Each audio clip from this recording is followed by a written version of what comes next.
Hello and welcome. It is September 24th, 2025. I am setting up for DREAGUS Productions Wednesday shows right now, starting out with we're going to do a pre-show for Censorship Sucks, and then we'll get everybody and everything together.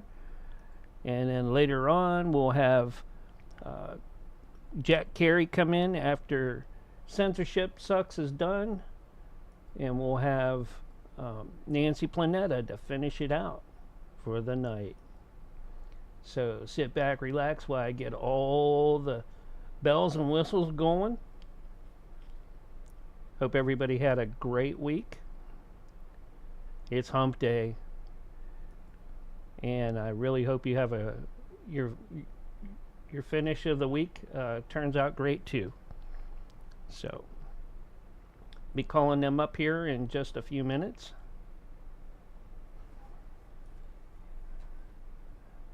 And once I do that, the show will be rolling with the pre-show.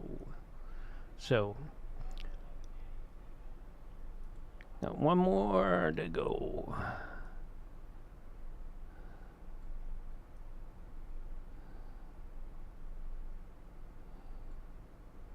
There we go. That makes all the platforms, except for the radio stations, up and running.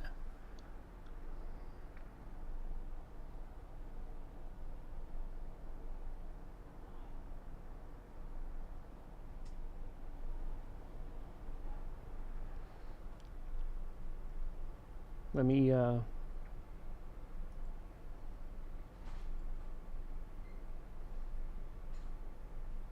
take a look at this real quick here.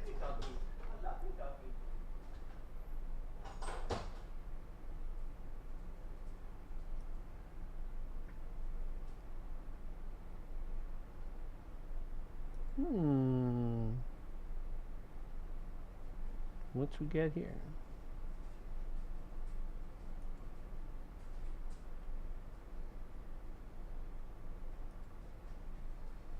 Looking at oh, it's looking good there, but what happened? I'll do this here and that. There we go. Very odd. Anyways, let me get the crew up, and then we'll work on some other things as we go along.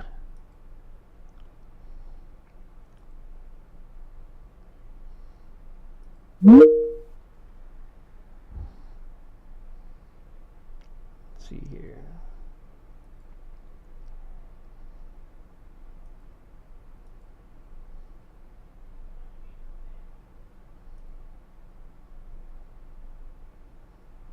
Hey, what up? Hey, how's it going? Good, how are you doing? Doing pretty good so far. Okay. Yeah, I just got a little more work done on my rig today. Yeah? Which is good. Yeah, I went down to the bottom of the pass and then just floored it all the way up, you know?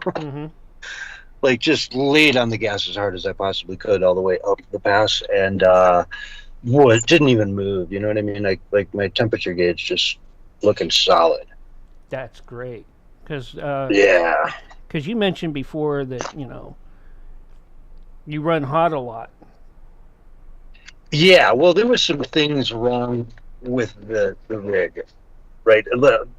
Things were done to it that I didn't know about, that once we discovered and reversed and fixed some other things and then added an, like I added a separate radiator for my transmission. Ooh. Right? But that helped cool it down a whole lot, huh? Yeah, because it just takes all that load off the engine, Right. the coolant for the engine. So, and yeah, just fixed everything, polished. I had a crack in my overflow for my coolant. I don't know. So we You're fixed breaking that up. and You were put. breaking up there for just a little bit. Don't know what happened. Oh, well, I was just saying that there was a crack in my radiator overflow tank, Uh-huh. and so I replaced that, and got a new cap, a new radiator cap. Mm-hmm. And yeah, now it seems like it's just dialed in. I hope, knock on wood, but hopefully it's just dialed in now, and I don't have to worry about overheating.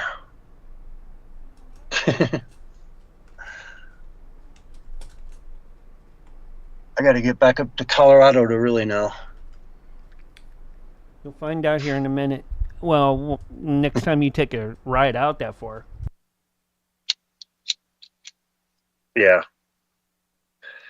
That's the thing. Like, I will go south for the winter, Mm-hmm. and drop like 6,000 feet to get there. Mm-hmm. You know what I mean?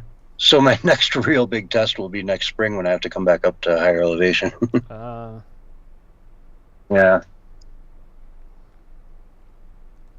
But I'm feeling confident, though. I got a friend of mine who's happy to work on it, does a really good job. Yeah, he and I spend the summer and the winter on the same areas with the same people and whatnot, so I know I'll be bumping into him, or I'll be close to him wherever I go, which is kind of cool, Mm-hmm. Like down in southern Arizona, where we set up shop down there, we're like, I don't know, a mile apart maybe. What are you guys gonna do when you get down there? That's a good question. And how long are you gonna wait I don't before even you start know. to move? Because I know. Yeah. Fall is coming pretty quick now. I don't, but it's staying warm yet. That's the thing. Yeah, it's cooler now, but it's not cold. The nights are surprisingly warm because I guess there's more humidity in the air now. Mm-hmm. Yeah. But yeah, I was surprised the last couple nights. I was like just perfectly warm. Almost too hot. I went out last night just get some air, and I'm like, man, it was like so humid, and it must have been like upper 80s, lower 90s yet. I mean, and this was after 6.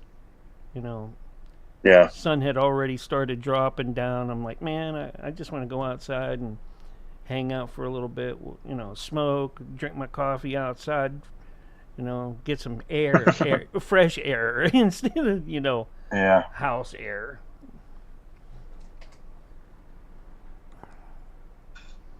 Yeah. But I've got a lead on a winter gig that's with the National Forest. Well, I don't want to say too much about it, but it's yeah, you don't want to jinx yourself. Yeah. Yeah, if that comes through, it could be a good it'd be a totally different thing to do, but it'd be cool.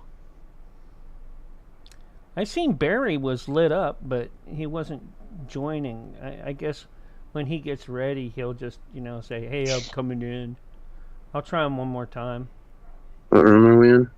Wednesday pre-show, so yeah. Should be about time for Barry to come in. Yeah, there he is. We gonna celebrate this party!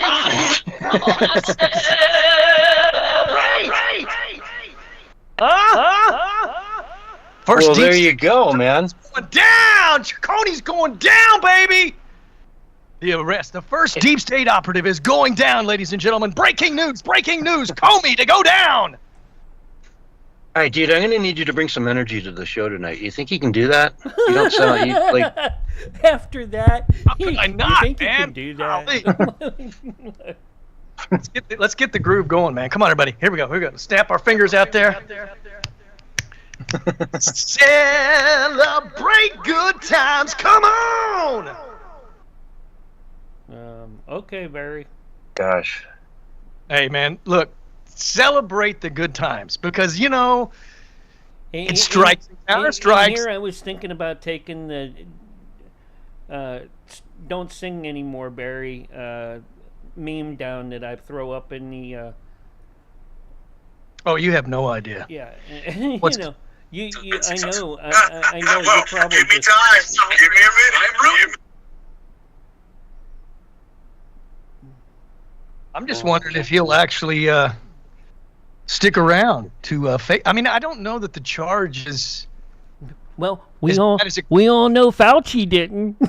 He's not around. He's not in country. He's not. Is that for real? Really? That's from what I heard. He hasn't been in country for a while now. Where is he? I have no idea. I think Europe someplace. Look at Yeah. looking for favorable extradition treaties, right? I think he's working on transgender. What do you call it? Transgender animal experiments. We can only hope. We can only hope that the Russians get to him first. All right. So they'd hire him, dude. No, they want to hang him. You're very good at kill American. They want to hang him publicly.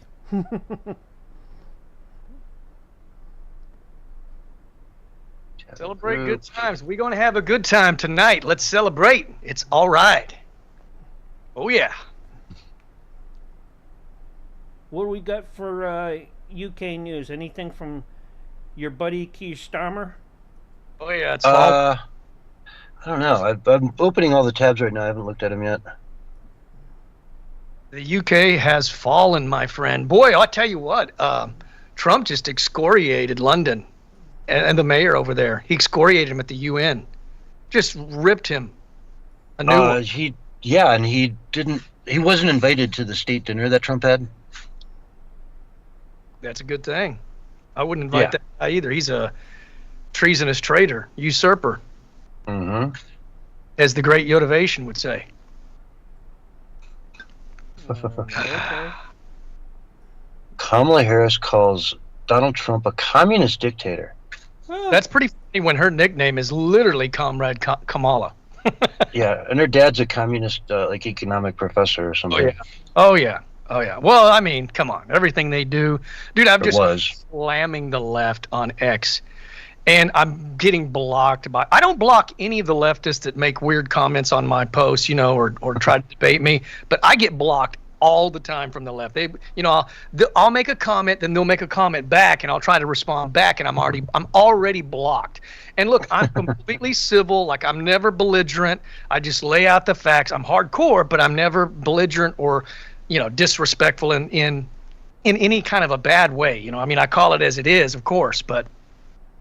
Yeah, so I've just been, and that Brian Krasenstein, that dude, he's so easy to debunk. I love debunking him. I don't know if he sees my responses or not, but some of the stuff I'm leaving comments on, I'm getting more response from that on X than my actual posts. I'll get 18, 25 likes on a comment that I make, which is good because then I go and subscribe to them all, and then they subscribe to me now. So I'm getting a few more subscribers, but. Yeah, because their big spill is, Jimmy Fallon's back, Trump hates it, and 7 million people. I was like, that's because all the Republicans went over to watch the circus, man. He'll be back to nothing in no time, and it's true. You watch and see, dude. He's not going to maintain 7 million followers for the next 6 months. It'll be back down to 200,000 or 300,000 people within 2 months maximum. You know what I mean? So. They're so desperate, man. And then that Brian Krasenstein, he's like, another white shooter again. And I'm like, it's all like white people's problem. And he's white, by the way, which is kind of weird. And I said, so isn't it the left that hates ISIS, that's blocking ISIS, is violent towards ISIS? I mean, it's a lunatic leftist that did this, not a white person. It's a white lunatic leftist. Yeah, exactly. It's, I've got so much to say about this tonight. I got the clips, I got the receipts, you name it. I mean, we're winning, aren't we? Seriously. I mean, it's pretty clear that we're winning big time. Yeah. It's crazy. And freaking Candace Owens, man, my God, you're nuts, woman. What's going on with that lady? I've said for the longest time that she is, and I don't think she's as bad as Nick Fuentes. He's worse. She's a shock jock, and she's into sensationalism. And I've said a million times over and over again, you don't have to sensationalize anything because everything is already crazy on its own. So there's no need to make anything up. Just tell the truth and tell it like it is, and that's sensational enough. But I look at people like Candace Owens, and I look at people like Nick Fuentes, and Candace I can tolerate. Nick I cannot. That guy is so anti-Semitic. I mean, it's outrageous. You know, it's the Jews did everything. And look, I'm all for criticizing. You know me. I'm all for criticizing Netanyahu. I think if you really support Israel, you want whatever's best for the Israeli people, which I think means. And I don't believe that he. You know, I think that Netanyahu, good old Bibi, wants to be king. I really do. I believe he wants to be and is maneuvering himself to be king. Yeah, off and on for like 25 years almost, I think. That's what I want to say it was probably he had was involved with the assassination plot of Menachem Begin and all that before. Well, Trump said it clearly at the UN. You know, we got to end the war in Gaza. He said that today or yesterday, whenever it was. So. But of course, listen to that whole speech. That does involve, you know, them releasing the hostages, the Hamas releasing the hostages, even the dead ones. He said, you know, we got to. Yeah, I listened. Have you guys listened to that whole speech? I have, yes. Yeah, it was well worth watching, man. It was classic Trump and like on fire. You know what's funny? You know what's really funny, dude? This is honest to God truth. As he was walking up, I just got this vibe coming all over me, and I was like, you know what? If I was the globalist, I would sabotage. I literally thought this before he even got on the stage. I would sabotage his teleprompter. Yes. And I'm thinking, and then all of a sudden he said his teleprompter's not working. I was like, dude, they literally did exactly what I was thinking they might do if they really wanted to come after him. So this escalator, dude. How trivial can you be? You know, just trivial. They're devils, man, demons. You know, these people at the UN, dude, they are without a doubt occultists of some kind. I don't know what they are, but they are dark occultists, dude. That's why they got all that weird symbology, you know, Shiva and the phoenix. You know, a lot of people see the phoenix as a positive symbol, and I guess it can be if that's the way you want to see it. But it really is an occult symbol about like Shiva, destroy everything to rebuild. Out of the ashes, something brand new. Do away with the old order, bring in a new world order. That's what the Phoenix represents. That's why you see the Phoenix on fire at every single globalist event, you know. And so, yeah, these people are they're certainly into the symbology of the occult, you know. And everything about Washington, D.C. is the pagan gods. That's admitted in the Library of Congress. I forget which one of our founding fathers said that it was, you know, all of the symbology is based around paganism. Unfortunately, you know, but yeah. In other words, the gods, you know, the gods like of old, the mystery religions and stuff like that.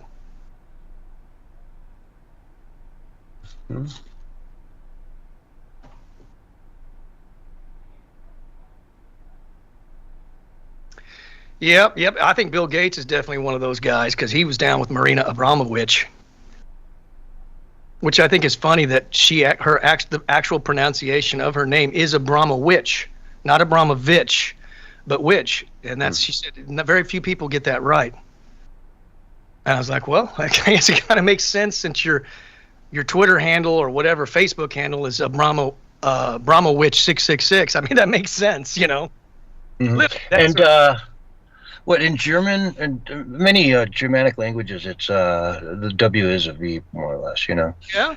Okay, I did not know that, but that makes sense. Yeah. A lot of things are sometimes silent or something else. I get that. Yeah, makes total sense. Yeah, Oh, by the way, have you seen her lately?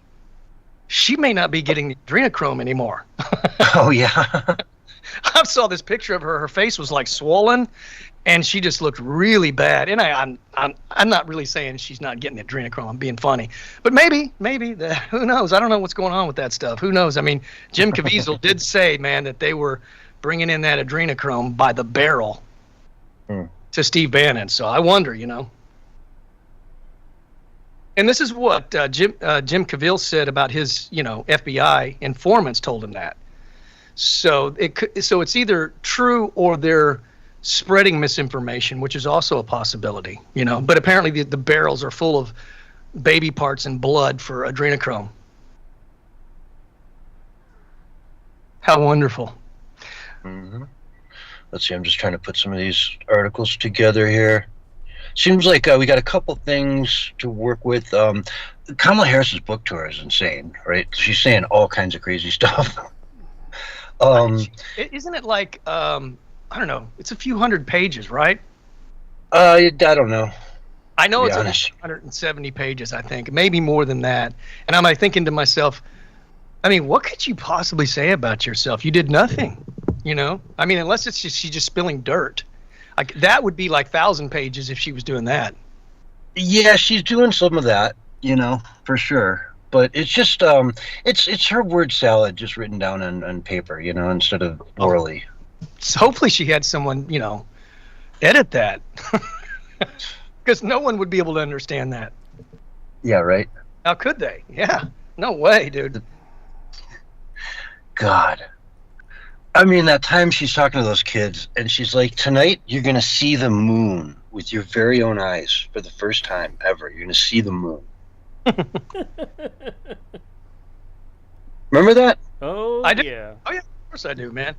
Dude, unfortunately, I remember all of it. It just never goes away. Yeah, it's like, it's more like a nightmare instead of do you remember? I'm like, it's like, Mrs. Vice President, I've seen the moon before. Yeah. You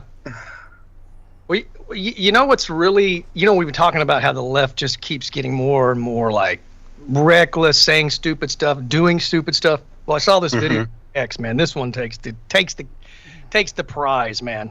There's this transgender dude that thinks he's a woman, and he kind of looks like a woman, you know, like a fake woman with tons of makeup and fake boobs. But he's doing this video. He's very, very upset that no one will call him by his pronouns. He's like, it's she and her. Oh. Get it straight. Yeah. And she's wearing some male briefs, you know, the kind that has that little extra pocket for your anaconda. yeah. So she's got an anaconda, and it's like filled that whole area up, and it's just, she's like, as she's speaking, it's just jiggling all around and stuff. And her name is literally, I kid you not, Angelique Anaconda. And I'm like, she did not think this video out, dude. You know what I'm saying? You come out there with your anaconda just, you know, and saying, I don't understand why people won't call me she and her. Well, duh. Duh. Oh, my God. Yeah, I saw a similar one to that. It was in, I want to say, Paris. It was an American living over there. Is that the same one? I don't know, man. She had on these, like I said, I can't unsee. It's the problem. I really don't want to describe it. She had on some blue men's, like, I don't know, those, not briefs, but underwear with the extra pocket. And I was just like, why would you do it? I mean, did you think this video through at all? Are you that clueless, you know? And then I was also thinking to myself, you know, he probably dates men, right? But does he tell those men that he's got an anaconda? Well, I'm just wondering. It's in the name. That's what I'm trying to say. That's what I'm trying to say. Well, you know, I was thinking that is probably the worst, in my opinion, it is the worst nightmare of any straight male. To date with some dude like that, be maybe kissing and making out with them or something like that, and find out that, you know, Anaconda has an anaconda. You're getting all hot and heavy, and you reach down, and all of a sudden you got a dick in your hand. It's like, the fuck? Oh my God, yeah, I would flip. It'd just be the worst nightmare ever, man. And And I don't mean to be mean, but I would vomit, dude. It literally, I would throw up my mouth. It would be so disgusting. Yeah, it'd be like, Jesus. Remember the Crying Game? I do remember that movie. That was a weird movie, dude. Yeah. I think I remember I did see it once, but that was so long ago. I can't remember. And I have no interest in watching it again. Anyway, the left is doing bizarre stuff, man. And they're just getting weirder and weirder. And we got another shooter now again that was obviously a leftist lunatic. I mean, it just never ends, folks. I mean, I don't know. Things are getting hairy. Things are getting crazy. Just pray. That's all I say. Let's see. So we got that. We're going to talk about the UN speech. That's probably the better part of the first hour for those two subjects alone, right? I mean, I've got enough clips so we can go through and you name it. We got the Tylenol stuff, and we got the shooter, right? And all the people on the left that are promoting the violence against ICE. I got the clips. We'll play them all. Yeah, and then we got some Antifa stuff going on, and Jimmy Kimmel. Yeah, the Jimmy Kimmel stuff is awesome. I'm so glad he's back because he's really helped the hashtag movement tremendously. And it's what I was saying. The delusions of the left. They really believe somehow because of their narcissism and the delusions that they're actually winning now. It's really bizarre.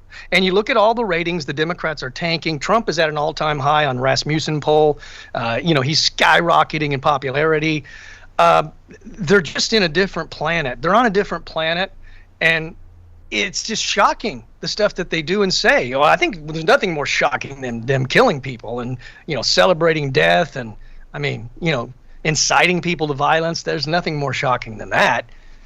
But they're full of just all kinds of just shenanigans and weirdness and bizarro land. And I mean, it's going to go off the chart, man. It's going to feel like at times that we are living in the Twilight Zone.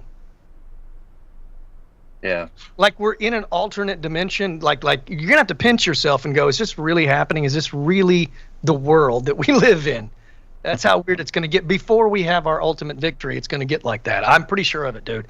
Because it's only amping up more and more each and every single day. There's no look, no one in the mainstream media is calling for civility. No one is condemning these people that are shooting, innocent people. So that all right, guys, do you want to just use the same call, and I'll just call you right back in here. I don't care. You do what you do. I mean, it's not like we have a guest tonight, so. I'm going to hang up, and you call me back when you're ready. Give me another minute, and then we can do that. Because I don't want us to get cut off before you go to break. Okay? And still have enough time to say, hey, we got a couple more minutes, and then boom. But yeah, just give me another minute here. We gonna celebrate. I'll take and do that. Party with you, come on now. Celebrate.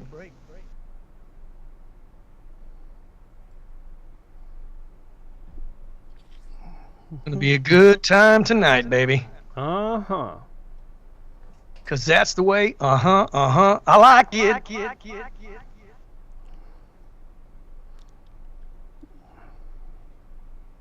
Do a little dance. Get down tonight. Get down tonight. As soon as this clip goes, Barry, I'm going to end this call and call us right back on it. Sir, right. You are the captain of this ship. You are in charge, and I am so proud of you, man. Or something like that, right? Yeah. Well, you convince everybody you do, so hey, that's all that matters, right? Just make them believe it. Making believe, yeah, there we go. Making believe. All right, man. Censorship sucks. He Wonder already Twin cut out. Yeah, he tweaks it. I'm like, come on, you don't have to leave right now. Okay, now we do. All right? All right. I'll catch up with you in just a sec. All right? All right. That was the pre-show. Get ready. We're going to start up with the real show here in just a sec. Once I get Barry and John in the room, we'll get it going. Yeah. Hello and welcome to the show. Yeah, pretty close. We're getting there. Oh, I'm gonna have to close my door. I hear Alex raging on Fortnite. Oh my God! Alex Jones, I'm telling you. Again. But Alex, I'm telling you. But. No, shot in the back James through Comey, a wall. James, How did he James do it? Comey, I'm This telling you, guy. I've been told from insiders within the government that James Comey is about to be indicted. But wait. Yeah, right.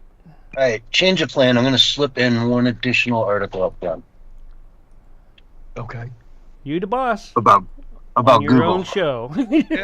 Yes, I've got my fist out. Are you ready? Put your fist out to my fist. Well, it's ready? it's the most relevant. It's the YouTube one. I got it. Boom. Oh yeah, See, yeah. it's- Did you see that one I put up for YouTube? And Google? From Breitbart, I think that's where it was from. because that's the one I got up right in front of me here. Come on, man. Put your fist out to mine right now, CS. I got it out, man. Boom. Wonder Twin powers activate. Shape Form of, of radio host. Shape of radio host. shape of Rush Limbaugh and Alex Jones.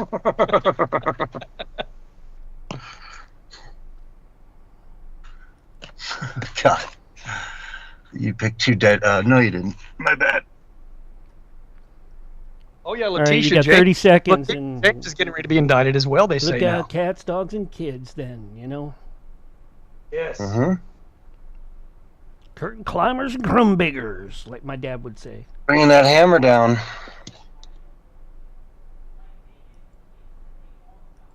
Mm-hmm.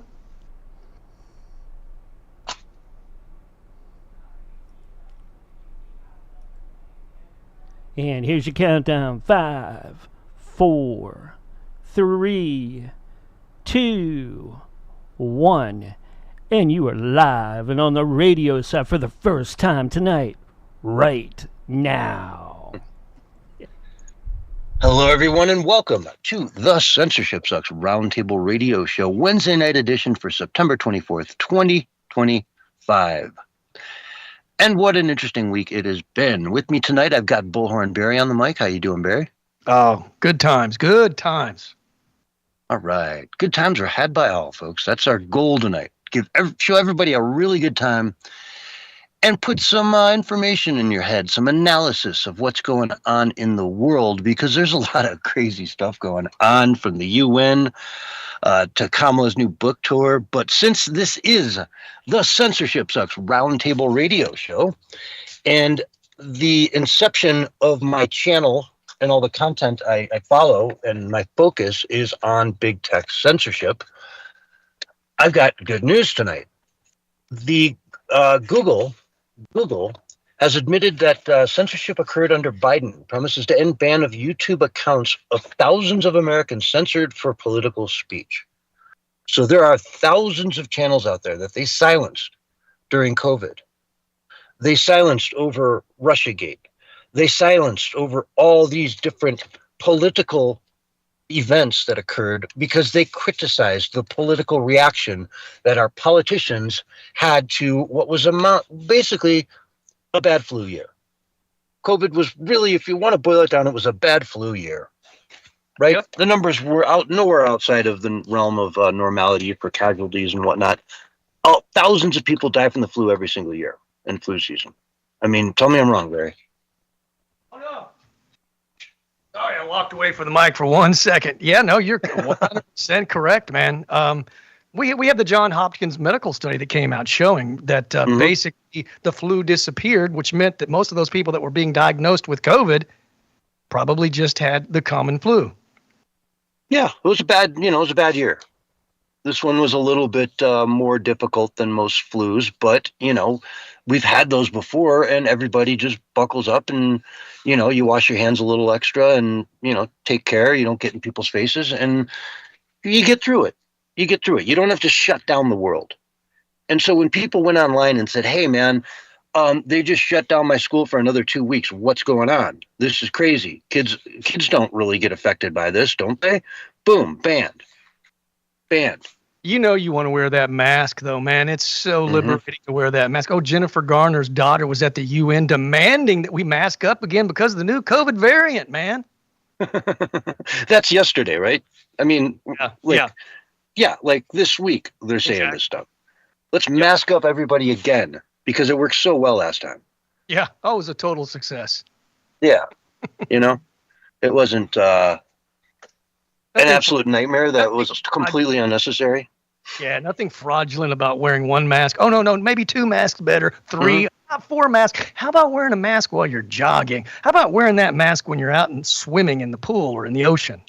Oh, or the dude who was on a stand-up paddleboard out in Santa Monica, all by himself on the ocean, and they come out and arrest the guy. Gavin Newsom for you right there, folks. Only in the world of the Upside Down is that even possible, man. That's just so ludicrous and insane. So this statement goes on to say, today, thanks to the oversight of Chairman Jim Jordan, Google commits to offer all creators previously kicked off YouTube due to political speech violations on topics such as COVID and elections an opportunity to return to the platform. Google also admitted the following to the House Judiciary Committee. 1, the Biden administration pressured Google to censor Americans and remove content that did not violate YouTube's policies. 2, the Biden administration's censorship pressure was unacceptable and wrong. And to number 2, I personally will add that they described people from the administration calling Google's offices and then screaming profanities at them for 5-10 minutes at a time until they acquiesced and got rid of the channel, right? So, I mean, they weren't nice about it. They were screaming profanities at these poor, I don't want to say poor, at these Google employees, filthy rich Google employees. 3, the company will never use third-party fact checkers, which is fantastic.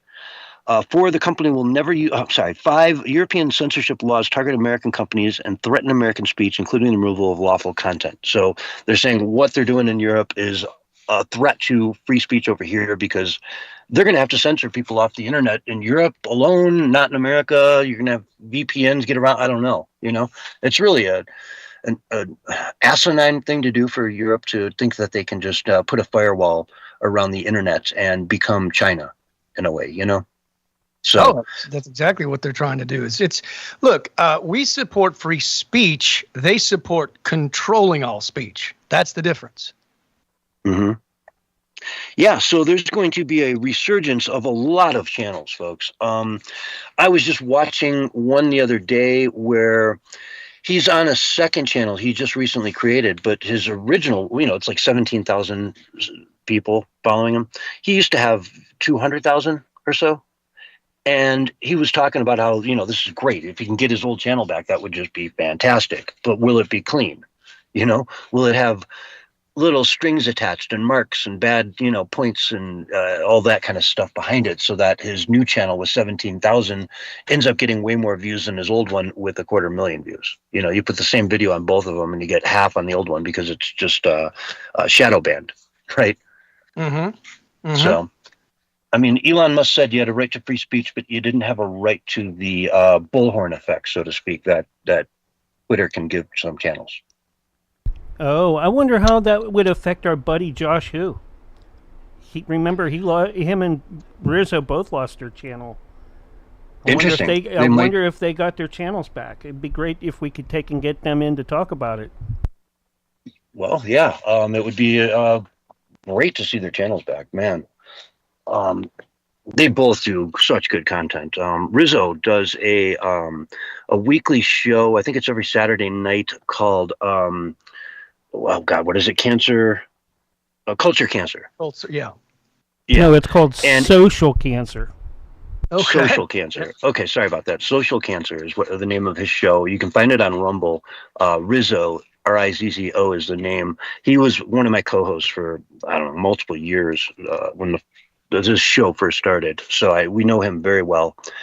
And man, the content he puts out is spellbinding. You sit there and watch it, and it's the type of show you can't just like kind of listen to while you're reading. So you have to be focused on it, but you never like look away. You can't look away. It's just one thing after another. And he does such a good job of it. So I highly recommend that. Like it's, I don't know, hour-long podcast. It's just straight fire. And Josh Hu as well has just been he was a co-host of mine as well for quite some time, and was really well known on YouTube, over 100,000 followers. He just sat at that 99,000 follower thing forever. They would never let him. He would pick up 3, lose 3,000, pick up 2,000, lose 2,000. I mean, it just was this back and forth where they would never let him get over 100,000, because that opens up so many new opportunities for you as a content creator when you get over the 100,000 mark. Yeah. You know, so they bottlenecked him. Yeah, they just they didn't want him to get to the next level but he was just picking up, subscribers all the time. So what do? You just you shadow ban, basically. You put him, you hide him away, and say, "Gosh, we hope this guy never, gets popular." But anyway, that's some good news on the censorship front. That we may be seeing a large number of content creators that we followed religiously up until they were canceled, and we might see them come back to YouTube. They'll all be reinstated. Everyone that was affected by Joe Biden's censorship will be returned to YouTube, and boy, are they going to have a lot to say. So that's going to get spicy, don't you think, Perry? Oh, yeah. And speaking of fire, man, we should pat ourselves on the back, because one of the things that we've been saying and that we were forecasting would happen with the Trump presidency is that there would be a leveling of the playing field. And that people are probably going, yeah, I don't think so. And with Google censoring, YouTube censoring, bottlenecking, throttling, and all the stuff, Facebook and all the stuff that they do, the shenanigans, that's never going to happen. And now it's happening. Why? Because Trump is leveling the playing field. And that's going to really fare terribly for the left, because they don't want a fair playing ground, because they can't win. They're not winning with an unfair playing ground. So imagine if they have a fair playing ground, how bad they're going to fare. Absolutely. No, absolutely. Like when you stood up earlier for a second, I was just taking a sip of water the moment you stopped talking. So I was like, oh, hold on one second here. But anyway, let's get into some other news. Kamala Harris is doing a book tour, doing a lot of, interviews, and she had some very interesting things to say. Let's see. Here she is on The View. And I'm only going to play this last one of her because it just kind of sums up the whole thing. Here she is. RNC Research over on X posted this from The View. Kamala Harris desperately tries to separate herself from her own record as The View abruptly cuts to commercial. So listen to this. I didn't fully appreciate how much people wanted to know there was a difference between me and President Biden. I thought it was obvious. And I didn't want to offer a difference in a way that would be received or suggested to be a criticism. And in the campaign, full time I was pointing out the differences. My theory of the case was we need to bring costs down. We're going to extend the child tax credit. We're going to have Medicaid. Wake up knowing what's happening in your community. Breaking news. So they literally just cut her off mid-sentence. We do this radio every week, right? And you don't have to cut people off mid-sentence like that. Somebody had to be screaming in her ear, hey, we got to go to break, going to break. And she just talked over them or whatever. And suddenly, boom, they just cut her off like that mid-sentence. Pretty funny. Yeah, you love it, don't you? Mm-hmm. Let's see. I know it's hard to hear her voice, but and it's hard to hear Rachel Maddow's voice as well, but I'm unfortunately going to have to, I had to hear it, so you do too at home. But this is obviously from MSNBC. A tyrant. We used to compare the strength of our democracy to communist dictators. That's what we're dealing with right now, Donald Trump. And these titans of industry are not speaking up. We're dealing with a communist dictator in Donald Trump. Yeah. They're up to the old tricks that they used to do, man, and they think it's going to work. And Gavin Newsom was doing something actually quite similar as well. He's saying now that he truly and sincerely doesn't believe that we're going to have an election in 2028. I saw that. Yeah, so spinning wild conspiracy theories, and that's like we've said on the air before many times. They have no platform whatsoever, so all they can do is just bash Trump, bash MAGA, and create wild conspiracies. Here she is again on Rachel Maddow's show on MSNBC, explaining why she didn't pick Pete Buttigieg. Buttigieg. I don't know. President to say that he couldn't be on the ticket effectively because he was gay. It's hard to hear. No, that's not what I said. That he couldn't be on the ticket because he is gay. My point, as I write in the book, is that wait for it.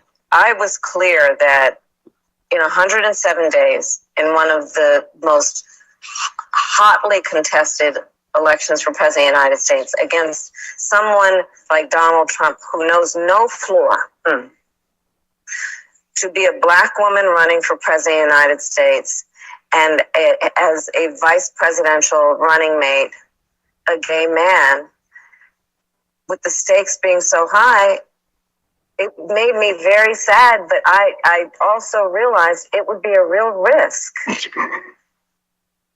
No matter how, I've been an advocate and an ally of the LGBT community my entire life. So it wasn't about blah, blah, blah, blah, blah. She just basically said, I couldn't pick him because he's gay.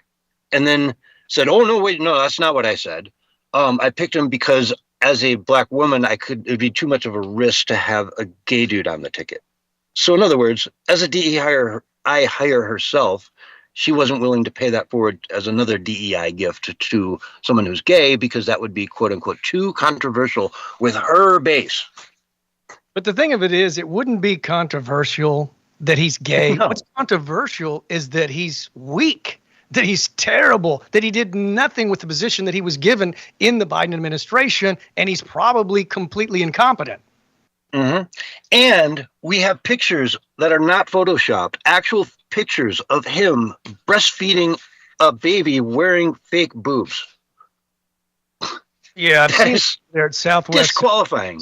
It's bizarre for sure. And to boot, he was polling at somewhere around 0% with the black community. Okay. Right. So he's Kamala, she's just as weak as Pete, and the only reason she was stepped up was because that's who the globalists wanted to put in there. She wasn't the strongest candidate. No. Yeah, she was appointed, man. She would have never won a primary on her own. So that's why she's not a threat in 2028. She could never win a primary on her own. She just doesn't have it in her. Correct. Right? Yeah. I mean, let's see. There's one last thing. Let me say one last thing, but you got to hand them. They really believe they're still in the game. They really think they can pull it out, man. But we should talk about how demoralized they really are becoming. I don't know if you saw it on The View, where all the women on The View were talking about how they just feel like they're hopeless, helpless, and can't do anything, and that they're defeated, they're demoralized. And Whoopi had to give like a 5-minute speech trying to pep them up.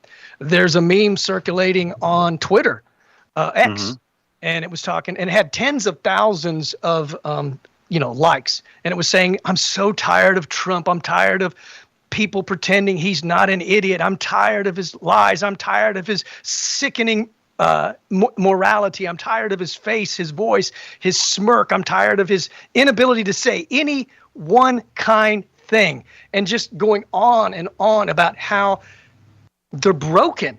You know what I'm saying? And they're so defeated. Because they believe the news and the garbage news that they spread. You know what I'm saying? If they just got out of the sand for a minute and started actually looking around at the world, and touched grass, as so to speak, go out and really just go around and look at the world, you'd find it's not that bad. In fact, you'd find it's doing pretty good under Trump. It really is. You know? Mm-hmm. Yeah. Except for the crazy lunatics. Well, and here's the thing. They have 3 more years, 3 months, and 29 more very, very long days of President Trump. Mm-hmm. So if they're tired now, weak and broken now, just imagine where they're going to be come 2028. When we have victory after victory after victory, and we're winning so much, we're going to beg Trump to please stop the winning. Yeah, look at the midterms coming up. And it's interesting that the GOP is going to be having a convention. They had, did away with those a long time ago for the midterms, but I'm all for it. I think it's key to get out those key people in the certain races that really need to be pointed to and supported. And Trump will be out there in full force trying to make that happen so that he can have the Congress and Senate he wants handpicked for a second term. Mm-hmm. It'll be a beautiful thing. But in the last election, every single county in the country moved to the right. Do you remember that map? Mm-hmm. Yeah. Every state, everything, all the way down, it all moved to the right. There wasn't one place that pulled to the left. And in other words, that did better with Harris than they did with Biden. They all did worse. And that's not an anomaly. That's just crazy out there. So I'm looking forward to the midterms, man. That's going to be a lot of fun to cover. And I think it's going to be a bloodbath, and I can't wait to see the polls. Well, more importantly, I can't wait to see the prediction markets, right? Yeah. That's where you go, folks. When you want to know who's winning, go to the prediction markets, right? I'm going to make and I think that there'll be a lot of like low-level people trying to do fraud and do election theft, and they're going to get caught. It's going to be really embarrassing for the left. Yeah. On election night this year, I was watching, New York Times. They've got all their coverage. I watched that because it's so far to the left that it's going to give you the worst case scenario as far as exit polls and all that stuff. But the predicted, I think it is, or one of the betting markets was the one that literally the odds of her winning went to like less than 1% a good half hour before any network called it. So basically, they'd already won your bet. Your bet was won as far as, a half hour before they called it, which, that doesn't go to 0% from 50% down to like 0.2% for no reason. It's over. Yeah. She probably would have put her last dime on that bet at the last minute. But anyway, Kamala Harris also is having a bit of an issue. Are you blanking kidding me? This is a quote from her. "It was not about taking Trump's bait. He lies all the time, I told Brian. He throws out outrageous statements to distract from real issues. Today he wants me to prove my race. What next? He'll say I'm not a woman and I need to show my vagina?" What? She said that? Yeah. Oh, that's bizarre, man. And I think that's a transcript from her book. But it's from Harris's book, courtesy of Greg Price 11 over on X. She said that. Now, what is kind of going over her head is that having a vagina does not make you a woman, according to her party.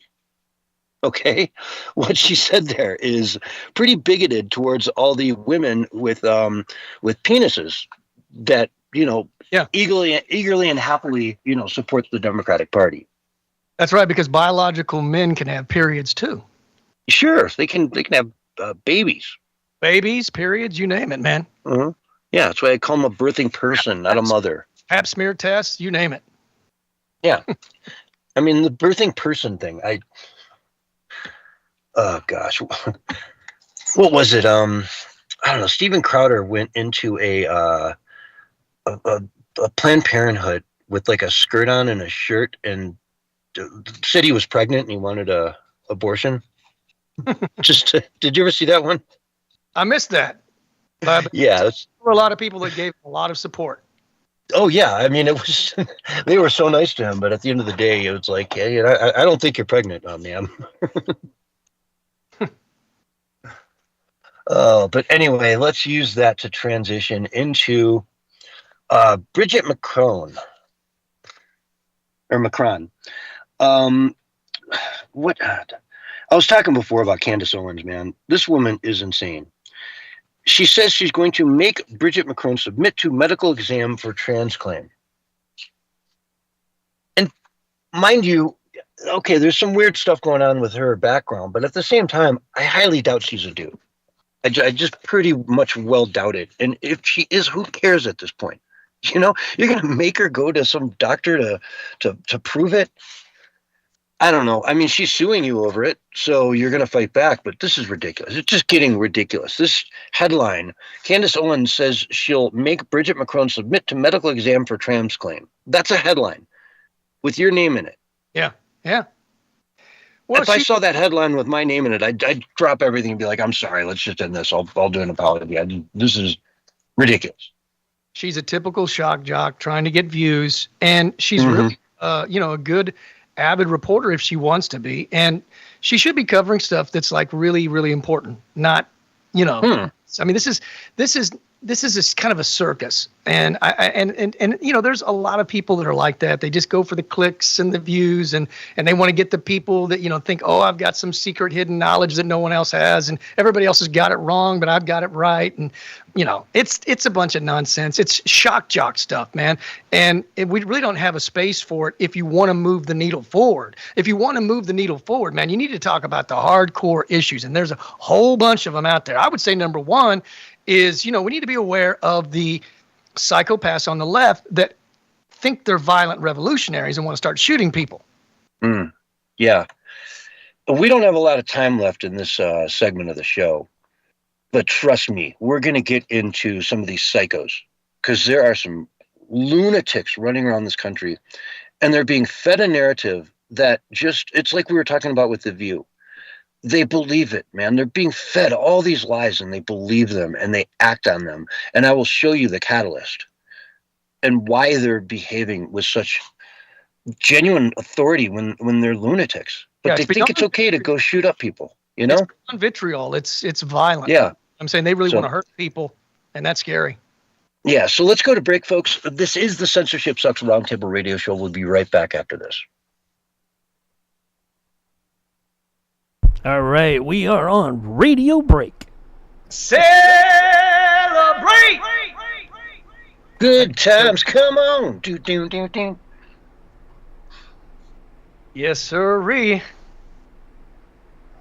Oh, boy, oh, boy, oh, boy, oh, boy.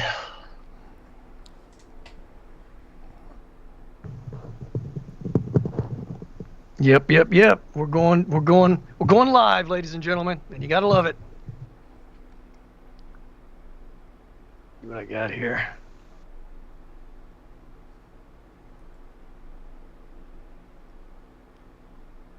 Yeah, what you got? Mic check. Mic check. Does my voice sound big? Do I sound big? Ladies and gentlemen, welcome to the Censorship Sucks Roundtable Radio Show. Live from the county fair. Bring up cattle number one. Look at the size of the thighs on that cow. Okay. You know how they always have the cattle. Never mind, that's probably not the state fair. That's a different fair. What do they call that? You get the county, the horses, the cattle, and it's a fair. They all gather together. I don't know. 4-H Club did some of that stuff. Tonight, the monster trucks on KMOD 75 FM. Never mind. I quit. I quit, man. I'm not ever doing it again. It's just that simple. Right. I'm going to start believing you like I believe Willie. Yeah. How about the grandma that took to beheading the Trump pinata doll, and she was wearing a shirt that basically said, I don't know, I'm a Christian, be kind to others, or something like that. And I was thinking to myself, I can feel the kindness and the compassion in every blow, And she was going ballistic, this grandma was. She was like trying to decapitate the Trump pinata, and she was just so full of anger and hate. Why she's wearing a shirt saying, love like Jesus, be compassionate and kind. And I'm like, what are you doing, woman? I guess that's the left's definition of love, Yeah. Then you had that, what was it, some a riot fest in Chicago. I guess like a bunch of different kind of maybe hard rock, gore rock. I don't know, but they had a Trump where they deboweled him, blood splurting out again. Like they're really working hard to get people to turn violent, man. I mean, in the blood and it's splurting out, like I don't know, 10 feet out of his bowels after they take this Trump mannequin thing and pull out his guts, and he's spewing all over the crowd, and the crowd's cheering. I mean, that can't be good. You know what I'm saying? And I get it. Maybe the gore rock or whatever, but right now, man, that's not a really good decision. With Trump having been tried to kill twice, and then of course Kirk, and all that blood that was spurting out of his neck. It's reminiscent of that. I mean, it's almost like they're trying to get people into a blood frenzy. It's kind of sick, man. Yeah. Carlin. Okay. I think I will play that. I had a clip here from Carlin Borisenko on Fox News. Ooh. Haven't had her in a while. Yeah, no, I haven't. She puts out a lot of stuff on X, though. Yeah. 30 seconds. Yeah, she was a great guest. Mm-hmm. We had her on when she was the Libertarian candidate for the governor of New Hampshire. Really? Yeah. Oh, wow. Yeah. Yeah. It was just censorship and Rizzo with her. Anyways, here's your countdown. 5, 4, 3, 2, 1, and you're live and on the radio side right now. Hello, everyone, and welcome back to the Censorship Sucks Roundtable Radio Show, Wednesday night edition, September 24th, 2025. And we got all kinds of good stuff going on. I guess let's talk about Antifa first. Now, Donald Trump has just designated them a terrorist organization. And I mean, it's about time. For 15 years, they have been terrorizing any conservative groups, any church groups, anything that tries to do a prayer meeting, a vigil for Charlie Kirk, you name it. You do any type of a Patriots march, let's go on Flag Day and go through the park and have 1,000 people carrying flags. We'll get permits for it and everything. It'll just be a beautiful thing. No, it won't be a beautiful thing because Antifa will show up and they will fight you, and the police will do nothing to stop them. They could care less what Antifa does. And if they do arrest a few of them, poof, they're back out in the streets in a couple hours and they've got all their legal bills paid for. There's big money organizing and paying for these revolutionaries to be out on the streets harassing any organization that is to the right of, I don't know, Mao. If they hate everybody. And they go out and just, in their black blocks, they all wear the same black outfits, head to toe with a hoodie, cover their face, cover everything. And then they commit a crime and then go back in the crowd and the cops have no idea who did it because they're all dressed exactly the same. And it's high time they get designated as a terrorist organization. What say you, Barry? Yeah, I mean, it's surprising that it hasn't happened yet. And, the police would sometimes, instead of separating the protesters from the counter-protesters, they would make sure that their paths had to cross in these liberal leftist hellscapes on purpose to cause a skirmish. And most likely, most of the time, of course, Antifa would start it. But then in the newspaper and the media, they would blame, the right-wingers. Yeah. They were defending themselves, but in reality, they go, oh, they started it, And so it's kind of... Exactly. Yeah. So yeah, I'm finished. Go ahead, man. Well, no, exactly. You're right. We saw that firsthand during the Unite the Kingdom rally with Tommy Robinson in the UK, that massive rally. They kettled a bunch of people and then led Antifa and a bunch of anti-counter protesters right into them. And of course, it, escalated, and all the footage then made the Patriot side look bad. It made them look like the bad guys, and that's how they cover it every single time. It's just it's anyway, really similar and akin to like how they put in agent provocateurs to provoke the good guys. They'll bring somebody in to throw rocks and do something.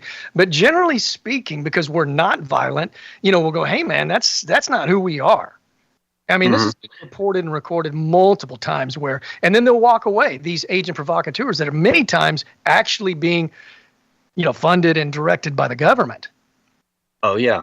And the one time they went out and showed their faces and didn't hide was January 6th. They all put on Trump hats and they were the tip of the spear in a lot of cases that led to the instigations and the violence on January 6th.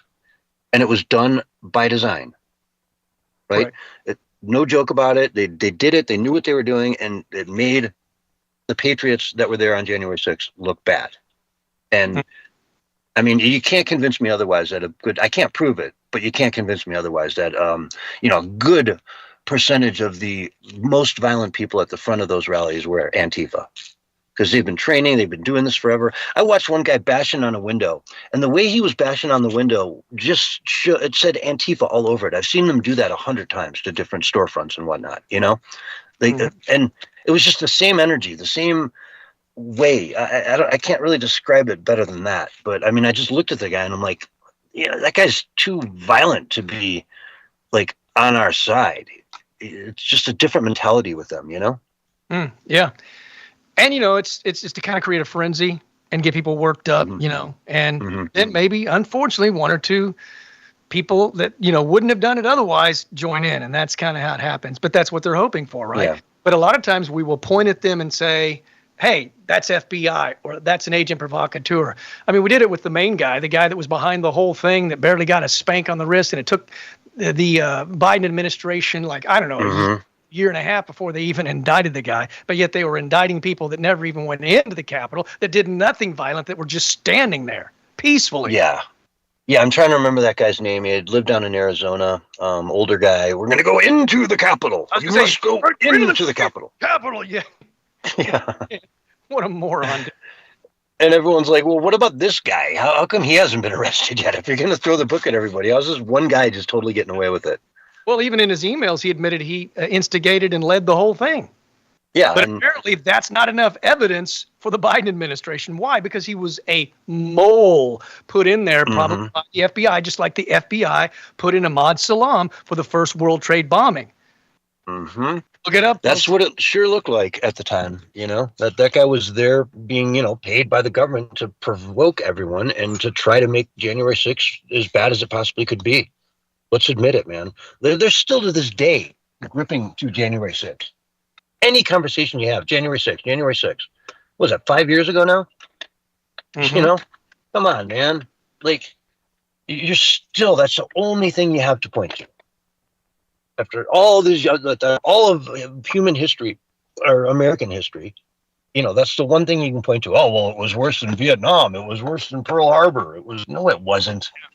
It wasn't at all. It wasn't even an insurrection. Yeah, that's the problem. I mean, there were some bad actors, and those people probably should have got, whatever would be coming to them. Probably if you treated them the same way you treated BLM and Antifa, they would have been out in a month.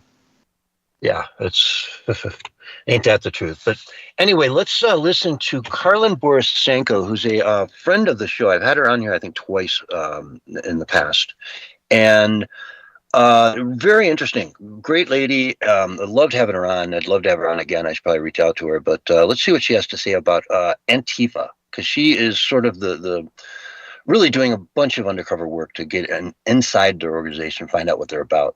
Karlin Borisenko is an undercover investigative journalist for Decode the Left who's infiltrated these terror cells. Karlin, tell me about how these people train. They look pretty militaristic. Yeah, absolutely. They do have sessions where they bring in people with military experience. Anti-war is a very big thing for Antifa, so they do hand-to-hand combat trainings.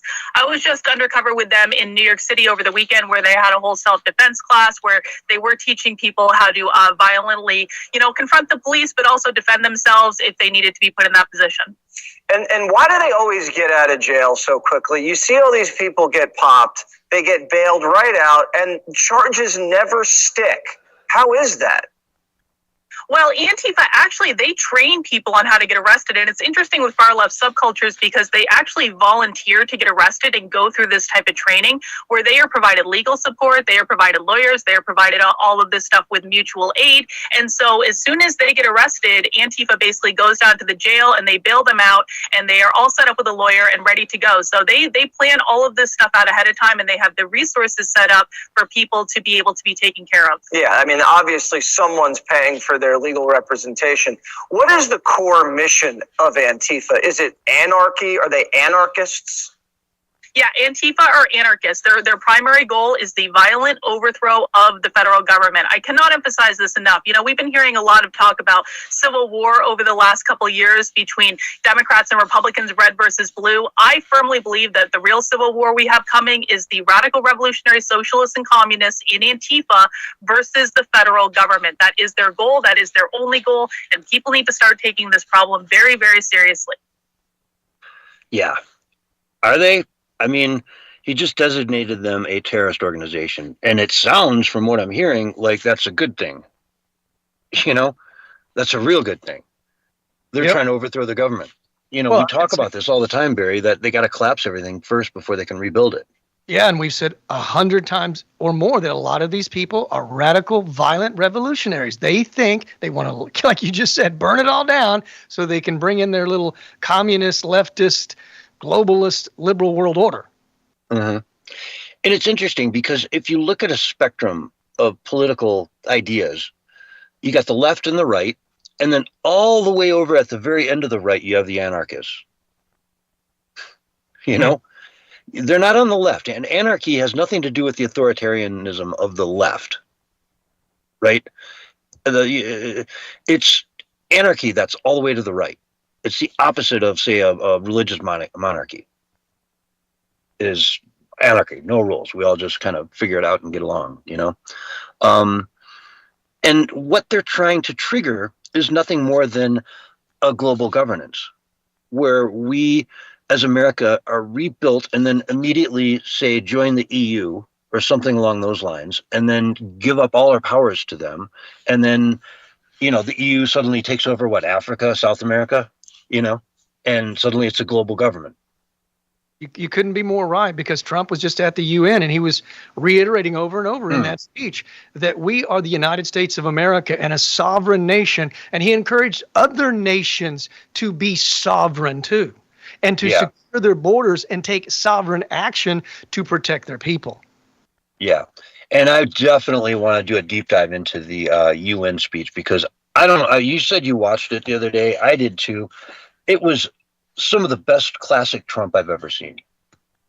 100%. You know? Oh, well, when you talk about like Trump hitting on all cylinders, man, that UN speech was straight fire.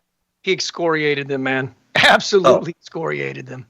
Right to their face. But anyway, let's get to that in a little bit. I still have a one more thing I want to talk about here, which is the Antifa is the militaristic, on the grounds, army for the Democratic Party, for the left. There's no way around it. They target anybody conservative. Antifa, man, they've attacked so many campus, turning point events. Yep. There was that one recently where, what is it? The cop guy, Officer Tatum. Yep, I know who you're talking about. Yeah, he was in Sacramento, and I mean, they tore his table out from him, his chair, you name it. And then he kind of pushed one a little bit, and the little dude went flying about 30 feet. Yeah. Which is, I got a question for you, because, she was saying that they're being trained in hand-to-hand combat and how to defend themselves. But they're some of the weakest, most pathetic people you've ever seen. They can't defend themselves. So they're getting training, but the training isn't sticking. They're not very tough. You know what I'm saying?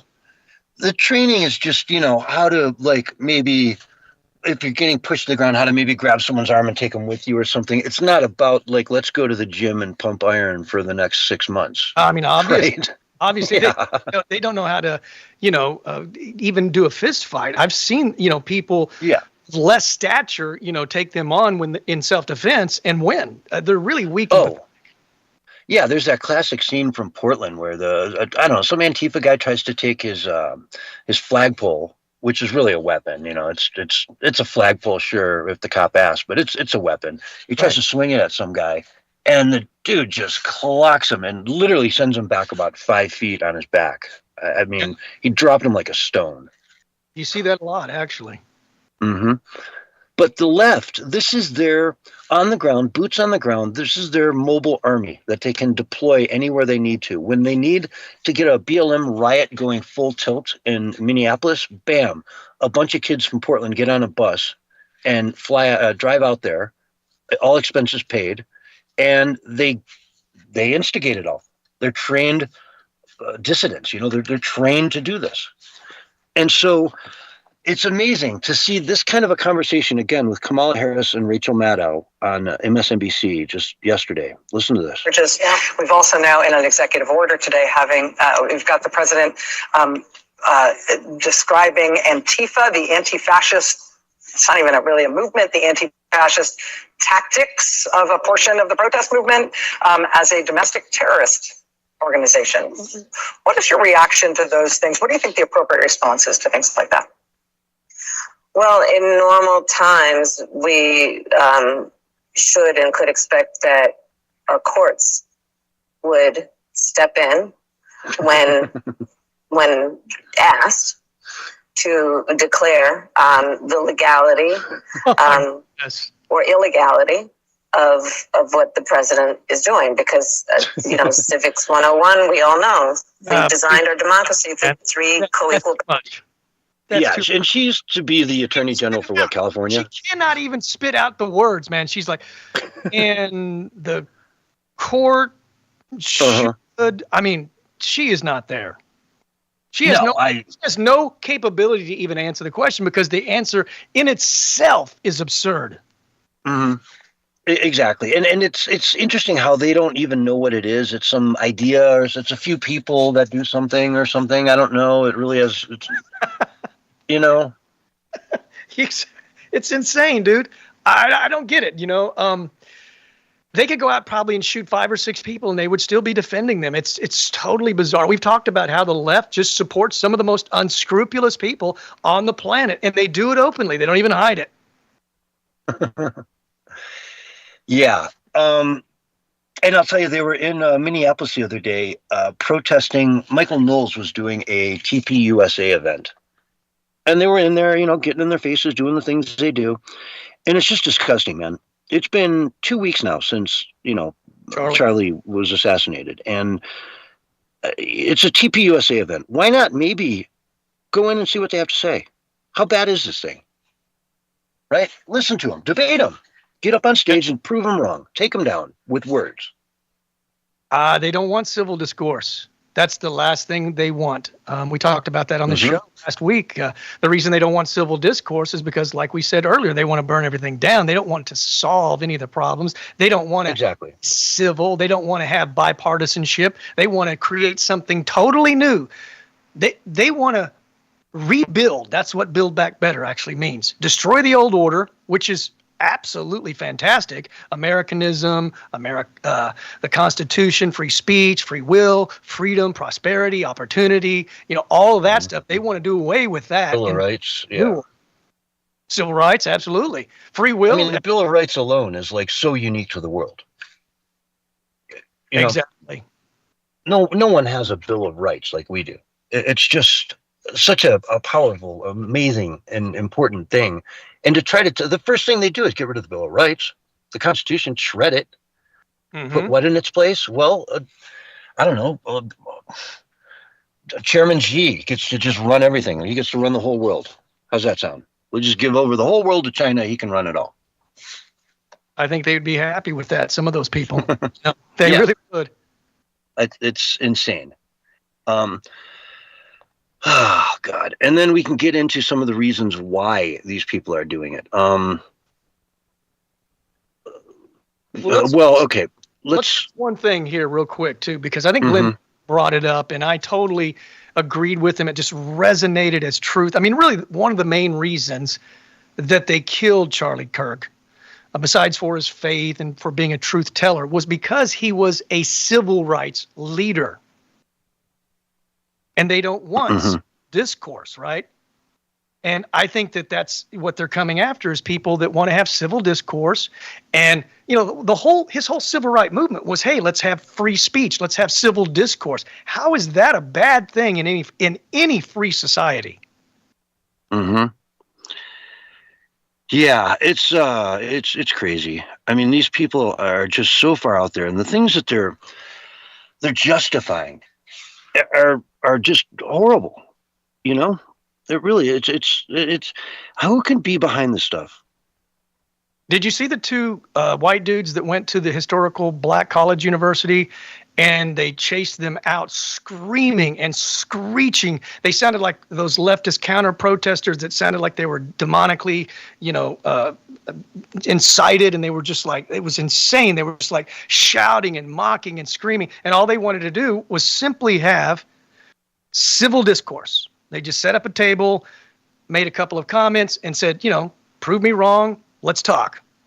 And they chased those two white people out. And look, I'm not saying all black people are racist towards white people at all, not even remotely, because I'm sure at that historical black college, there's a lot of black people there that are Trump supporters. But that specific group was clearly leftist, and they were clearly full of hate and racism towards these two white people. And they were mocking them and, you know, screaming and screeching like demons. It was, you got to see it. I mean, to believe it. It's crazy, dude.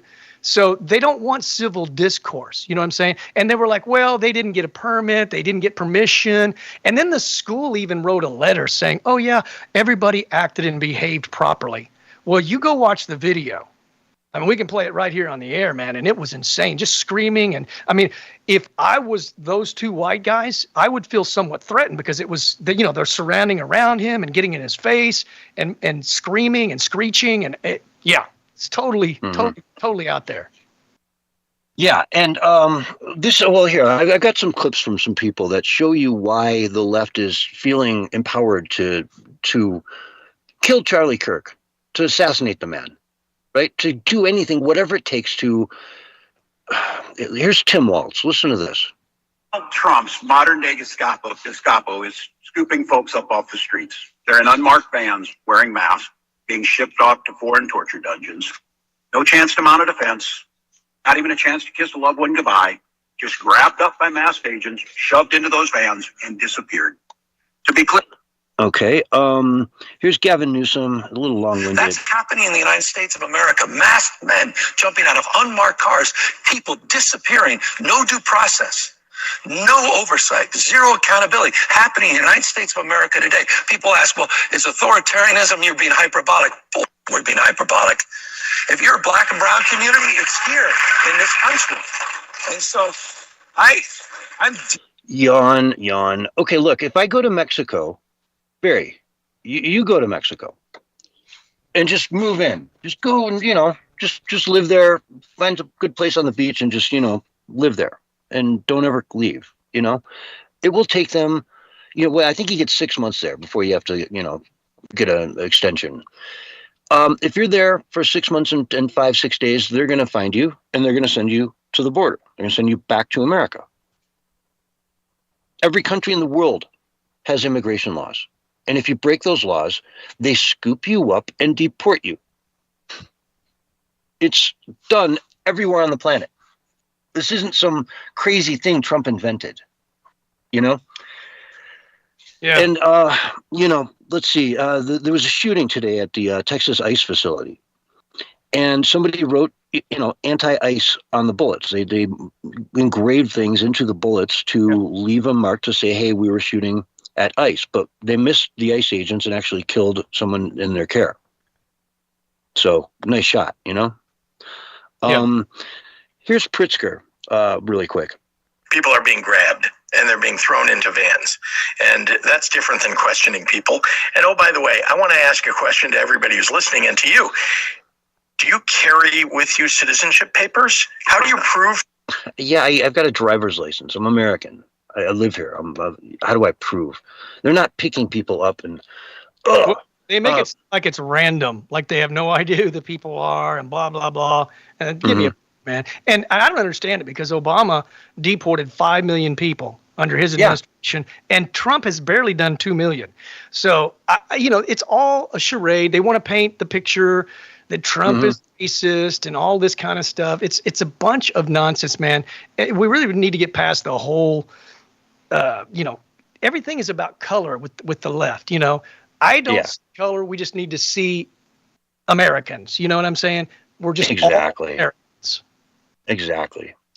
If you are an American, we're all Americans. Yeah, exactly. We're all humans at the end of the day. And their talking points are just one and the same. Now let's go to the absolute biggest lunatic out there in politics, Jasmine Crockett. But as somebody who understands history, when I see ICE, I see slave patrols. Now, I never lived through the slave patrol period, but if you know the history of policing in this country, then you understand that they were born out of slave patrols. I mean, what a lunatic. They were born out of slave patrols.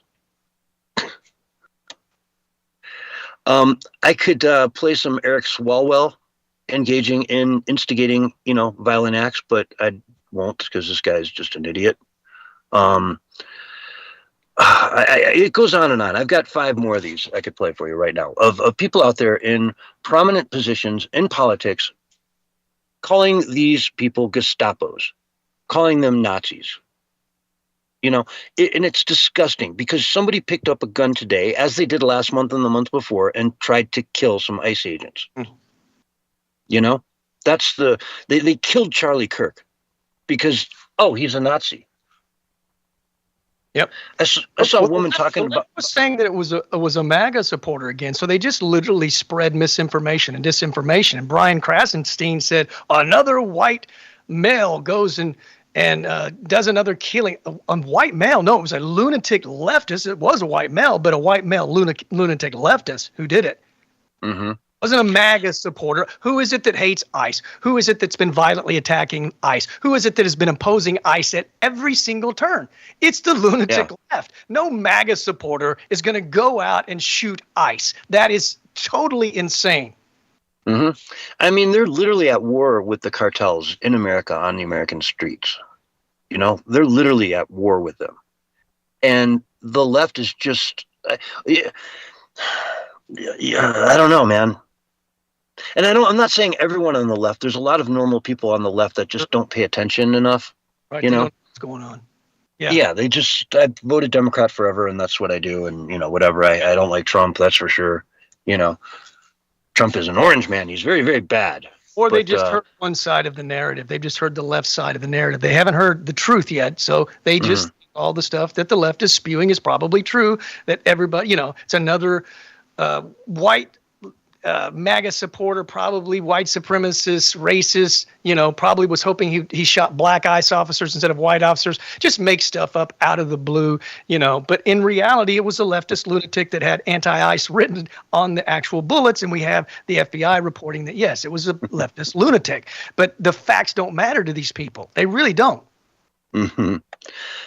Let's listen to the other side here. This is J.D. Vance speaking today. This is just... we going to break?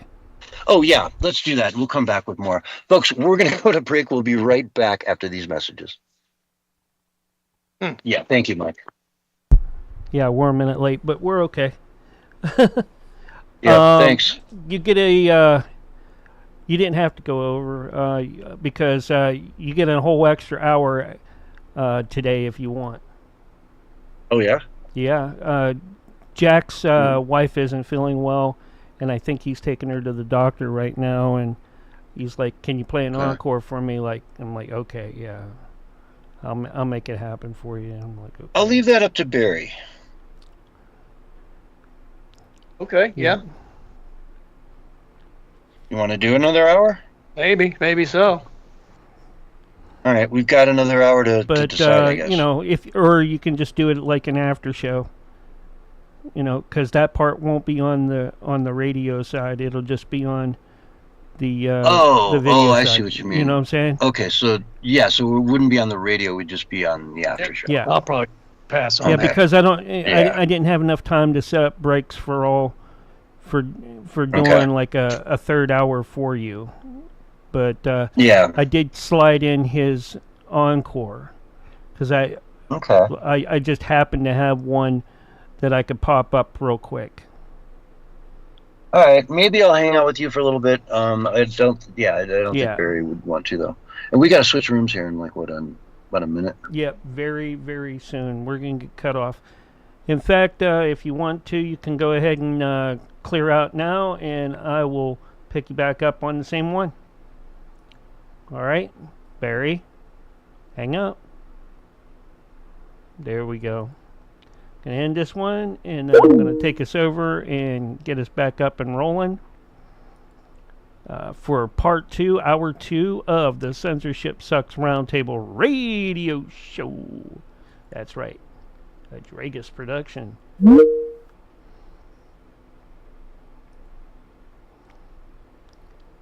Get those guys in here.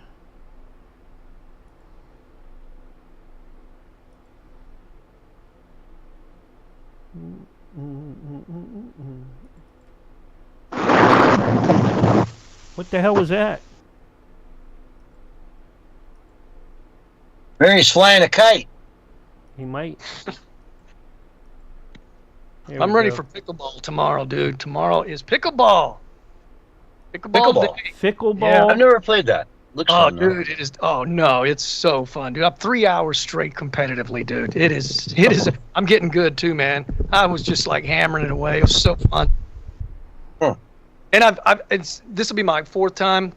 So I'm going every week on Thursday nights. But the first night, man, I was so sore for a week because you just use muscles you don't normally always use, because you're doing a lot of. You're not a kid anymore, Barry. You gotta, No, my body, dude, it's totally like it can handle it now. So I was, the first thing that came to my mind was like, I hope this has nothing to do with being 60, and it didn't. So I felt 28 now, but that first week I felt 60. I'm telling you. Yeah. I just want to let you guys know that The Great Conspiracy and Roger Hansen are both restreaming us tonight. Thank you very much, fellas. Nice. Thanks, guys. Yep. Jimmy Kimmel returns, draws 6.2 million. Good for him, man. Yeah.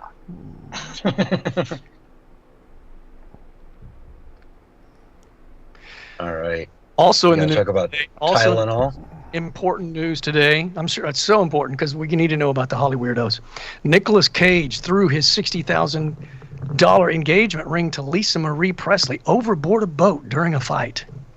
So important to know that. You need to know that, folks. That's so important. That's top headlines for sure.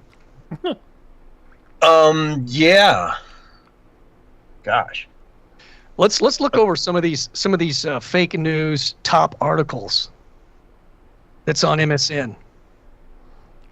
Man arrested at Travis Kelce's home after trying to serve Taylor Swift deposition. Whoopi Goldberg. We'll pass on that. Yeah. Dwayne Johnson says late dad Rocky completely crossed the line. More celebrity stuff. Sean Penn reacts to political violence around Charlie Kirk shooting. Not surprised. Something I don't get the whole headline. Yeah, after all his violent rhetoric, he's probably not surprised. Yeah, because he probably fueled it. Mm-hmm. Of course he did. Oh, here's a good one. This is a top headline from the Associated Press. This is really important, folks. Emily Blunt, the actress, interrupts Dwayne Johnson in a red carpet interview. That's super important, folks. What? Yeah. Yeah. Who's No. she? Come on. That's. Who is she? I mean, that's. I'll have That's to ask breaking. Deb. Deb probably tell me. I think she's like from the UK. I think she's Europe. I think that is the most disgusting thing. The very people who keep. Sorry, I just want to see how long this was. No, From it the actually Irish- was appropriate, Here's one for you. Madonna's in the headlines, in the fake news headlines. Okay, maybe it was too soon. She slams Pope Leo's gospel message in viral Instagram comments. I don't know, surprise there. Viral or toxic? Toxic. Watch Robert De Niro mock Donald Trump for autism claims. Oh, yeah. There's another important article. I mean, these are the top stories, folks, on MSN. Mm-hmm. And those aren't Trump claims. They're from the Harvard University's like medical school. Oh, there's a ton of different medical studies based on. And Tylenol themselves they've got tweets out from years ago saying, yeah, pregnant women shouldn't take our product. Well, folks, here's something people don't know. They just don't know any better. Yeah. Oh, well, they used to say, oh, if the baby's teething, rub Tylenol on their gums. Yeah. Heard about that. They used to have another one too, but that might have been more addictive or something. I can't remember what it was called. It was kind of the same kind of lidocaine or something like that. It was the Tylenol Plus with morphine. No. I mean, before they used Tylenol and that, they had this other one. I think it was like lidocaine or something like that. It was like a really, really watered down version of Novocaine or something like that. Remember, you could get it in the store as a gel and put it on your gums for a tooth or gum ache. Yeah. Mark, that's fake news. Then they were like, oh no, you can't use that anymore. You should be using Tylenol. Dude, come on. The lefts are taking full bottles of Tylenol while they're pregnant and getting I'll tell you, when I was in the service, when I was in the military, everything, you got an ache or pain, here's your Tylenol, 500 milligrams or 1,000 milligrams. 30 seconds, guys. Let's get back to some real news. Tori Spelling recalled her date with a charming Charlie Sheen in the gnarly part that ended their fling. Let's talk about that. That's real news. That's hard-hitting real news on MSN. All right, and here we go. 5, 4, 3, 2, 1. And you are live and back on the radio side for the second hour right now. Hello, everyone, and welcome to Hour 2 of the Censorship Sucks Roundtable Radio Show, Wednesday night, September 24th, 2025. And in our previous segment, we were just covering all the violent rhetoric coming from the left and just showing, I don't know, Barry, the vitriol, the dripping hatred they have for ICE, to call them Gestapo and Nazis, when, I mean, most of ICE is Hispanic, just to, get that out there. Well, yeah, I guess the left's racist. I don't know. Yeah, right. So J.D. Vance is trying to take it down a notch. Here's what he had to say today. Go. And I think that is the most disgusting thing. The very people who keep us safe ought to be honored and protected and praised by Democrats and Republicans alike. It is time to stop the rhetorical assault on law enforcement. Because here's what happens. Because here's what happens when Democrats, like Gavin Newsom did, say that these people are part of an authoritarian government. When the left-wing media lies about what they're doing, when they lie about who they're arresting, when they lie about the actual job of law enforcement, what they're doing is encouraging crazy people to go and commit violence. You don't have to agree with my immigration policies. You don't have to agree with Donald Trump's immigration policies. But if your political rhetoric encourages violence against our law enforcement, you can go straight to hell, and you have no place in the political conversation of the United States of America. Bam. He nailed it. They have no place in the political discourse, man. You cannot have political discourse with people that are so far out there that they've left reality and they don't even understand basic common reason. Mm-hmm. Which is what we're seeing a lot of, We're seeing a lot of this. I mean, okay, just another example, another article I have pulled up here. Ryan Ruth found guilty on all charges. Okay, so homie's going to jail probably for the rest of his life. You know what he did when he heard the guilty verdict? Yeah, he tried to stab himself. Yeah, he took a pen off the table and tried to stab himself in the neck with it. Yeah, it's kind of par for the course. We kind of should expect the unexpected and the bizarre from, the people that are on the extreme left. I mean, they just do weird stuff kind of all the time now. Yeah, and I'll tell you, he's probably got good reason, because look at the prison population. It's like any other population. You're going to have people who support Trump and people who hate him, And I bet there's a lot of really bad guys in prison who support Trump. And if you go into their prison, it's almost like a gang kind of thing. You know what I mean? You're the dude who tried to kill our guy. Yeah. I mean, I'm just against all forms of violence, so I hope that doesn't happen. But I do think that it is a risk, And I see this meme around. Have you seen the one with Roseanne? Not Roseanne Barr, but what's the other one? The crazy one? Not Roseanne Barr, the other crazy one? Yeah, the one that left the country. Oh, yeah. What's her name? Rosie O'Donnell. Rosie O'Donnell. Yeah, there's this meme out there, that she's being attacked by sharks, and they're like, well, what would you do to help her or throw to her to help? And everybody's like, I wouldn't help her. And I'm thinking to myself, I can't stand her, but yeah, I would help her. I'm not evil like the left, I would try to save her. It doesn't mean I wouldn't criticize her or, think fondly of her, but I'm not evil. Like I do want to help somebody. Yeah. I don't care what their political party is or how hateful they are. My job is to love everybody equally. Well, I don't want to see anyone be eaten by a shark. I would certainly help her out of the water. That's just ridiculous. Oh, I'd throw her a kitchen sink. And I know it's a meme. It's a joke. I get it. A lot of people really mean anything by it, but it reflects bad on us, I think, because the left will use that as fuel to their already violent fire. Absolutely. And they don't need more. Look how hateful you are. Look, you guys are full of hate. You wouldn't even help her if she was drowning, When it's just, you know what I mean? But still. Yeah. I mean, for the memes, okay, I get it. It's kind of funny. But, at the end of the day, you're not going to let someone die right in front of you, You're not. Yeah. I wouldn't. I don't care who it is. Joe Biden himself, I'd help out of the water. Barack Obama, I'd help out of the water. Anybody on the left, Exactly. Yes, I agree. I mean, maybe they might just see some compassion in you and say, wait a minute, you guys aren't evil? I thought you were evil. Well, that's what Bill Maher was saying. He says, I liked Charlie Kirk. Charlie Kirk was a friend. I disagree with him everything politically, just like we disagree pretty much about everything with him as well.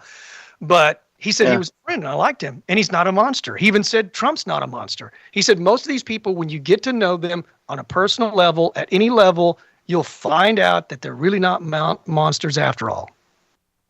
Exactly. I mean, there are some really dumb people out there. AOC, I'm sure she's a very nice, sweet lady, but she's just got it all backwards, man.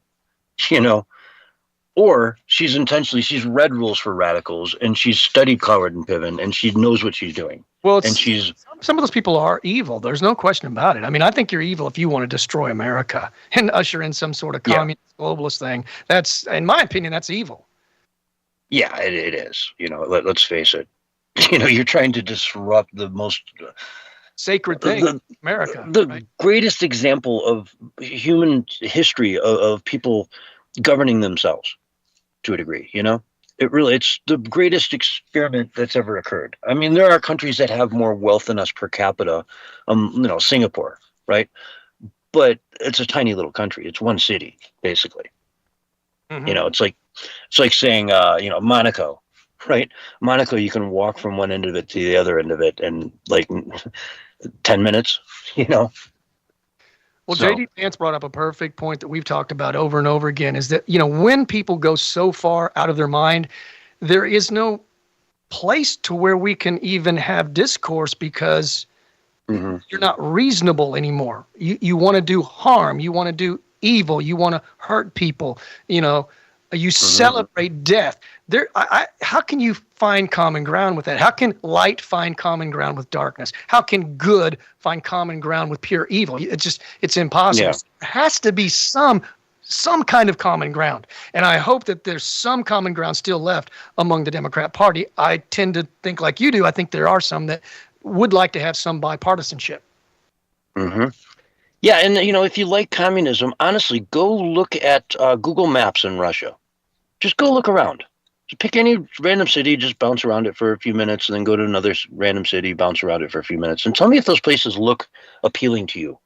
If you'd want a vacation there or live there, God forbid, you'll quickly realize that there's not much to it. There's probably some parts of St. Petersburg and Moscow that are, nice enough, but man, Russia does not have much going for it.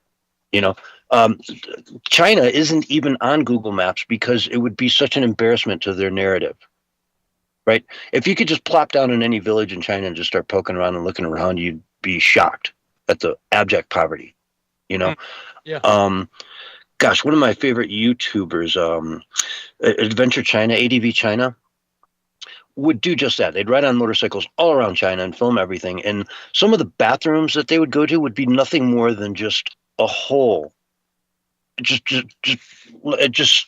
everything everywhere. Just an absolute disaster. You wouldn't want to touch it with a 10-foot pole. Bees everywhere. Gross. And of course, there's no toilet paper. You know, if they leave a roll of toilet paper out for anybody, it's just going to get stolen. The first person that goes by will take it. And I would say to all those leftist globalists out there, you have to realize that the model for the global world order is China.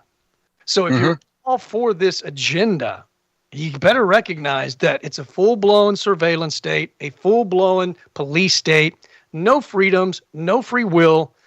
I mean, China was just cracking down on Christianity now. It has to be very specific state-run Christianity. There can be no anybody thinking for themselves in the Christian church, and so they're shutting those churches down. I believe it's criminal. Look what they've done to the Uyghurs, the Muslim population there. They've just basically eliminated them by force, put them into slavery, destroyed all their mosques and everything. I mean, just full on horrible. You can't imagine a worse scenario on this planet of any people who've been treated worse. I mean, and I'm including Palestine in there for sure. You know. Sure. So yeah, we folks, you don't want what's coming. You don't want that stuff. What they're trying to sell you, you just don't want. But let's move on here. Where we time-wise, we're good. Okay, Jimmy Kimmel. Let's get on to Jimmy Kimmel because that's really important news. It really is, man. Yeah, he's back. He's back on the air, folks. He's back in although Sinclair and what is it, Star something affiliates, they won't be carrying him. So about a quarter of the channels that used to carry Jimmy Kimmel will not have him back on because they're affiliates. They're the channels that own the stations want nothing to do with him. And honestly, what gets me here is everyone saying he's a comedian. It was a joke, but it wasn't a joke. He wasn't joking when he said that the shooter that killed Charlie Kirk was MAGA. He was one of their own. He was absolutely not joking when he said that. There was no joke. There's nothing funny about it. In fact, it's pretty offensive. And so, yeah, some of these affiliates are just like, no, we don't want anything to do with you, even if you bring him back. So he's not going to be back for very long. His audience was already dying. Just hate speech, right? If you were a leftist, you would call that, based on their definition of hate speech, that would qualify for hate speech. And yet Hillary Clinton saying, oh, we have to support all speech, unpopular speech, which would include hate speech, but yet they were going after anybody that said anything they didn't like. Yeah. Now, again, censorship sucks, right? But as a business model, so does Jimmy Kimmel's show. Okay. So I think he's ultimately going to lose this. Yeah. What'd you say? How many people watched it last night? A little under 7 million people, but those were mostly Republicans that went to see the circus show. You know what I mean? Yeah. See what he was going to say, catch what, it dies off. He gets boring real quick. And then the next thing you know, it's just the same old boring show he's had on forever that is so one-sided. What they say, he's brought on something like, 3 conservative guests in the last 5 years. Just, he doesn't do it. Oh, he's not a comedian. He's a leftist activist propagandist. Exactly. Which is why they need to pass the Charlie Kirk Act to prevent the government from spewing propaganda across the airwaves. It's what we're getting. I mean, it's before Obama did that, we had fair and balanced late night shows that just made fun of everyone.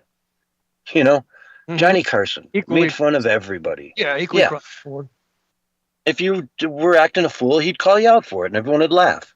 And it was funny. And, he'd rip on your guy, he'd rip on the other guy, everybody. It was just fair game. This is the same. That's something like you're saying, dude. What he did is something entirely different than that, man. That was so insensitive, so out of place, and not right, dude. Mm-hmm. Even Jay Leno came out a couple weeks ago, and he's like, "Why would you alienate half your audience right out of the gate? Why not be funny and for everybody, for the whole country?" And he's right. I mean, it's something that can bring us together versus tearing us apart. You stand around the water cooler and someone says, "Hey, did you see Jimmy Kimmel last night?" And it's like, "Oh, that jerk." No, of course I didn't watch it. Why would I watch that? It's, propaganda. And they're like, "Oh, well, whatever. It was really funny. He made fun of Orange Man and called him a small penis." Well, the very fact that he's back on air is 100% proof that the Trump administration and the FCC did not censor him. They keep saying that Trump fired him. No, ABC fired him.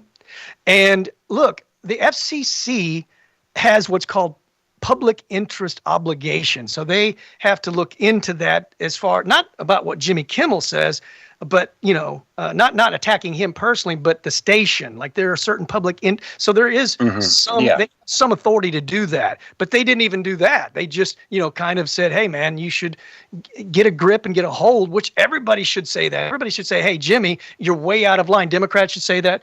But he's still on air. Nobody censored him. Nobody blocked him. Nobody's stopping him. And then there's Hillary. I can give you that exact quote. She said, "In America, we defend free speech in terrible times. We defend free speech, even when it's offensive. We defend free speech." Does she really defend? They never defend free speech, ever. And now all of a sudden, they defend free speech. But this isn't even about free speech. Look, they were censoring people on open platforms, free speech platforms, right? This is something totally different. That is, these are stations that have certain guidelines that they have to abide by. Public interest guidelines. Well, and the stations have to go out and sell the ads for those slots, right, to get the money. So they can't do it. They're like, "Hey, man, you know how hard it is to sell ads on this show now? You've got, 200,000 people watching you? I can go to Timcast and get an ad with them of a 10-minute sponsored thing for, the price of a 30-second ad with you, and he gets 5 times the audience." So that's why he only gets like 300,000 viewers as a general rule.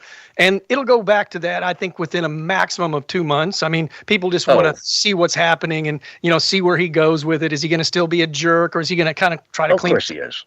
Yeah, of course. Oh, yeah. Well, because he's doing the bidding of his handlers and ABC.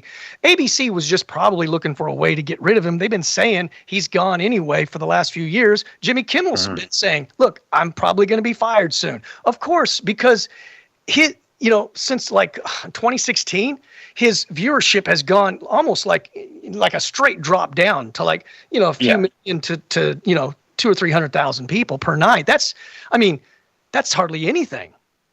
Exactly. I mean, for a late night show, it's ridiculous. And again, it's because half the people out there have no interest in you at all. And the other half are just kind of sick of it too. I mean, there's a lot of people out there that aren't deranged that just want to laugh. And it's like, this isn't funny, man. All they're saying is Orange Man bad over and over and over. Right? Yeah. It's not funny. It's just dumb. It's old. It's so old, man. And I think that's wearing down. I think it's even wearing Democrats down. That's why even Democrats don't watch the show, man. It's just too much. A Democrat says, "I just want to be entertained, and I'm tired of hearing." I would imagine that most Democrats that don't like Trump are saying, "I don't want to hear any more about Trump than I have to. So please just be funny, because that's why I'm watching your show." Exactly. And make everybody laugh, man. Just be inclusive. Jasmine Crockett's out there saying some of the dumbest things on the planet, and you can't pick that low-hanging fruit and make fun of it. Right? It's so easy. Yeah, well, they don't want to make fun of the left. You know how it is. They know they're losing, and they know they're losing very badly. The Democrat Party is over. It's been over for a while. We've talked about it. They're on their way out, unless they have real reform, and I just don't see that happening as long as the globalists control the Democrat Party. Yeah, I mean, she's such an embarrassment that posthumously Davy Crockett just changed his last name to Jones. I don't know. Easy. It's easy to make fun of her. It's easy. Anyway, in the couple minutes we have left, let's talk about Tylenol and asanedophedrine. Is that how Trump pronounced it? Wow. Yeah. I don't know. Acetaminophen. Acetaminophen. You didn't see the clip where Trump was trying to read that word in a press conference and he had no idea how to pronounce it, so he was trying to read it phonetically. But anyway, Harvard University came out with a study that said, hey, man, this stuff is really bad for pregnant moms and their babies, and it could lead, to autism if taken too much. So Trump, RFK, came out and said, this is important. People need to know it. Made the announcement. And now the left is going crazy. We've got all these pregnant women on TikTok taking Tylenols just for no reason, just because, Orange Man bad. I don't care if my kid is, gets autism. I don't care if this is linked to autism. I just want to, own the Orange Man. Barry, have you seen those? I have. It's quite shocking. And of course, they're saying I also got an extra booster shot as well. So they're getting the old booster shot and taking some Tylenol. Good for them, I guess. I mean, I would say don't do that. Gosh. Hey. While you're pregnant. Yeah. Well, we know they shouldn't even be getting the COVID shot while they're pregnant. I mean, that was one of the first things. Absolutely not. In Europe, right? Don't give this to pregnant women. Don't give it to teenagers under the age of 16 and the elderly over whatever age it was. And then soon after that, that's who they were promoting it to. They even were promoting it for like infants and so forth. So we could see they admitted that it would be bad for those people, and then they actually pushed it for those people, which to me seems extremely sinister and diabolical. I can't even imagine any other explanation for that. Yeah, exactly. It's not good for them. I mean, it's shown straight up. But you know what? The big pharma's got to make that money. They got to make that sweet, sweet green. Because they promised me, $10 million from the next campaign. And I need that money. So, yeah, hey, let's just make it mandatory. Go ahead. How about this? How about in your wildest dreams, Big Pharma, we'll make it mandatory to go out to eat if you don't, you have to have the vaccine to even go eat. How does that sound? Is it, does that give me my $10 million in the next campaign? Great. Let's do it then. That's the evil that we're looking at, folks. I mean, it's shocking. But on that note, putting the death jab. You know what I'm saying? It's shocking. Yeah. And on that note, though, we've got to take a break. So, folks, this is the Censorship Sucks Roundtable Radio Show. We'll be right back with more right after this. All right, we are on radio break. Excellent.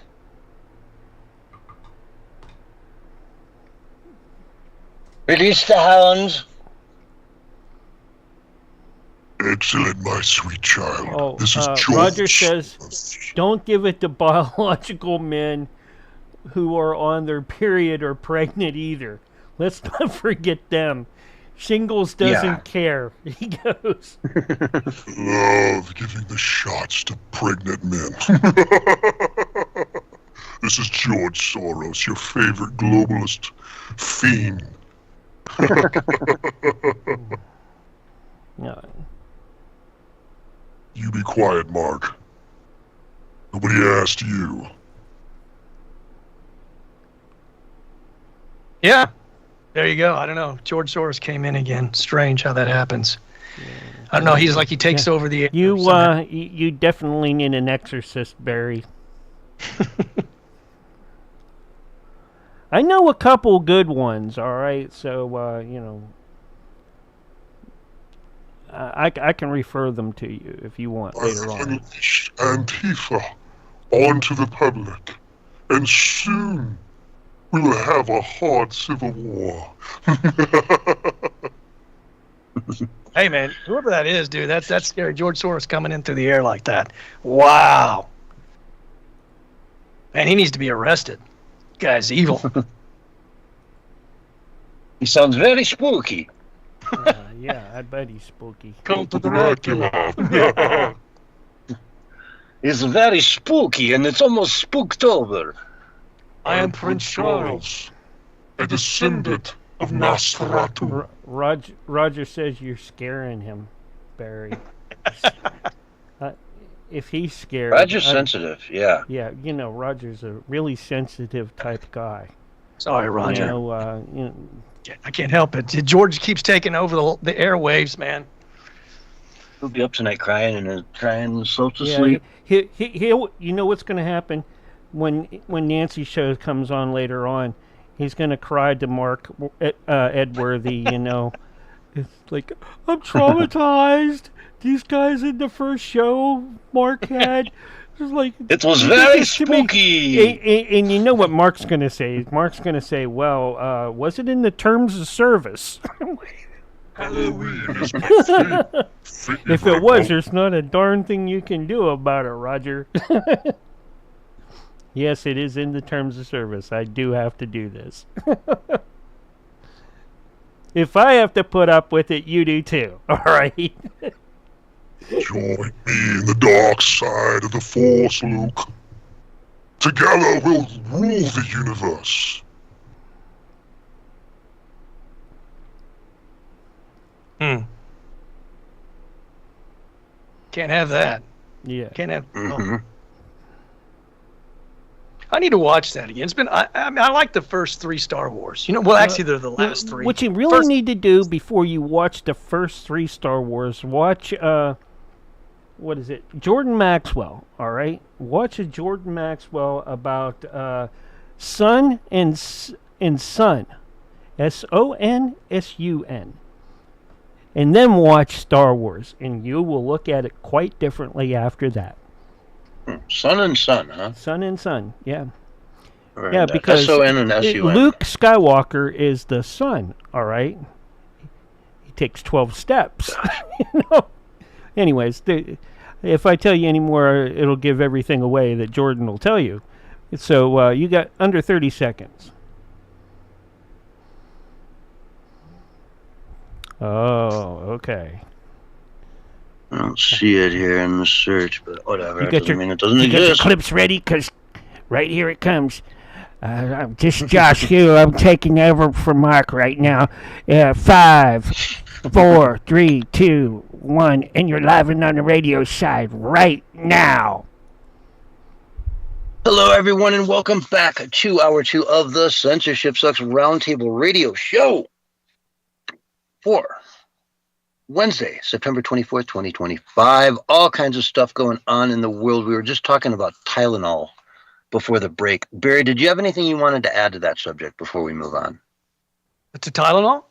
Yeah, to the whole Tylenol for pregnant women. I would just like to add that, folks, if you're out there and you're pregnant, really, what they're saying is just don't take Tylenol on any kind of regular basis. If you have a really bad, fever or something, and you can't, quote, sweat it out, then maybe take one. But really, acetaminophen, just avoid it if you're pregnant. That's what I would say. Yeah. And the media, they've been saying that it's all just insane when it's all backed by science. It's all backed by medical studies. And that's really terrifying when the media has become so blatantly irresponsible and reckless. That's very problematic because it's costing people their lives. It's possible, definitely costing their livelihood many times, if not their lives. And so when they're constantly giving misinformation, disinformation, and lies, this is extremely dangerous. Extremely dangerous. It really is. I started out the segment saying, guys, it wasn't. Don't you know that the speed of science works the same way as the speed of politics, with some dollars passed under the table? Yeah. But I started when I brought the story up for the first time, saying it wasn't Trump, it was Harvard Medical School that made this announcement. Exactly. Trump and RFK Jr. are just forwarding the message out to the people to give it, more of an audience. And what are the left doing with that Harvard study? They're discrediting it because it came from Trump and RFK. And they're saying to women, go out and take it. It's fine. This is all ridiculous. When even Tylenol has said for years that if you're pregnant, don't take the product. Yeah. Exactly. So like you say, it's disgusting.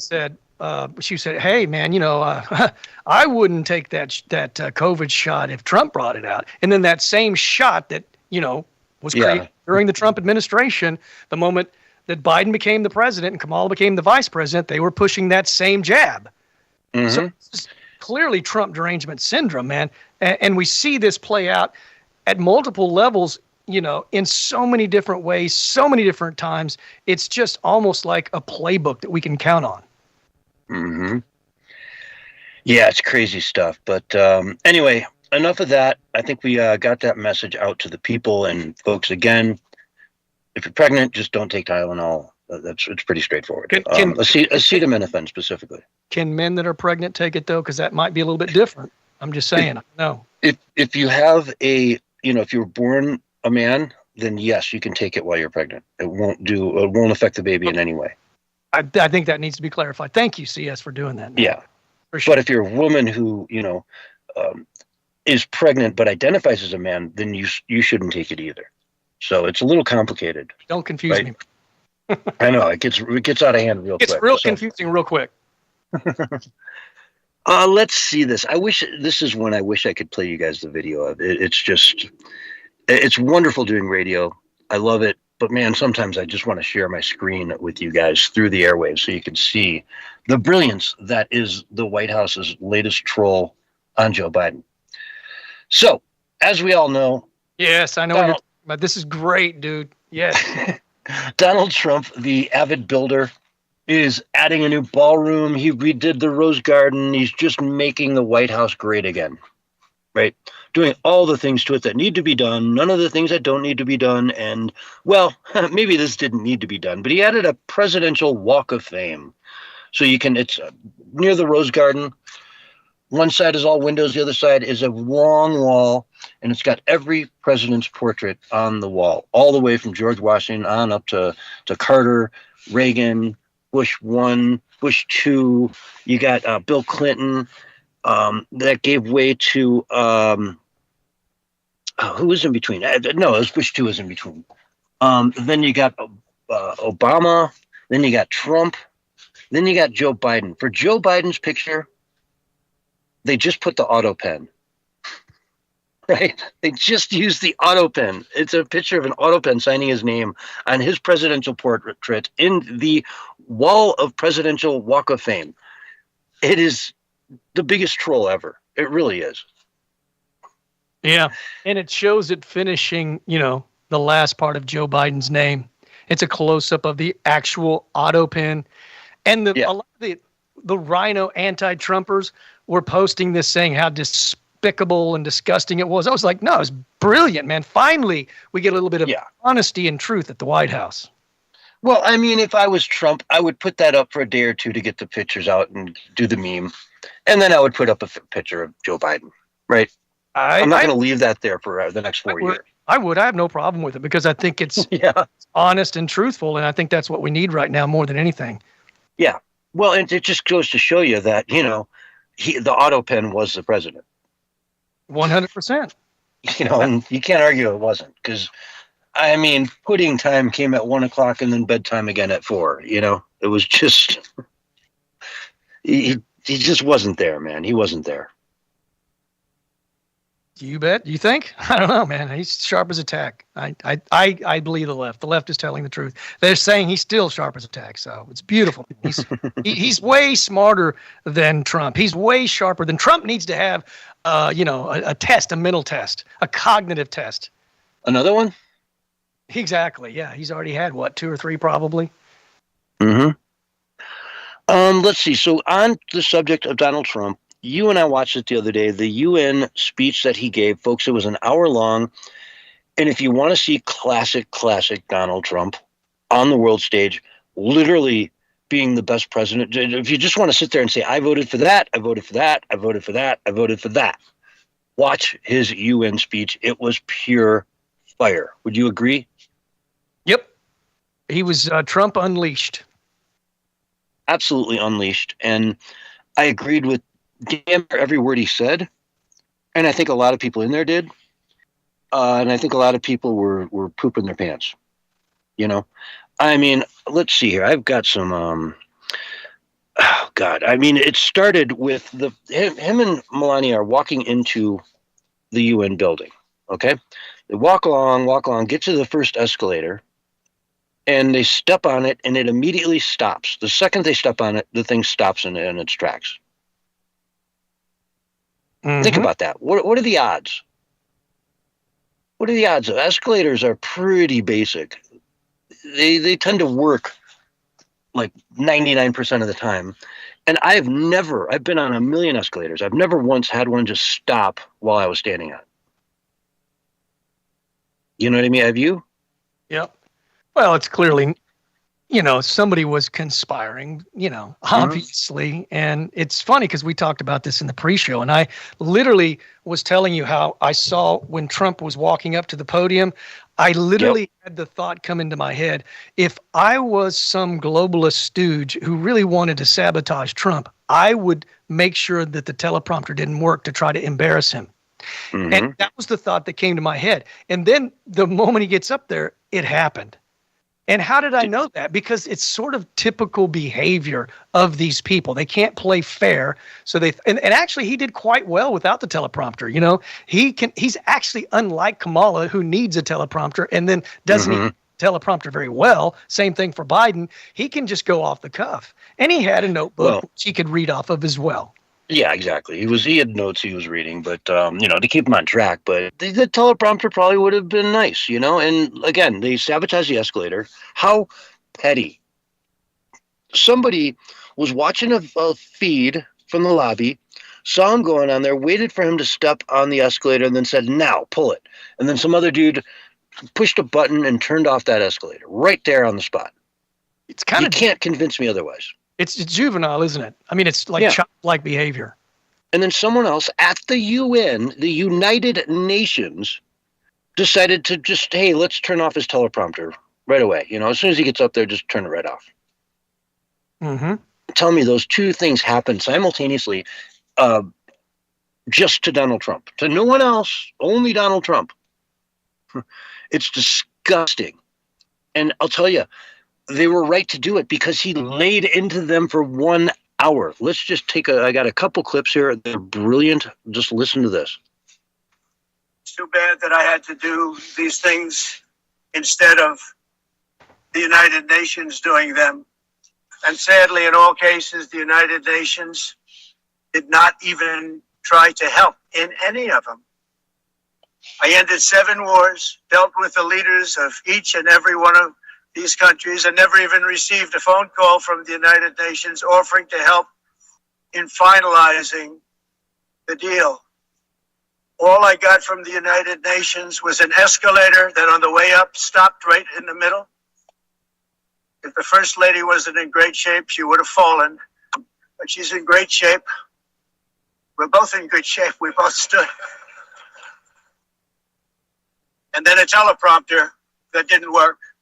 These are the two things I got from the United Nations, a bad escalator and a bad teleprompter. Thank you very much.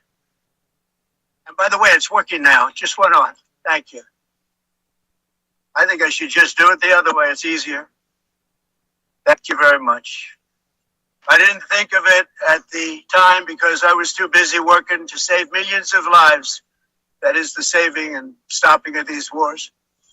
But later I realized that the United Nations wasn't there for us. They weren't there. I thought of it really after the fact, not during these negotiations, which were not easy. That being the case, what is the purpose of the United Nations? The UN has such tremendous potential. I've always said it. It has such tremendous, tremendous potential, but it's not even coming close to living up to that potential. For the most part, at least for now, all they seem to do is write a really strongly worded letter and then never follow that letter up. It's empty words, and empty words don't solve war. Mm-hmm. Empty words, they don't solve war. They never once tried to help them. And I mean, we're just getting started here. Let's go to him talking about London. About it. And I have to say, I look at London where you have a terrible mayor, terrible, terrible mayor. And it's been so changed, so changed. Now they want to go to Sharia law. But you're in a different country. You can't do that. Both the immigration and their suicidal energy ideas will be the death of Western Europe if something is not done immediately. This cannot be sustained. What makes the world so beautiful is that each country is unique. But to stay this way, every sovereign nation must have the right to control their own borders. You have the right to control your borders. He also goes on to talk about how they're financing the Russian side of the war by purchasing their energy. Right? Yeah. He's like, you guys are funding this whole thing. What are you doing? Yeah. Well, You know? that kind of keeps the war going too, because, if Russia remains strong, then they can keep fighting strong. And that's the goal. Yeah. NATO, that's the goal of these globalists, is to keep that war going for as long as they possibly can, because they love death, blood, and mayhem and murder. Exactly. And I mean, I bet the amount of money they send to them to purchase energy on a daily basis is damn near about the same amount of money Russia's spending to fund the war in Ukraine. It's probably dollar for dollar, if I were to guess. Well, it's always been said that the globalists fund both sides of all wars. That's kind of been theory, absolutely. And there is some truth to it. I don't know the extent of it, but that is the truth in some instances for sure. A lot of these bankers and a lot of these evil people, they don't have sides. They just have whatever side gets them paid. It's all about like what you've been saying about the money. Show me the money. Yeah. Here he is talking about Palestine. And interestingly enough, we just had Netanyahu come out the other day and say that if there is a Palestinian state, it will not exist west of the Jordan River. Okay. So that's an interesting throwdown. It'll probably exist in Jordan maybe, but he's like, it'll never exist west of the Jordan River. So that means the West Bank, Gaza, none of it. But here's Trump talking about it. Ceasefire in Gaza, have to get that done, have to get it done. Unfortunately, Hamas has repeatedly rejected reasonable offers to make peace. We can't forget October 7th, can we? Now, as if to encourage continued conflict, some of this body is seeking to unilaterally recognize a Palestinian state. The rewards would be too great for Hamas terrorists for their atrocities. This would be a reward for these horrible atrocities, including October 7th, even while they refuse to release the hostages or accept the ceasefire. Instead of giving to Hamas and giving so much, because they have taken so much. This could have been solved so long ago. But instead of giving in to Hamas's ransom demands, those who want peace should be united with one message: release the hostages now. Just release the hostages now. Yeah, then we can talk. You know what I mean? Mm-hmm. But he laid it out, no question about it, man. And it's got to end. I mean, the bloodshed is just too much. It's not good for the mental disposition of the world right now. And it's also really dangerous to be on that kind of shaky ground with so much polarization in the world. We need to have peace. So Trump is right about that. We got to negotiate peace. We got to make these wars end. He's already stopped 7. He's got 2 more to go. Let's end them.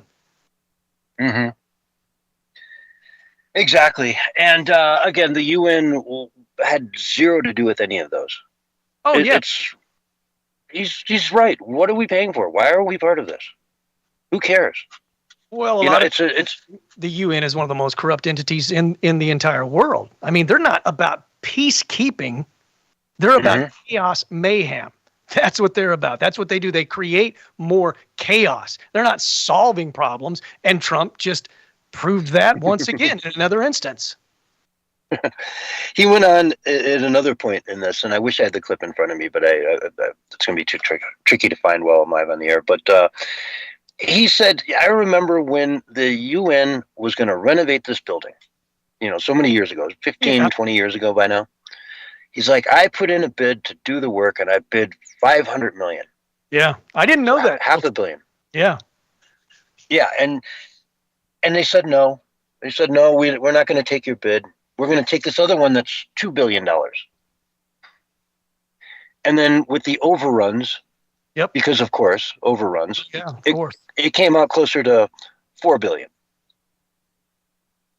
So Trump's like, I would have done it for 1/8 of what you paid. And got marble floors.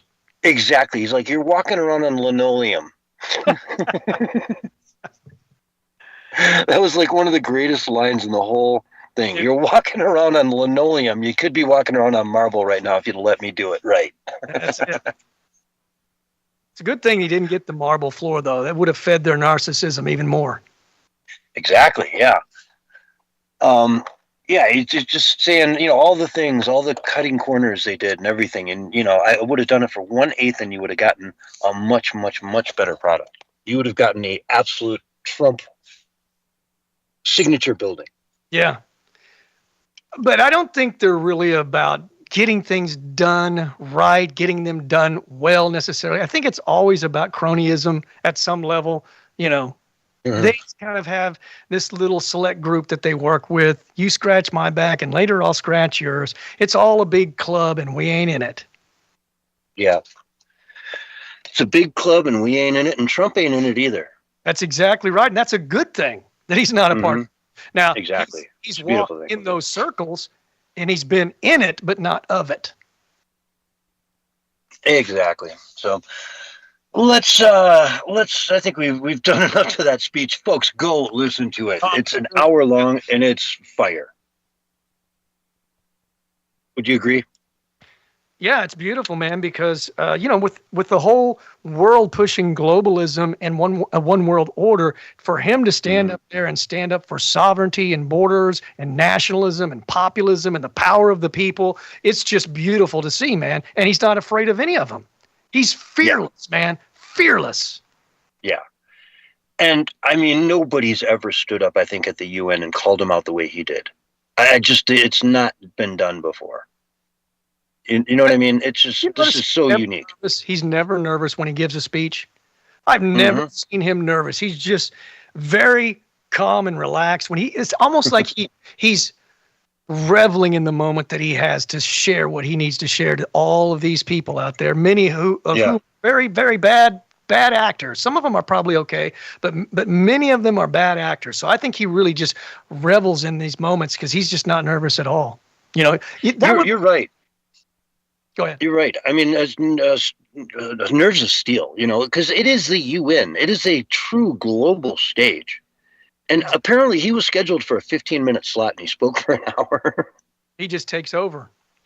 Exactly. And all of these world leaders are out there listening to him. And he doesn't give two hoots. He's just going to tell you what he thinks. And if you don't like it, that's probably a good thing. To be fair. He excoriated China as well. And they would cut away to China. And China, you could tell they weren't happy about what he was saying. But he just let it rip, man. Exactly. And the Chinese delegation didn't look that impressive either. They look like a bunch of kids. I don't know. That's me, I guess. Yeah. Okay, so let's get into other news because there is a looming government shutdown coming down the pike, right? Looming government shutdown. And this is what Trump truthed about the whole thing. Quote, after reviewing the details of the unserious and ridiculous demands being made by the minority radical left Democrats in return for their votes to keep our thriving country open, I have decided that no meeting with their congressional leaders could possibly be productive. To the leaders of the Democratic Party, the ball is in your court. I look forward to meeting with you when you become realistic about the things that our country stands for. Do the right thing, all caps, he added. Let's see, continuing, quote, they are threatening to shut down the government of the United States unless they can have $1 trillion in new spending to continue free health care for illegal aliens, force taxpayers to fund transgender surgeries for minors, have dead people on the Medicaid rolls allow illegal immigrants, criminals, to steal billions of dollars in American taxpayer benefits, try to force our country to again open our borders to criminals and to the world, allow men to play in women's sports, and essentially create a transgender operations for everybody. I look forward to meeting them when they get serious about the future of our nation. We must keep the government open, legislate like true patriots rather than hold American citizens hostage, knowing that they want our now thriving country closed. I'll be happy to meet with them when they agree to the principles in this letter. They must do their job. Otherwise, I'll just be another long and brittle slog through the radicalization quicksand. Thank you very much for your attention on this matter. Well, I'm sure they're not going to pay any attention to what he said, but anyway. No, of course not. Of course not. But looming shutdown coming, folks. It's like, hey, we get these shutdowns. Now, it'll be interesting to see a Trump shutdown versus what we saw when, say, Obama had a government shutdown and closed every, open air memorial in Washington, D.C. Yeah, intentionally. Right.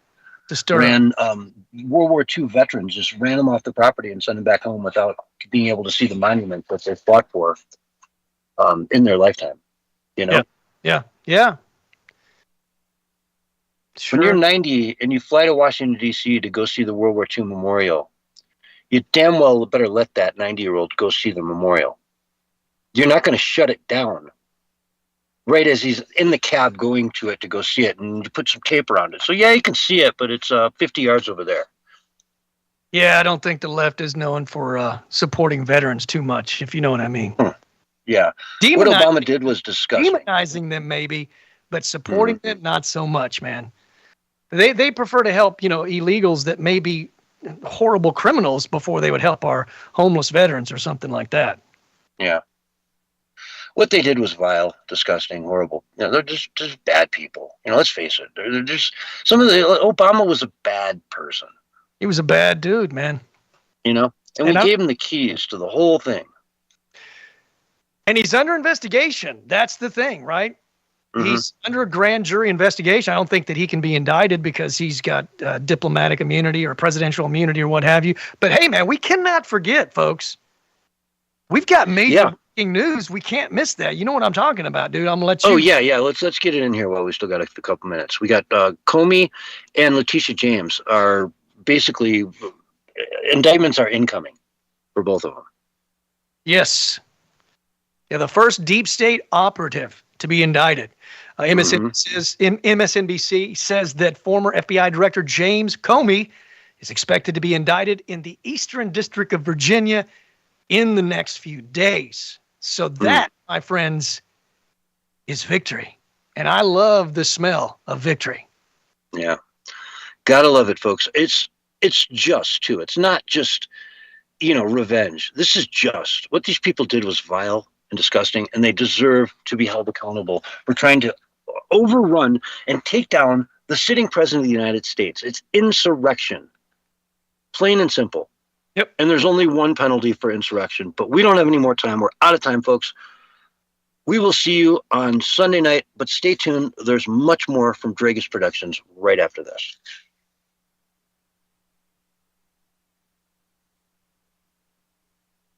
Great show, guys. You want to hang out? All right. We can hang out for a little while. I think I'm going to chill. Yeah, I know Barry is. Going back to work on eBay. You're going back to work on eBay, huh? Yeah. Yeah, I got this blender that I got to edit the photos. Well, I'm just going to let this call end on its own then. So we can talk for that. Yeah. What do we got, 2 minutes? Yeah, we got about 2 more minutes. Yeah, well, we can cover a lot in 2 minutes. Yep. I think it was like 59 when we started, so we might have 3. Oh, wow. No, I got... Hey, I know what you're doing. You're trying to eat up my amount of time. Tell me I ain't got no time. Flat Earth! Flat Earth! Hey, now. Hey, we ended on a positive note. Hey, I just had to get that Josh thing in. It's... I've been listening to a lot of our old shows. In fact... I actually caught your very first show like twice, and I'm like, man, wow, that really. We must have come a long way. Yeah, we've really come a long way. Send me the link to that. If you come across it. It comes up randomly all the time on the Rumble page.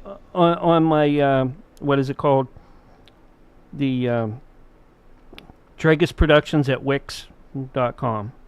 Oh, okay. Okay. Because that's Wix.com. I would love to listen to that. It comes up all the time, and people come in and they listen to it and they're like, "Wow, that's where Willie started from."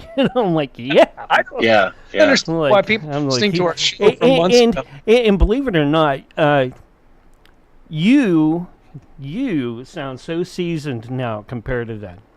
I know. I mean.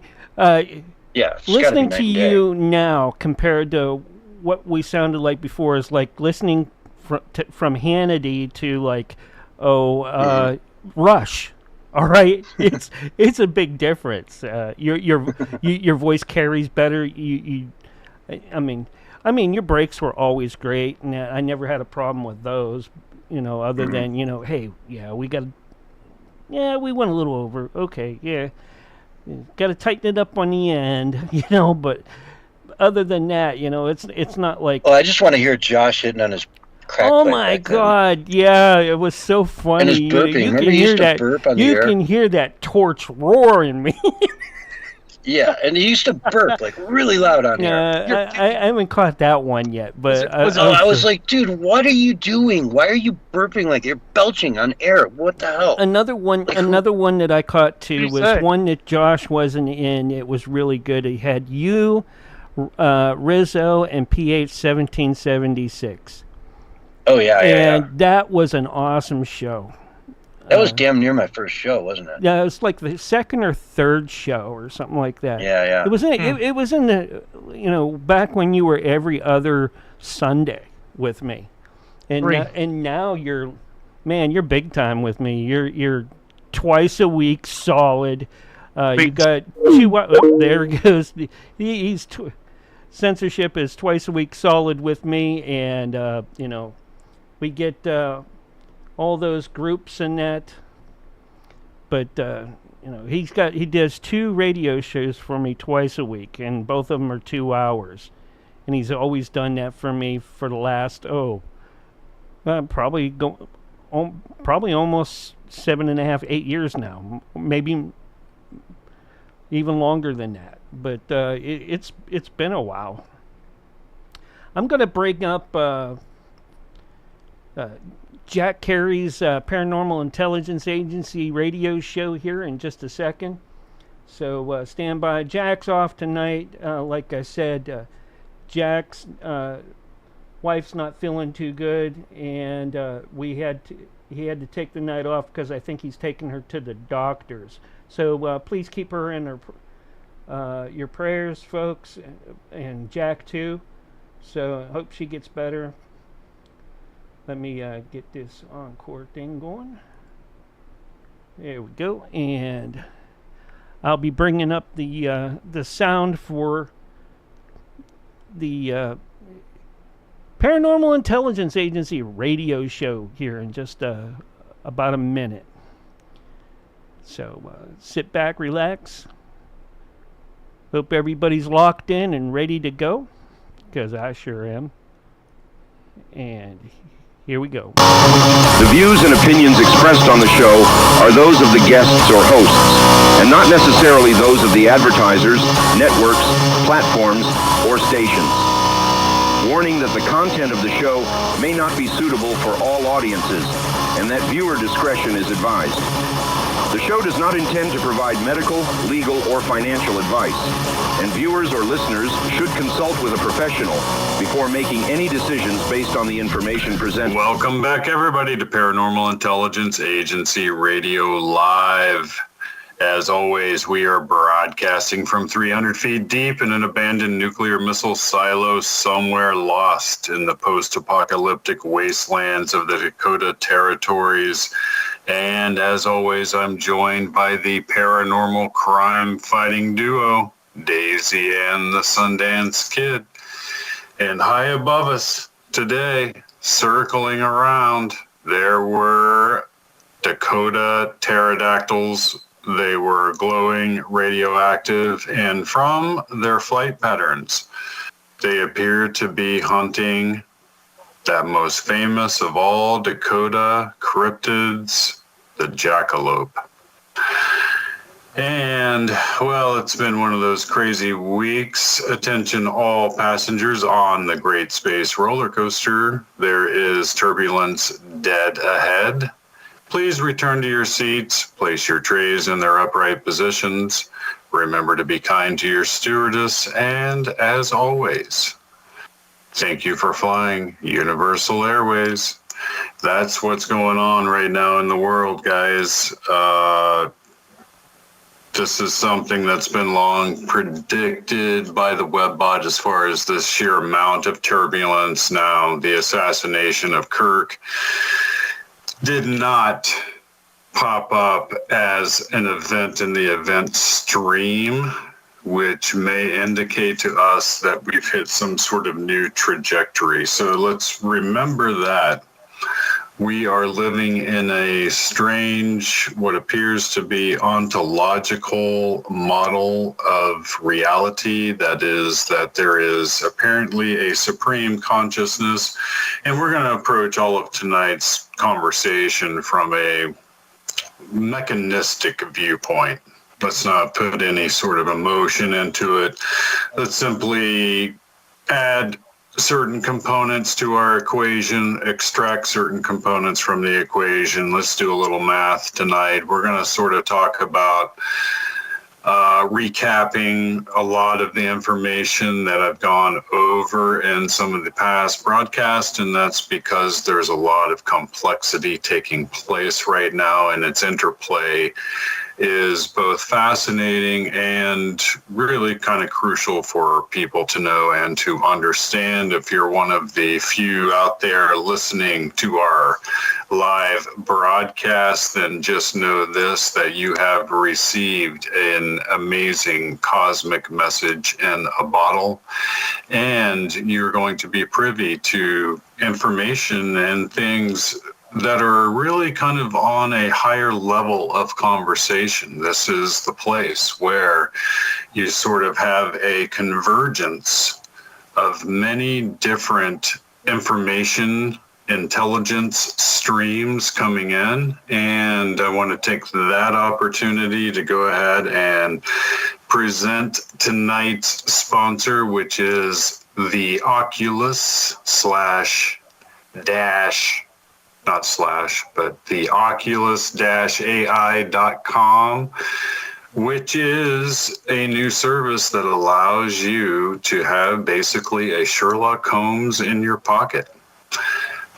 You can download the Oculus-AI.com app to your phone. Every day there is a daily briefing, an intelligence briefing presented specifically for you of a great deal of information that is curated artificial intelligence. In other words, these are intelligence briefs that are collated using artificial intelligence by people who know what questions to actually pose to it and how to use it to uncover hidden information in the world of OSINT, which is a ever-growing world out there, the open source intelligence gathering community.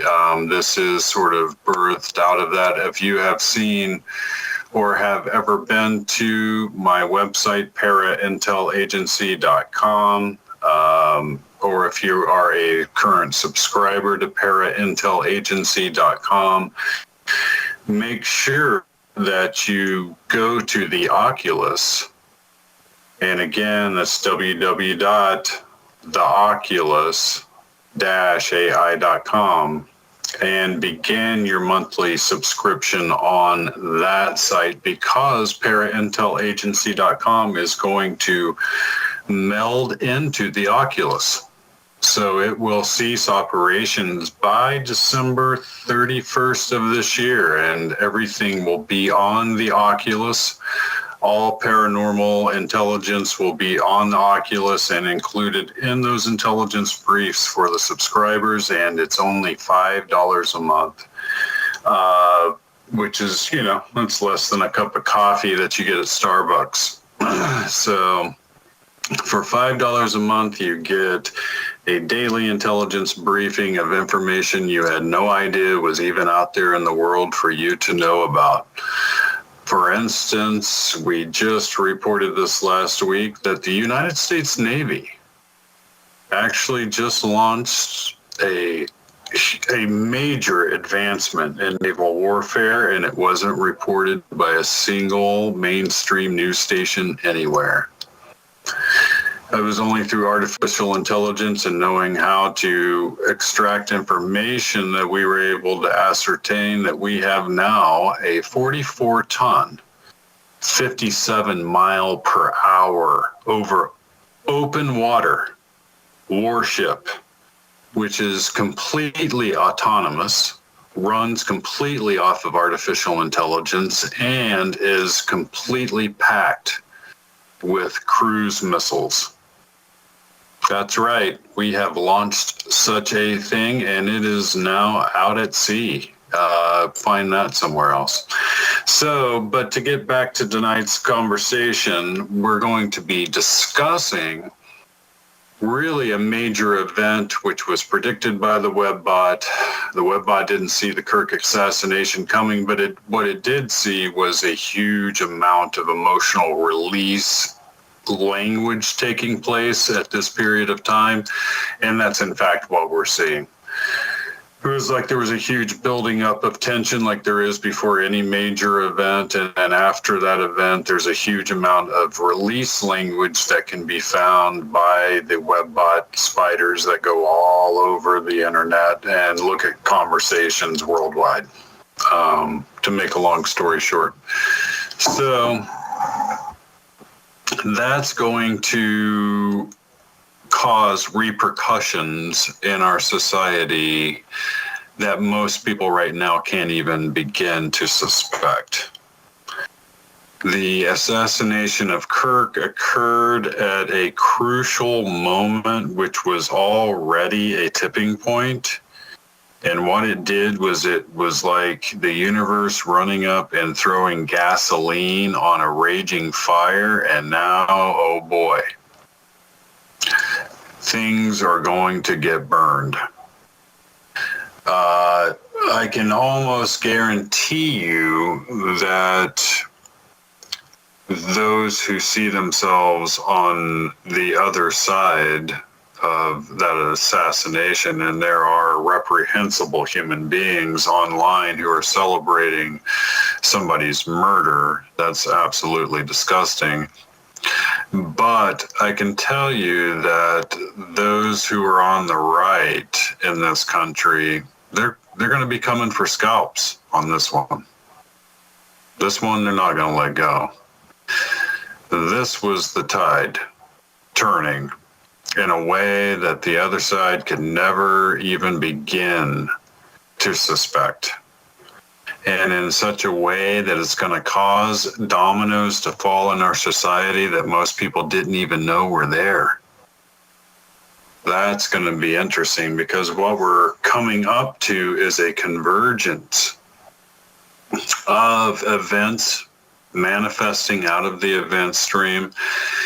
And if you've been a fan of the show or followed us for a while, you know that we follow the WebBot's view of the universe, which is the ontological view that there is the true nature of the universe is one, which is a self-revealing nature, and it does reveal itself to the living species within its material paradigm.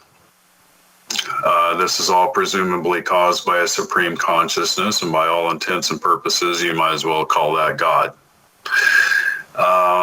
In what form that manifests is up to any given religion on any given day to provide you with some sort of meaningful definition that can be perceived in a human way.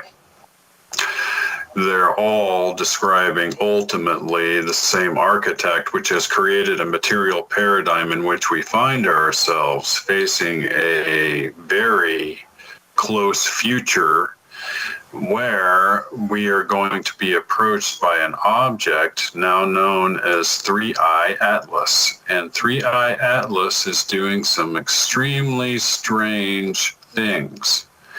This is going to coincide at a time when Kirk's assassination causes what, for all intents and purposes, can be described as an actual Civil War-like event that takes place in the United States that is coinciding with actual World War III breaking out in Western Europe. And that will coincide with China's invasion of Taiwan. All of these things will coincide with a death of fiat currency worldwide. The old debt system, the death of the old debt system based on a petrol fiat dollar is finally within its death throes. And in the coming very soon, immediate future, next few months, over the next couple of years, you're going to begin to see cryptocurrency overtake all of the world's currencies. This was something that the bankers have long feared. It was something that Satoshi Nakamoto, the figure that designed Bitcoin and left the white paper for us to follow, intended to happen. Cryptocurrency at its base, at Bitcoin's base, is completely uncontrollable. That doesn't mean it's going to wipe away the old system. What it means is that the old system is shape-shifting. And they are currently, right now, in the process of buying up as much cryptocurrency as they can get their hands on. I know because I both own cryptocurrency and I follow a non-stop information intelligence stream concerning the fact that there are now major, huge financial institutions, BlackRock being chief among them. And for those of you who know who BlackRock is, then you know what I'm telling you is some serious stuff.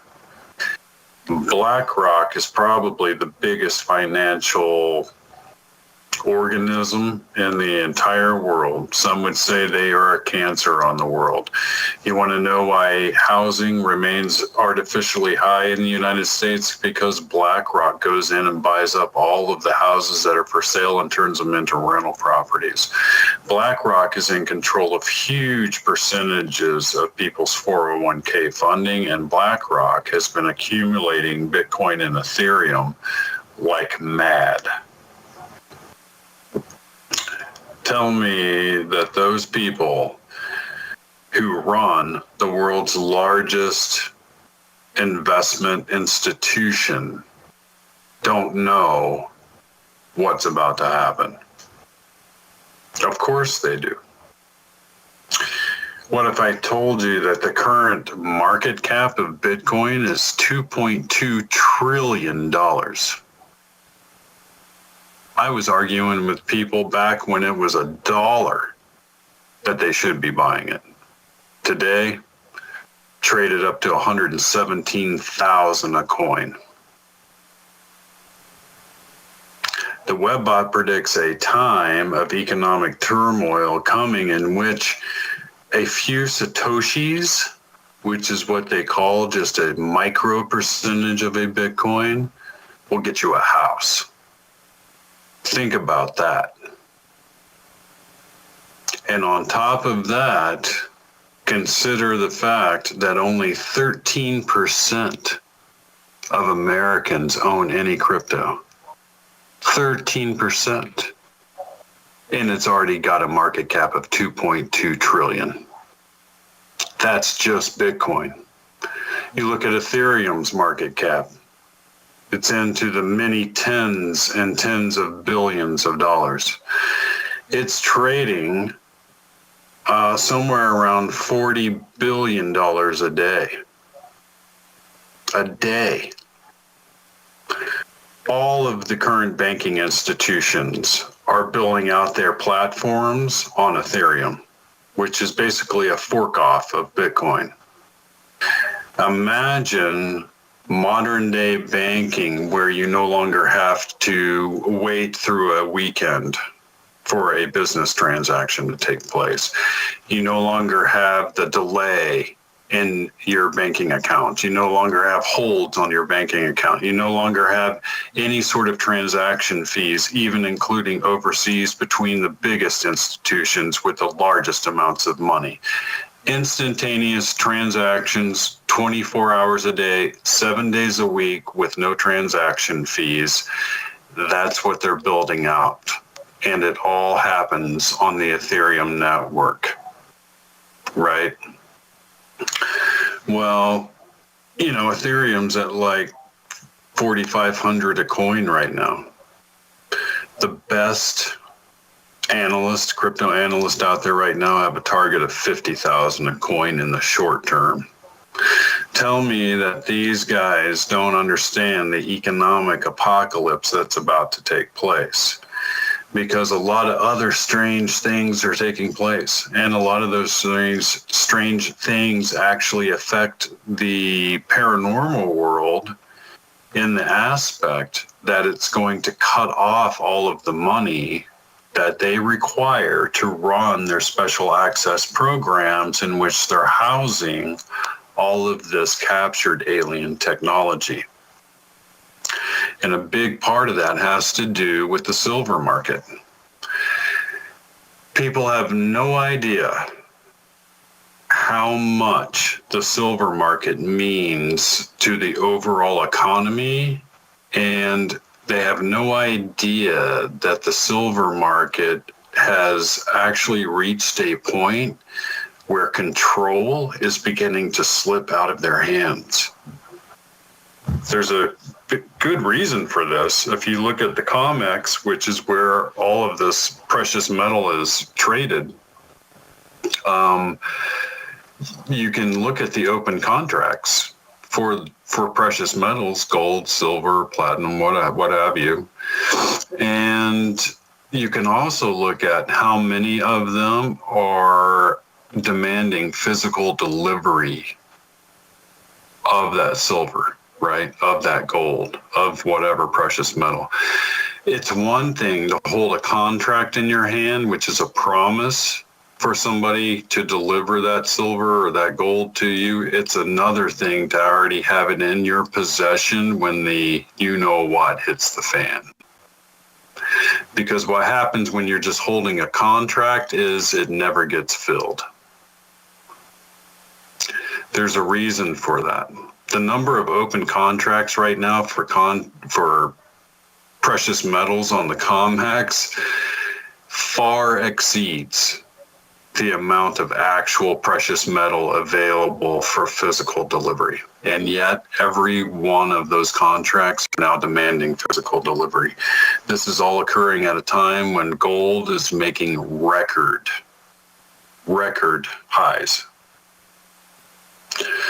So you can see where if some of these financial experts are right and they predict that Trump is actually going to tie, they're going to introduce a 50-year treasury bond. 50 years, that's a long time. That's a long runway, right? And they're going to tie those bonds to physical delivery of gold. At the same time, they're going to reprice physical gold to $24,000 an ounce. It's currently at $3,600. When they reprice it up that high, they're going to be able to sell those bonds out on a 50-year plan for physical delivery of gold in such a way that they can erase $37 trillion in debt. That's the plan that's underway. Will they succeed? I don't know. But I do know that the Webbot predicts a time when all currencies fail and the only thing left are cryptocurrencies on the blockchain.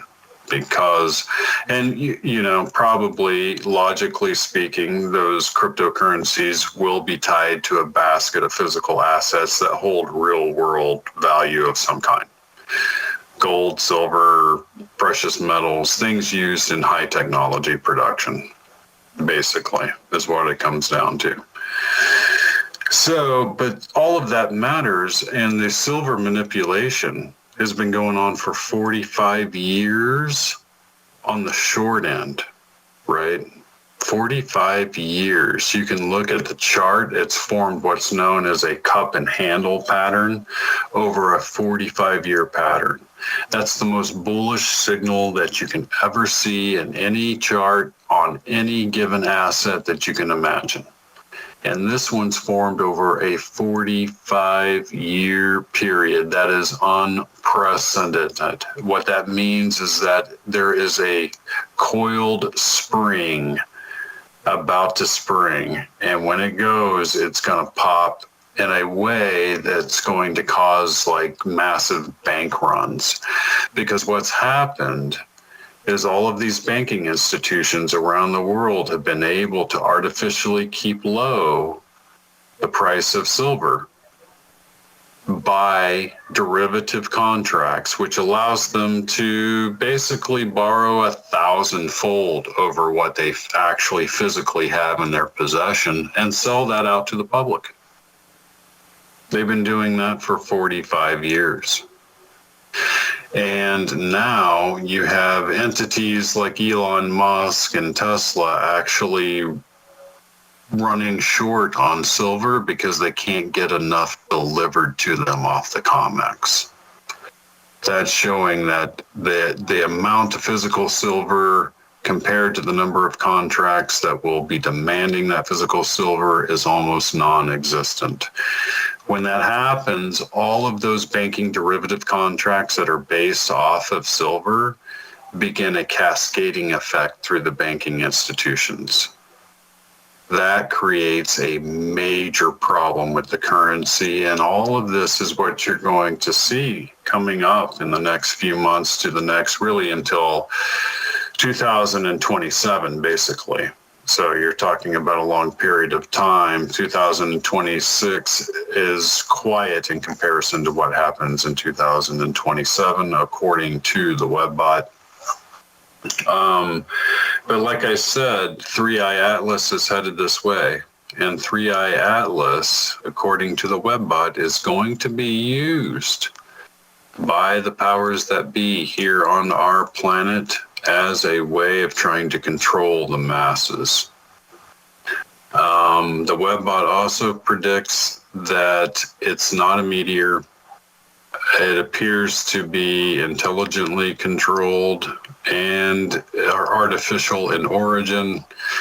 It even predicts that if there are aliens on board, that those aliens are dead, and that the craft is possibly just being piloted by artificial intelligence. What's even more interesting is that 3i Atlas has changed its course. It's changed its color, and it's changed its speed. You would think it would have sped up, but no, it has slowed down. And now it's headed to the other side of the sun, very close to Mars, and we'll be talking about that right after our break.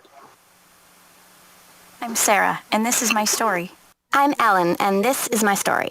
One night, I was at a bar. I was having fun with my friends. I had one too many drinks.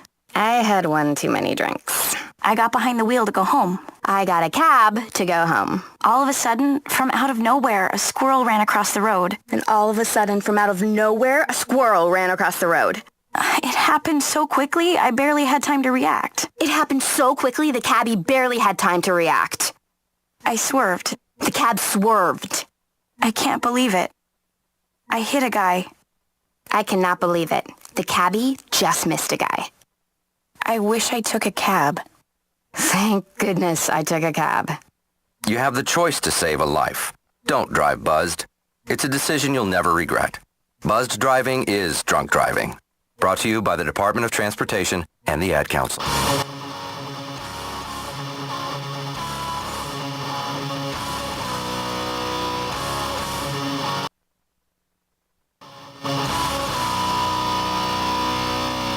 All right, folks.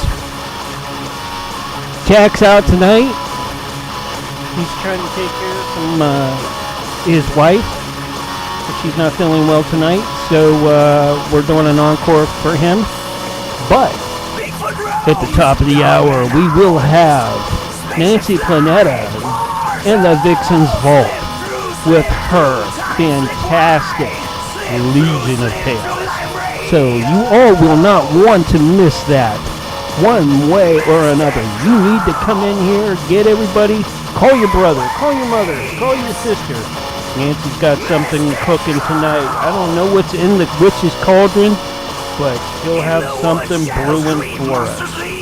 So I hope you all are ready for that.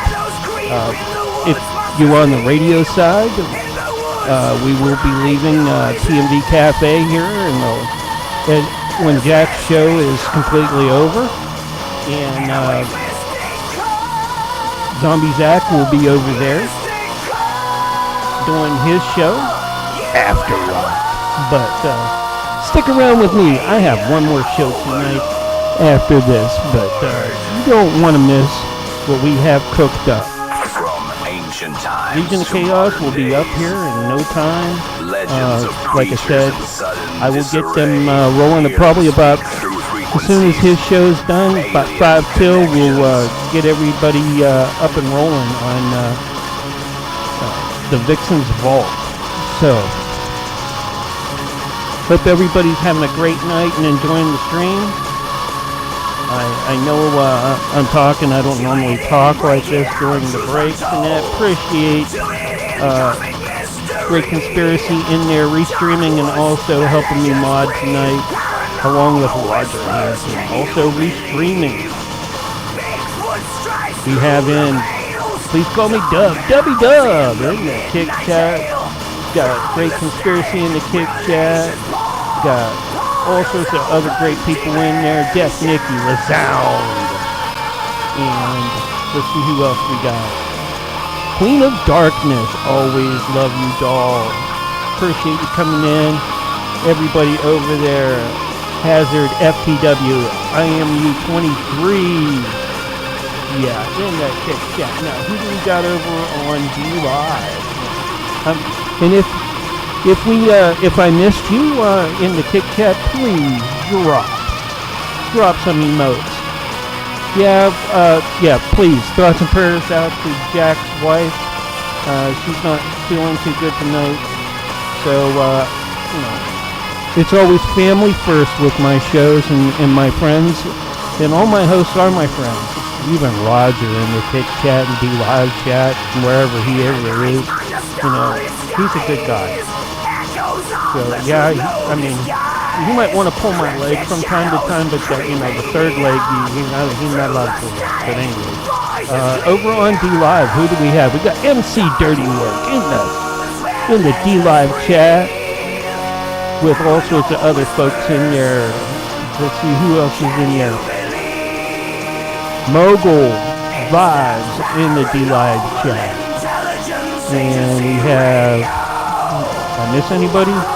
Got a bunch of people listening, but they haven't, folks, I don't care where you're at, let us know that you're in there, drop some emails or say hi. We appreciate that, no matter what platform you're on. Let me go over and see who's in the Rumble chat. We got some. Welcome back, everybody, a to few Paranormal folks in there Intelligence listening, but Radio back Live. to Jack. I'm your host, Jack Carey, your personal tour guide to the Twilight Zone, the Minister of the Sinister. And I've got a face for milk cartons and a voice for smell-o-vision. And tonight we are talking about all kinds of changes that are taking place, about to take place. A lot of that stuff is economic, and that's, part and parcel of what happens when you introduce an outside force into a bubble. The bubble often pops, and the outside force being introduced into our worldwide economic structure will be the force of new technologies, which are alien-based, which are, sort of free, cheap or free energy. Imagine, being able to manufacture anything you want on a massive scale for pennies. things like that. Imagine that kind of intervention into a closed economy, which is all based on old types of energy sources. Imagine devices that follow a completely different kind of physics than we ever even knew existed. In other words, in the WebBot model, there are physicists that we have on the planet today that follow what's called the gritology model. That's the idea that really what's real is just the dirt, the sand, the rock, all of the debris and stuff that makes up space. And if consciousness disappeared, all that stuff would still exist, right? And then there's the simulation model, which has gained a lot of traction in recent years. And I've even discussed it in great detail on the show here. And in the simulation model, you have, basically the model where consciousness is inside of a simulation and it's being propagated by a machine of some kind, and there's somebody behind a computer terminal watching the simulation, and we're all part of that simulation. That's it in a nutshell. And then you have the ontological model, which is what the WebBot seems to point to, which is the model that there is some sort of supreme consciousness that created this construct. And what it's looking for, what it's seeking, is something called novelty, right? It's seeking out unique experiences through a never-ending multitude of various life forms that it's never had before. And the only way to find new experiences within this materium that it's created is to increase the complexity level. So it reaches in, it turns the complexity dial up to high, right? And that creates a large amount of chaos. But in that chaos, one finds opportunities and experiences that couldn't be had without it. That's currently what humanity is experiencing. And down here on the great space roller coaster that I call Earth, we're sort of experiencing that on a micro level in our daily lives, with crazy events taking place all over the world, and even in space with the approach of 3i Atlas, which is an alien artifact of some kind. So all of that complexity is beginning to really show up in a way that was predicted by the WebBot many years ago, and it has reiterated over the last, so many months and few years that the same thing, as you get closer to something in the event stream, it tends to have more detail. And you also have things that are called temporal markers, where if you have a smaller event take place, another event that it's talking about has a much higher probability of also manifesting. And that's kind of what we've been experiencing over the past summer. This has been the summer of emergence, and going into the fall, we're going to have really massive change begin to take place. At some point in early 2027, if you look at it on like a graph or a chart, you can see this, if you can see my finger, you can see this slope that goes up like this, right? And you're at 2026, 2026, 2026, 2027, way up here, right? Well, all of that is tension building, meaning that some massive event takes place in early 2027, which would be the type of emotional response if you had a point where aliens actually showed themselves to the world, right? Worldwide, absolute, undeniable acceptance by every single last living human being on the planet. That kind of emotional buildup is what it seems to predict. And what you have on the other side of that is a whole new world, a whole new existence. So you kind of have a period of time here where you can prep, you can prepare yourselves, you can do some, like I'm doing here, which is nonstop, but I'm working on the silo, guys, getting it completely ready for the winter here. We have harsh winters in the Dakotas, and there's a lot of prepping that goes into a property over the summer in order to, it's tough to get anything done when it's, 30 below outside. So all the outdoor work kind of takes place all through the summer months, and then your indoor work takes place, during the winter months, and that's kind of where I'm at. As always, it's probably a good time to mention, come by jackcareyart.com. Most of the time I am a professional artist these days, and I sell original paintings, and you can find those at jackcareyart.com if you feel like supporting the show and our efforts here. That would be fantastic. I think you'll find something that you will like for your home. Don't be one of these people that hangs up a poster. Don't hang up a poster and think it looks okay, because it doesn't. Buy an original. Buy some real art and hang it on your wall and transform your space. So, but if not from me, from another artist of some kind out there in the world. But anyway, it's interesting that 3i Atlas, and now there's a new stellar body coming through. It's referred to as SWAN-25. You'll hear a lot about that. The Webbot is saying that in 2026, the powers that be, which is our government, certain forces within our government, begin to use 3i Atlas. They begin to realize for real that this is an alien body of some kind, an alien craft, construct of some kind, and they begin to use that as a control mechanism over the populace through various fear factoring.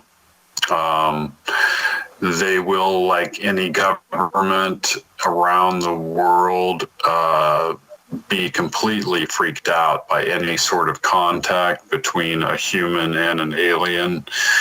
They will automatically assume that human being has been compromised in some fashion, that it's altered their way of thinking or acting, etc. And that will lead to a lot of quarantining taking place. A lot of people sort of just disappearing who have been contactees, things like that. There will be a strong effort to scare the populations of the world from having any personal contact with aliens that might just say land in your field somewhere, because that's a lot of what ends up being predicted actually taking place. And along with that, you have a lot of predictions of actual alien technology making it out to the public. All of these things act like major factors working together to alter our reality construct in really unexpected ways. Now, 3i Atlas changing its trajectory, changing its color to this really crazy green glow,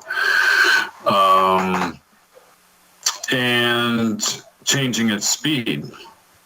It was traveling, I think they said somewhere around 136,000 miles per minute, something like that. This thing slows down.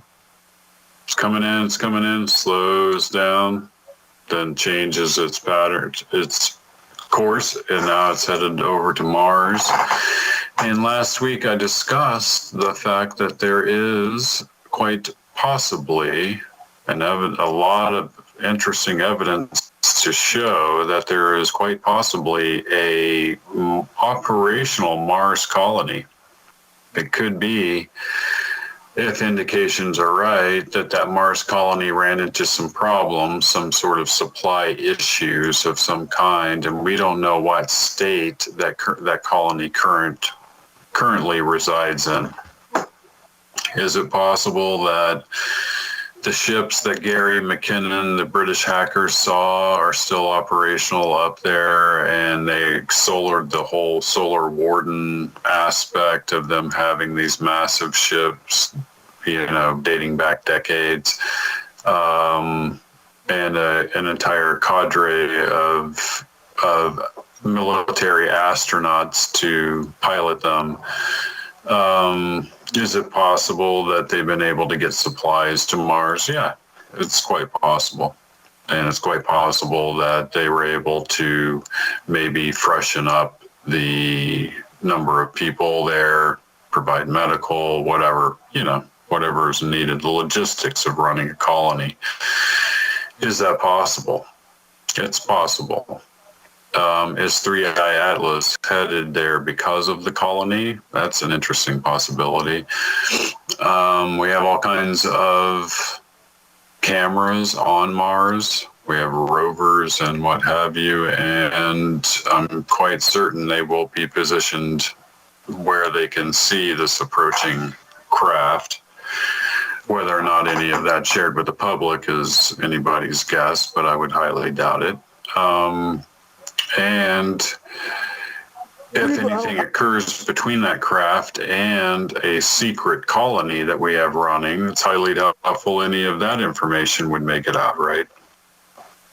So we also have a group of remote viewers who a few decades ago remote viewed Mars and determined that, and these were some of the CIA's original Stargate remote viewers, but they targeted Mars in ancient history, and they targeted it up to present day, and they were able, to make a long story short, they were able to determine that below the surface of Mars, there are artificially intelligent robots that were left by the species that used to inhabit Mars, and that those robots were actively sending out signals, it seemed like, to somebody.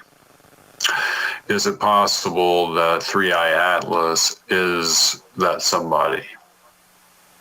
That's also a possibility. And it's interesting to explore all these different possibilities. So, but it's also interesting that it's headed to Mars because of the ancient history of Mars. And if you've studied all of the information that I've covered in the past on this show and on my YouTube channel, which you can find out there, it's just under my name, Jack Cary, C-A-R-Y. You'll find a research video that I did that traces the step-by-step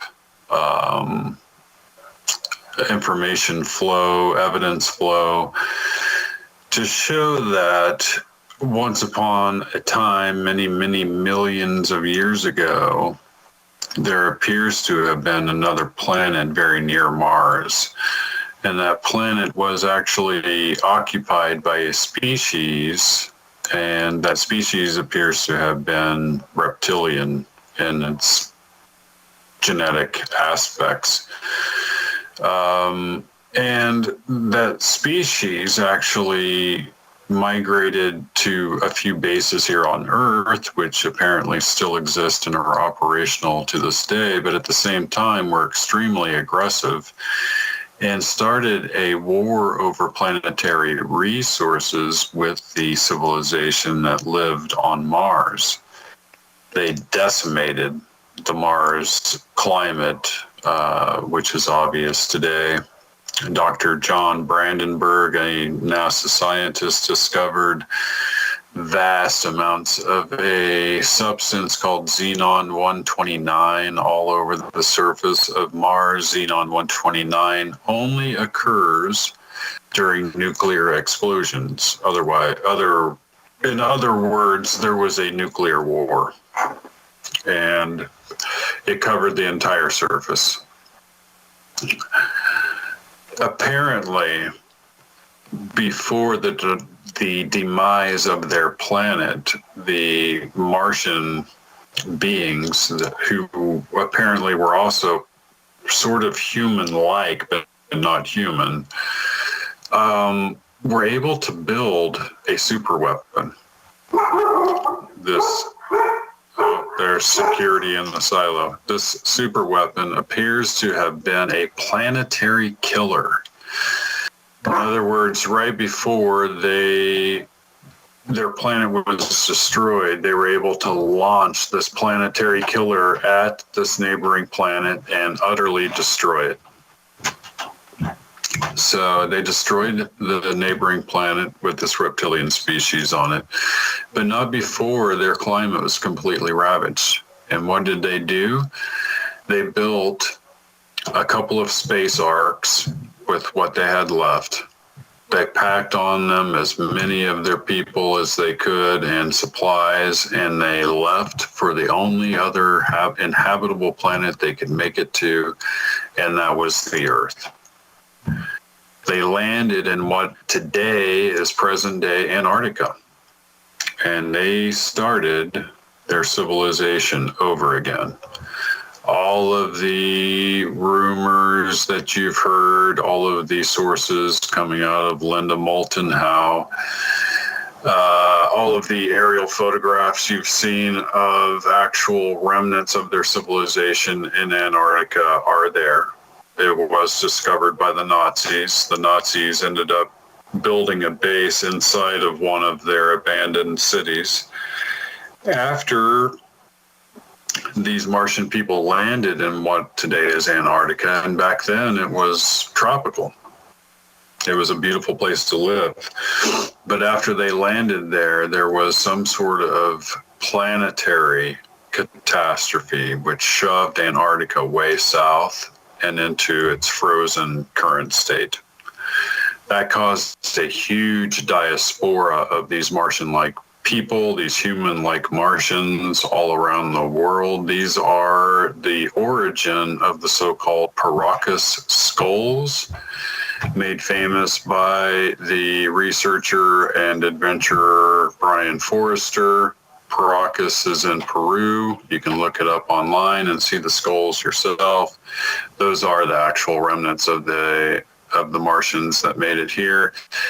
They have cranial capacities which are 60% greater than a normal human being. You can change a lot of things with ritual head binding. You cannot change the cranial capacity. It means their brains were much larger than ours, and they were capable of incredible things. That's why they became deified in every place that they landed around the world. And by deified, I mean the people began to ritually headbind their children in order to look like them. You can see that very thing taking place in the bas-reliefs of Akhenaten, even the famous pharaoh in Egypt, the only one shown with elongated skulls, which really kind of gives us a time period for when this diaspora occurred. And with that, they were pyramid builders.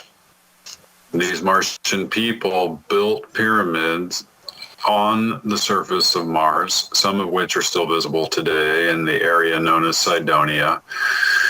And they taught humans how to build pyramids. They also had all kinds of advanced building techniques and were able to show that to local populaces.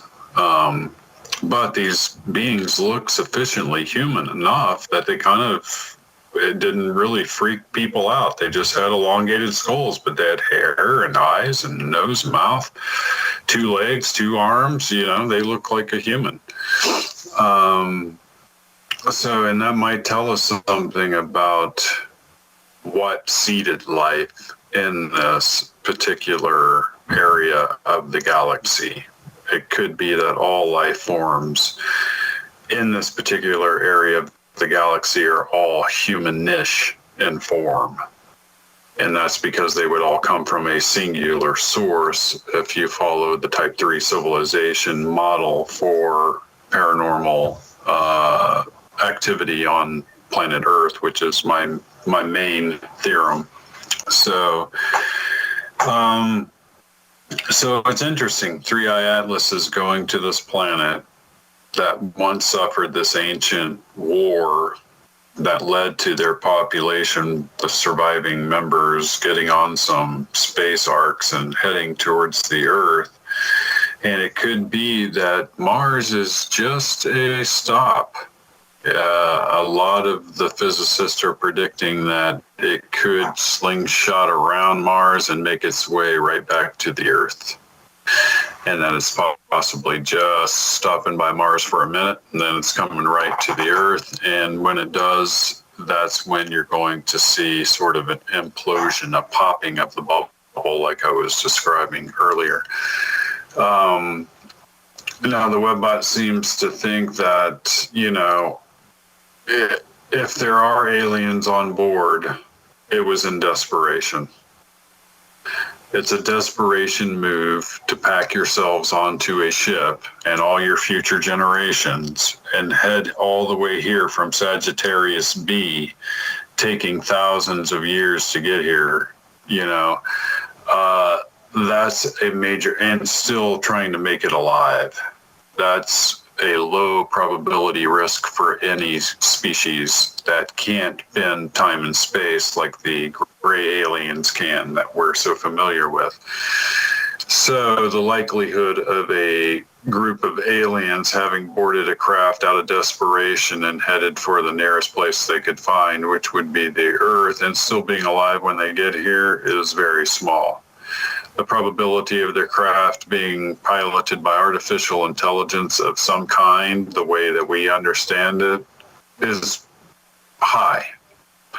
It could be that you end up with a craft that's artificially intelligent enough to fly even dead aliens to where their destination's supposed to be.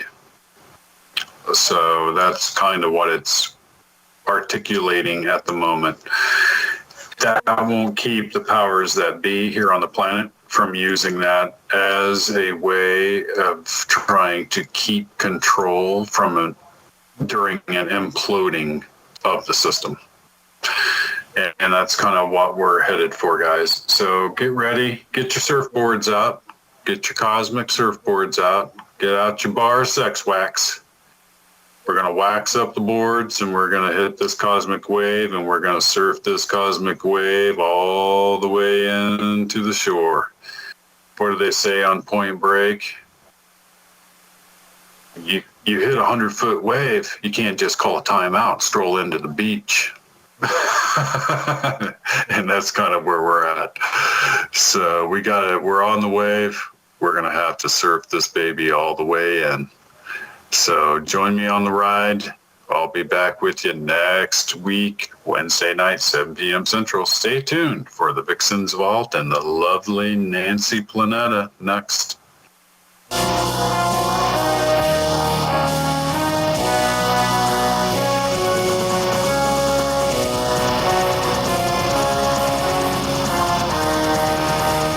All right, folks, stick around. We got the VIXEN'S Vault coming up. If you're everywhere else with me, if you're not on TMV, you got Zombie Zach.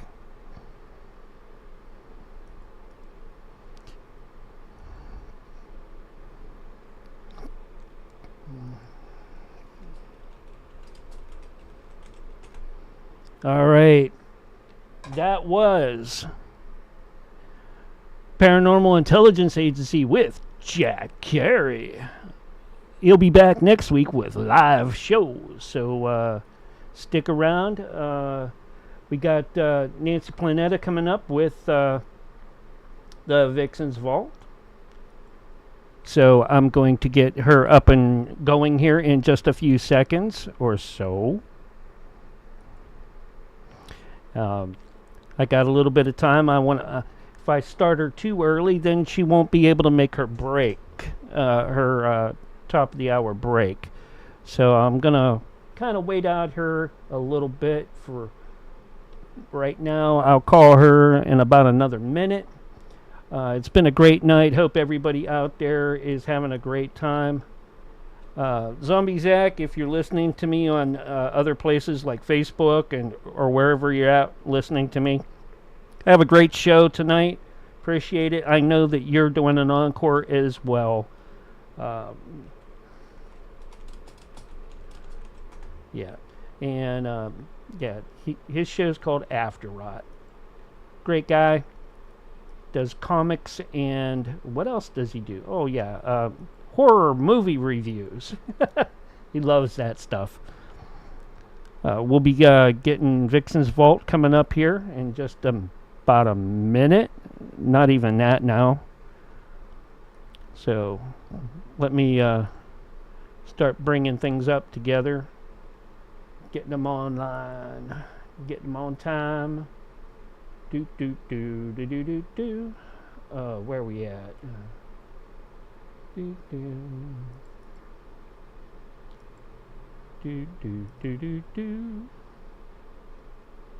Mm-hmm. Do.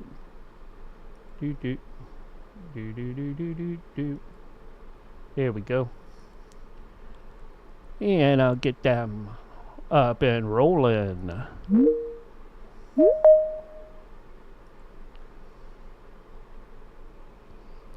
Hey, Raph, how's it going? Let me get the rest of the crew in here.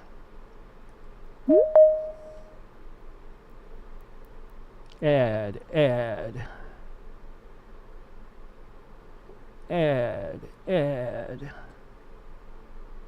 Jason. What? Hey, Nancy, how you doing? Good. That was weird, dude. It never even called me. Yeah, it called Raph this time right away. That's really weird. Let's see here. We gonna get Willie? I don't know if Willie's coming in tonight or not. I'll check him. He's not. He messaged me. Really bad. Okay. All right. I had joined the chat. I don't wait for the call. All right. Anyways, we got about. Is anybody else's connection really bad? It's I can hear a lot of static on my connection. Really? Is that me, maybe? No, I have a fan going right now, pretty close to me, but not super loud. John didn't say anything. You can't hear it, Mark? I can't hear. I can't hear anything. You guys sound clear. Yeah. All right. All right. Well, I'm gonna take in 30 seconds. I mean, I'm good. I was gonna say I can deal with it. Okay, let me get Jason in. Okay, hold on here. Let me call Jason. He was trying to call in. All right. Oh wait, here we go. He was on Chaos too. Yeah, he was in the wrong group, but we got him. You coming up on your countdown? There you go, Jason. Here's your countdown, Nancy.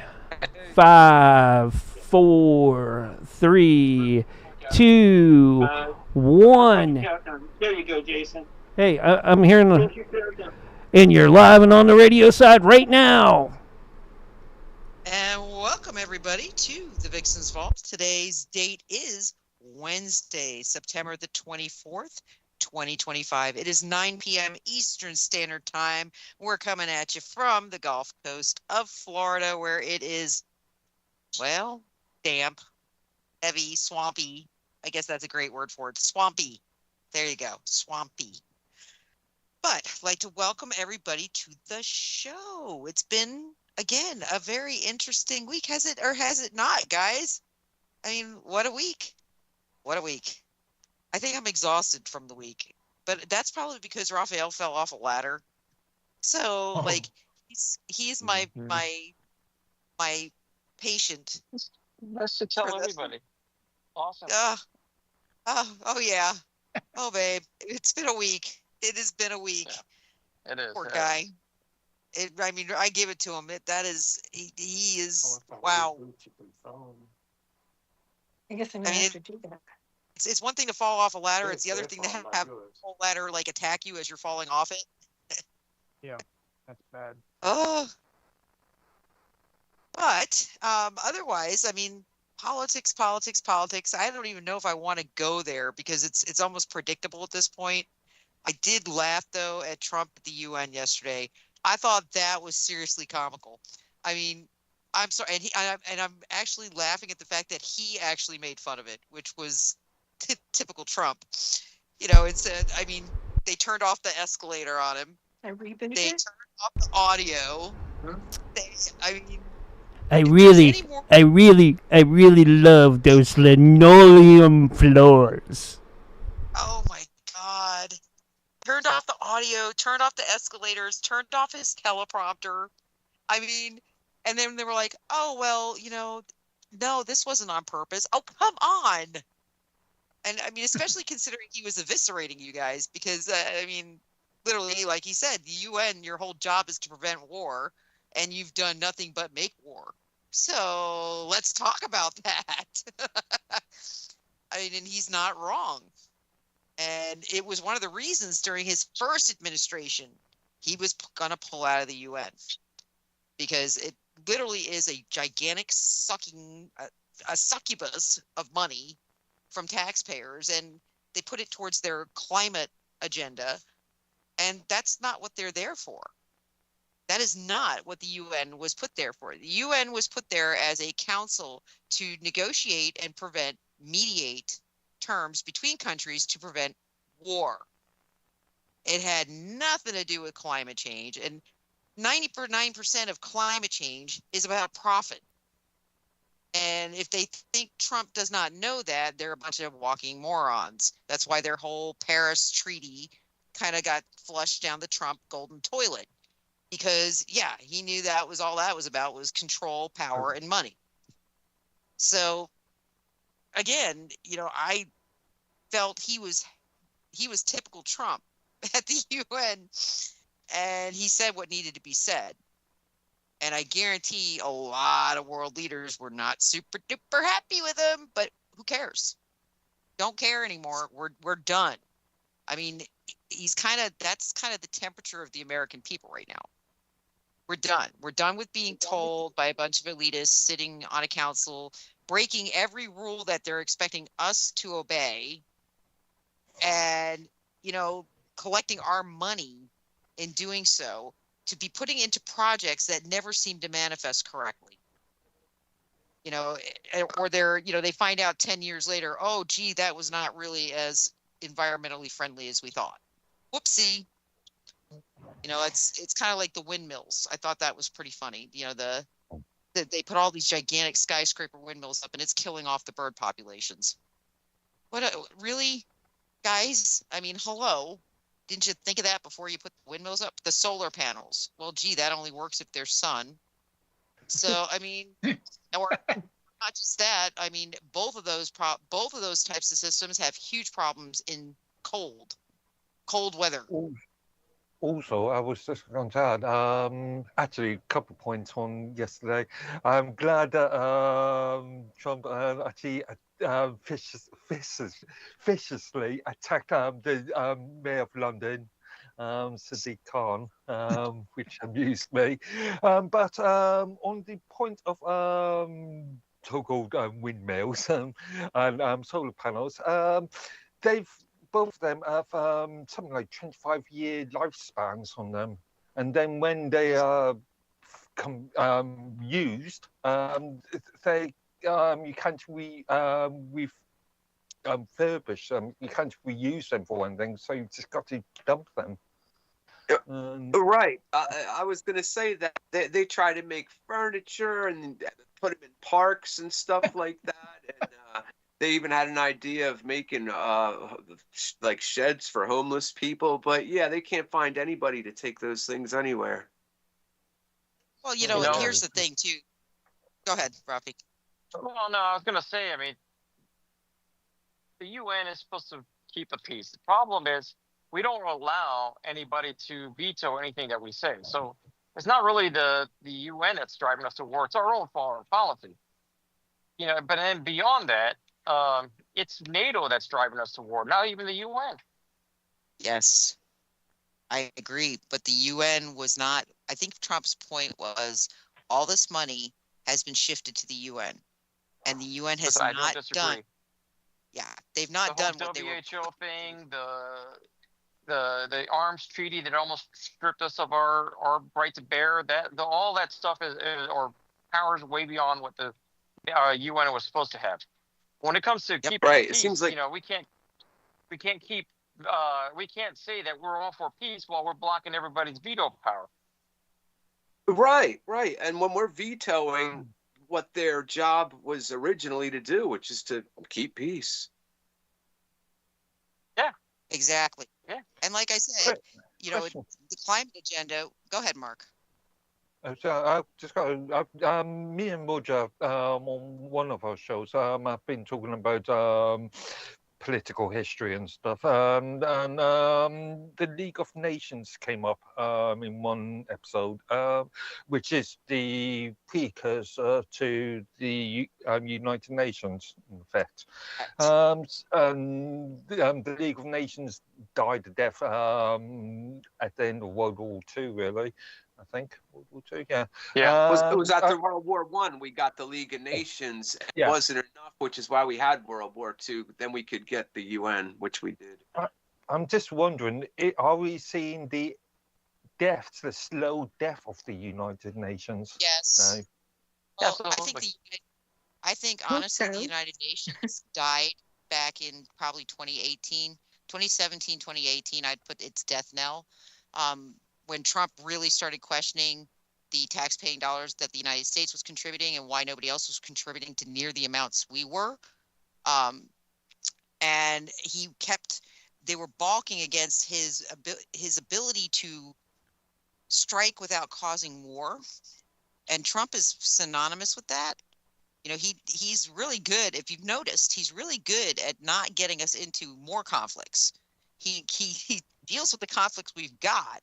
But like with Syria, when Syria supposedly crossed the red line with their weapons of mass destruction, which didn't really exist, what did Trump do? He went and blanketed all the areas that they were going to pinprick bomb with pamphlets saying, get your stuff out now. You've got like 76 hours, get it out, move it, get your people off this location.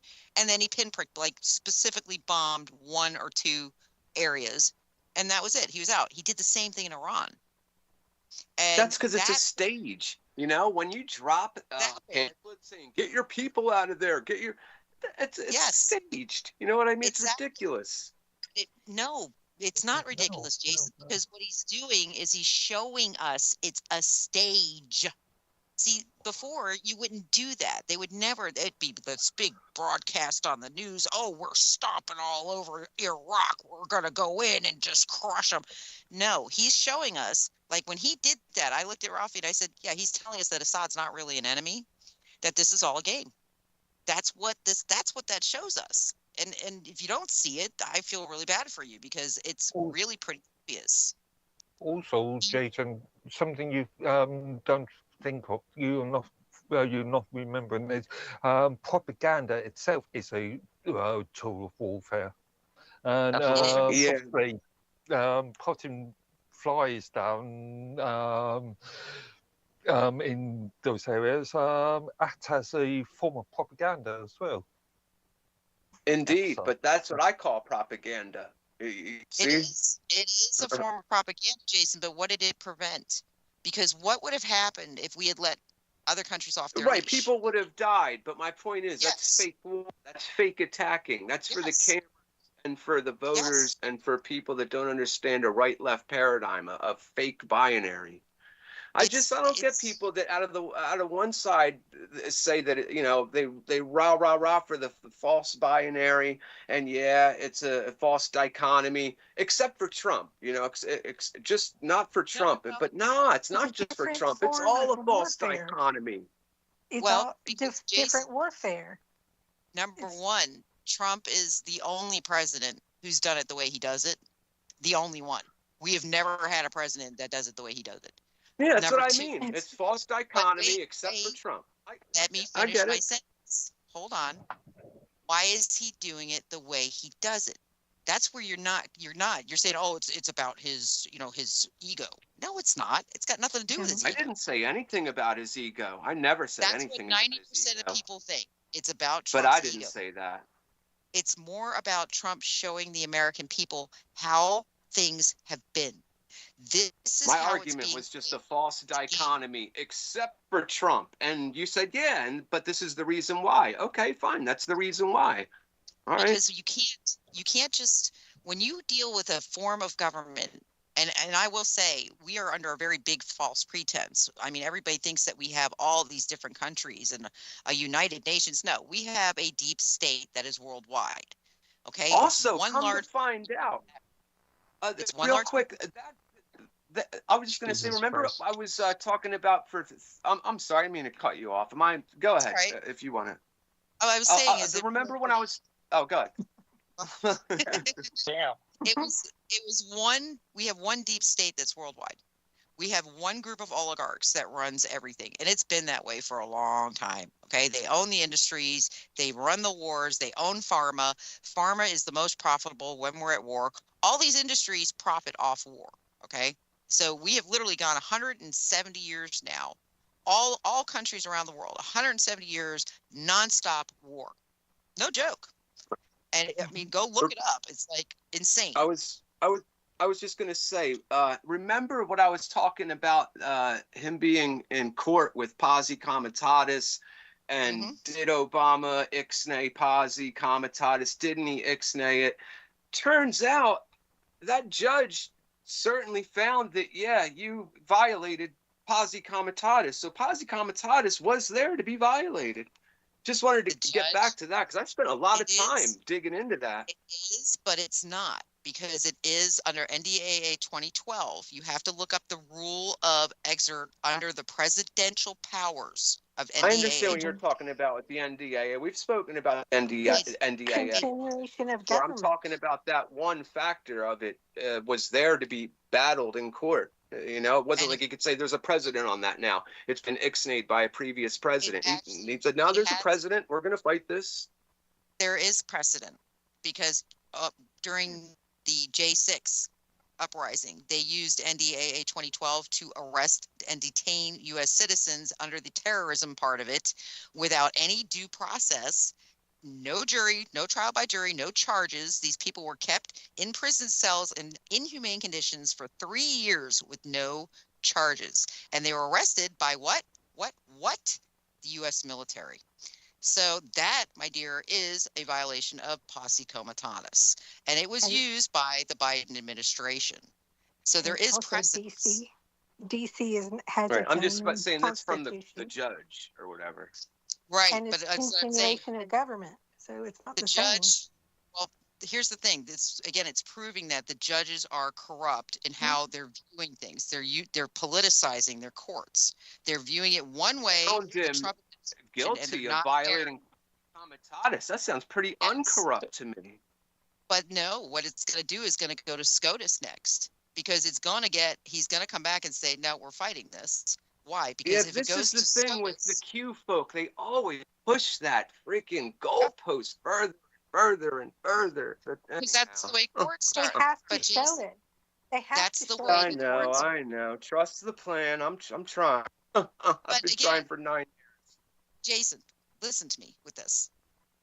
Do you or do you not agree that the courts are absolutely corrupt? Whether it, and it's not even a right. I do not agree that they are absolutely corrupt. I don't. Absolutely 100% corrupt. No. No, not. About 90% of your courts are corrupt, because the civil courts are corrupted towards money. They're bought out. Okay? I still don't know what that has to do with the fact that Comitatus was there to even be fought over. If it was ixnayed, then it should have been not even there to be fought over. It should have been not even a thing. Ixnayed. It was even been able to get a preliminary. It doesn't. It's conditionally ixnayed.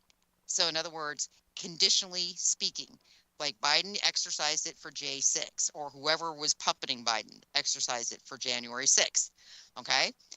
That's what I'm saying is they gave Biden that exception. That was never even brought to court. They never even questioned it. Nobody ever stopped and said, how are you holding all these people in Washington, D.C., solitary prison cells? Some of them are being kept in cells naked. I mean, you forget, Marjorie Taylor Greene, they went and visited. The conditions were like deplorable. These are American citizens. But it's also because it's D.C. Yep. And they have their own constitution, so they don't have to. But we didn't know that. But the thing is speaking like about that, American citizens. Did you hear Michael Strahan and the other guys say that? Yeah, they should go ahead, lock up the folks that can't afford housing, and while you're at it, give them quote unquote involuntary death shots. I mean, he does realize. I'm just saying. I'm just going to say it right out. He does realize that would probably be like 70% black folks, or at least 50%. Like there'd be a lot of black folks in that arena. That just blew me away. I couldn't believe it. I think there's going to be more Latino than there's going to be black. I'm going to be very well, honest. A lot of everything. I'm sure we could both agree. But wow, I couldn't believe he sat there and was all for that. But nobody's Uncanny. okay. But again, nobody's saying anything to the kickback that's happened from Charlie Kirk. Well, let's remove the First Amendment rights of these people like Candace Owens and who spiel this attitude that we don't like. So let's take away their First Amendment rights. I didn't even agree with Jimmy Kimmel being taken off air. I didn't like what Jimmy said, but you know what? That's fine. Go after him. Let his audience drop to nothing and then remove him because there's no money. But don't force him. Don't take away his freedom of speech. That's what Raphael fought for. Okay, that's what people who served in the military fought for. Your constitutional rights to say what you're going to say, whether or not we want to hear it. Honest to God. I mean, now to wish somebody death, that crosses a line. But Jimmy Kimmel didn't do that. He just said something really unpopular. But that wasn't a news show either. That wasn't news. And there's a big difference when the news gets on there and says a bunch of false stuff. Yes. But that's allowed. Yeah. Well, it is because of the Smith. They repealed the Smith-Mundt Act. Smith-Mundt. Yep. Here, I gotta, have, as a veteran, I understand what Nancy's saying, and she's not wrong. To this day, my oath to the Constitution does not waver because it's not about me. As I've repeatedly said, I am so old that I am halfway to my walker and shitting my Depends. So at this point, it really doesn't matter, and I can handle pretty much anything that throw my way. But my kids and my grandkids are not, and I don't want them growing up in a country that I don't recognize, which I already don't. So yeah, this is full court press with me. I don't particularly love anything that's happened, and I've been very adamant about that we're going down a dark road where we're just I don't see. Well, they're repeating steps. I mean, we sat here and complained when Tucker Carlson got yanked off air. We were furious when certain commentators got pulled off the air because of their political leanings, and yet here they are screaming for the same thing. You cannot become the evil you're trying to defeat, and that's what's happened. People are getting wrapped up in that. And, you look at our guy, the guy that we argued with. One of my friends that I work with. He's talking about. He's on the other side of the argument. I mean, I don't know where the hell he's getting his information, but he's totally off. But he keeps railing against Candace Owens and everything she's saying because, he's a pro. He's basically on John's team. John Goldstein. He's pro Israel, and that's fine. Yeah. That's fine. I'm not here to judge what people's opinions are. He wants to take. He's basically said he wants to take away Candace Owens' microphone because he doesn't like what she says, basically. And that's where I draw the line. And we're both veterans, which sucks. So I don't see how he doesn't get that. But this is a younger generation that doesn't understand, or probably didn't grow up as close to original Constitution context. I grew up in a different era where we are educated with a strong constitutional bent, but now these kids are all socialists. And they're so they wanna indoctrinated take in people Israel. away. It doesn't surprise me. Well, It's They not. want They to are. do the really. cancel He's culture. white. He's in Texas. But Yeah, he's and Christian. the problem, And there's and the problem is he doesn't see it, and it's amazes me. It actually shocks the hell out of me. He doesn't see it for what it is. I told him he's no different than the socialist left that he basically railed against just a couple of years ago. But you were not raised in a religious family. You forget, my family is Catholic. It's Roman Catholic, Italian Roman Catholic. You know how religious my family is. And literally, from day one, from moment you are able to speak a sentence in the Roman Catholic religion, you are taught that Israel they're the chosen people. It is like one of the first tenets you learn. I get that. I get it. But you know what? It's one of those things where even if you grew up that way, if you're Bible thumping to push a political agenda, you're no different. You can't ever talk shit about the Iranians and their theocracy or anybody else. You just can't, because you're no different. You're using your religion to push a political ideology. But that's the point that people need to be shown. But it's a point you can't be forceful as they are when you're showing them that point. You have to just keep steady and say, guys, you're doing the same thing that you fought against. Yeah. Not even 6 months ago, you were yelling about the inability to speak your mind, the inability to tell a tranny that, hey, you're a guy, not a girl, your inability to speak your truth, and yet you want to shut another person's ability to speak their truth down because you don't like it. And that is exactly what just happened to you. They don't like hearing that, but you have to just keep pounding at them, saying, was it any different? Did you appreciate it when it happened to you? Were you terrified for your children? Yes, you were. And the fact is that we may not agree with their perception, and it still doesn't mean you can cross the line and threaten somebody's life or put out things there that put somebody's life in danger. Those are illegal on their own. Those are standalone. There are laws against that. It has nothing to do with freedom of speech. Though there are laws when you put somebody's life in danger. Yeah, that's illegal. They can come after you for that. So it's considered a threat. So, again, just because you don't like it, there's ways to fight back. And this is what I don't understand about the American people. Take the money away from the industry that's supporting it. We need to fix our school systems because 99% of this is coming out of the school systems. I see you, Mark, and don't worry, I'm taking us out of break. When we return, we'll continue this discussion. But for now, I'm taking us out for the first break of the evening. Hang in there, guys. We'll be back with the Vixen's Vault. All right, we're on radio break. How about that three-eyed atlas?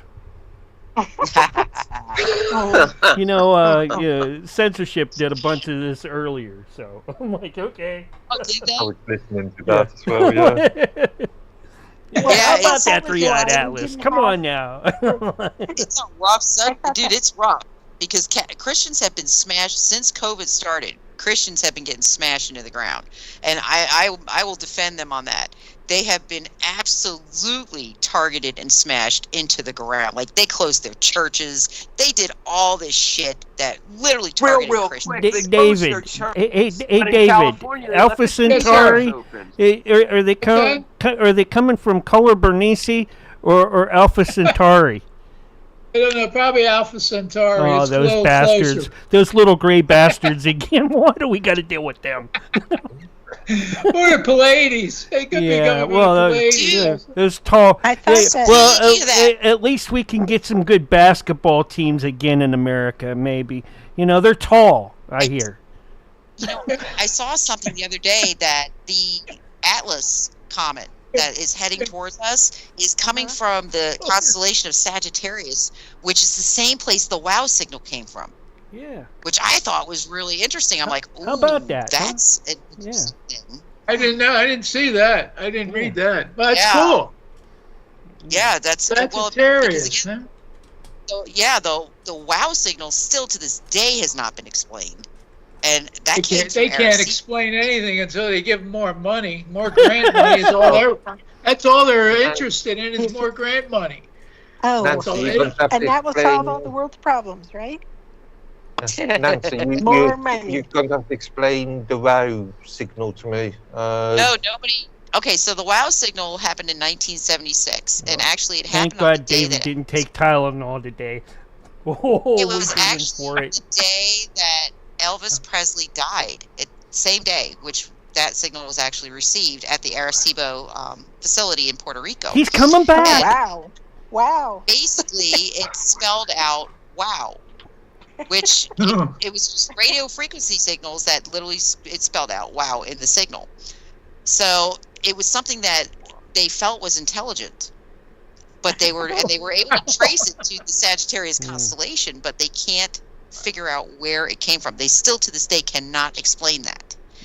And it has repeated. I mean, it happened again in like 2019. Aliens and their damn VPNs. I'm telling you, we gotta. I'm just looking at the We need to we need to get Mark to do some terms of services up on those guys for that. Yeah. I'm just looking at the Wikipedia entry for the WOW signal, and it was August the 15th, 1977, according to Wikipedia. 27? 77. 77. Yeah. Oh, 77. Oh, okay. Yeah, Was sorry, that I the can't day hear that- either. Elvis died? I think so. I know August it's the a 15th? looking it up now. August the 16th, 1977. Yeah, I knew it had to do with that. There was a link to Elvis Presley with that because I was like, that's weird. So yeah, isn't that strange? Peanut butter and banana.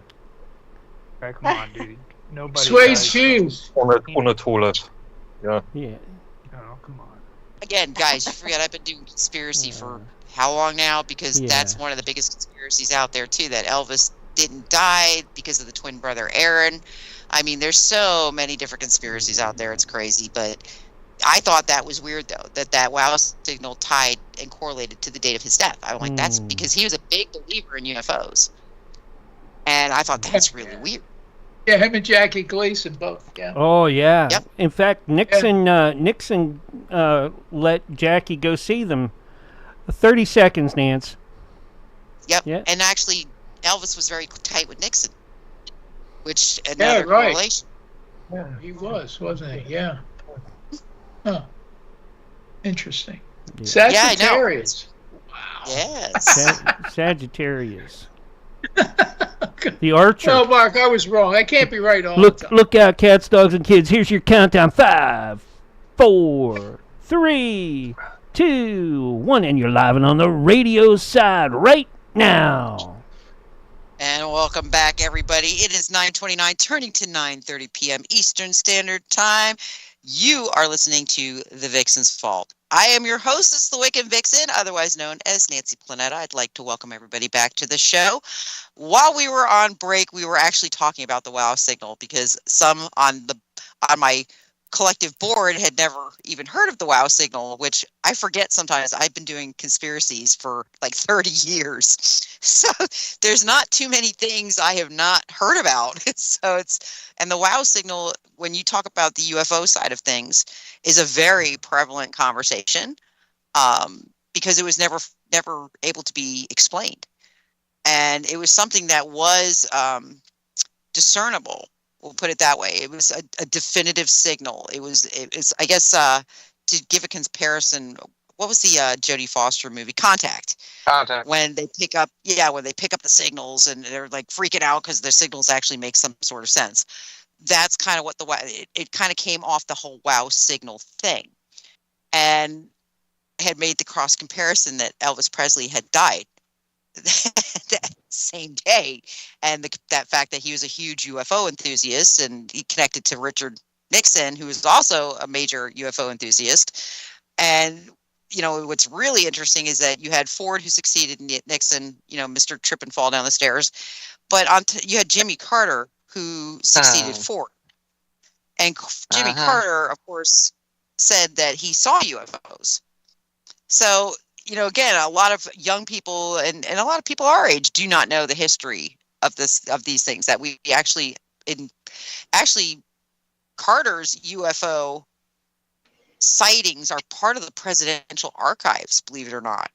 So it's very interesting when you start delving into it and saying, well, it could be connected, but it's a far stretch, but it's still, you can't rule out connections because we don't know enough to be able to rule out connections. So yeah, that was, like I said, it was a very interesting little 5-minute break there where we were all kind of throwing in at the same time. And it was a nice break from the politics, to be very honest with you, because I think everybody's not really happy right now with the way politics are rolling. So we're not happy with what we're seeing. We're not happy with the reactions, although they were predictable. And I did. Arrests are happening, though. What about the psyop? Well, that's the thing. I mean, you don't know what is a psyop. You don't know what is not a psyop. But I do know that the psyop is when you silence people. Yes. If you're going to silence people, then you've got a psyop there. Well, you Even gotta pick That's which one one. form of a psyop. To pick Even which one's a Robbie psyop. we will, when you look at say the angle of the shots, the way Charlie was shot, and what they're telling us, what the FBI is telling you, it cannot be. Yeah, it simply cannot be. Right. And they're not going to own that. Did anybody do any background check on this kid too? By the way, I mean he was a part of the Furies. Okay, these are people that get on the internet dressed like furry animals for role playing. Yep. I thought you said Furies. That's what they're called. They're called Furies. Well, here I'm going to throw it out there. I mean, I haven't been able to confirm it because I can't confirm the source of the video. So apparently, this combat vet that went through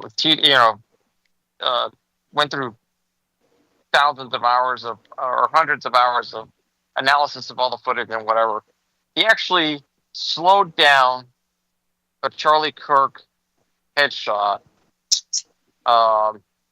and found that there was it looked like a shot came in through the right side of the head. A little bit of blood spurted out, and then it came out of the neck. So in other words, there was an entry and exit wound. Yes, basically it contradicts everything that the FBI has said, but I mean, just to again, I can't confirm it. The thing is, though, the supporting video that I would say is the initial video that came out where it was up close and personal. It did not sound like a 30-06. It sounded like a suppressed round. It sounded like maybe a suppressed 223 or 300 blackout or something like that. But if the video is accurate, he got shot from the right, and if the guy that found the video that discovered that actually found a photo where it appears that there was somebody up on the balcony where that shot supposedly came from.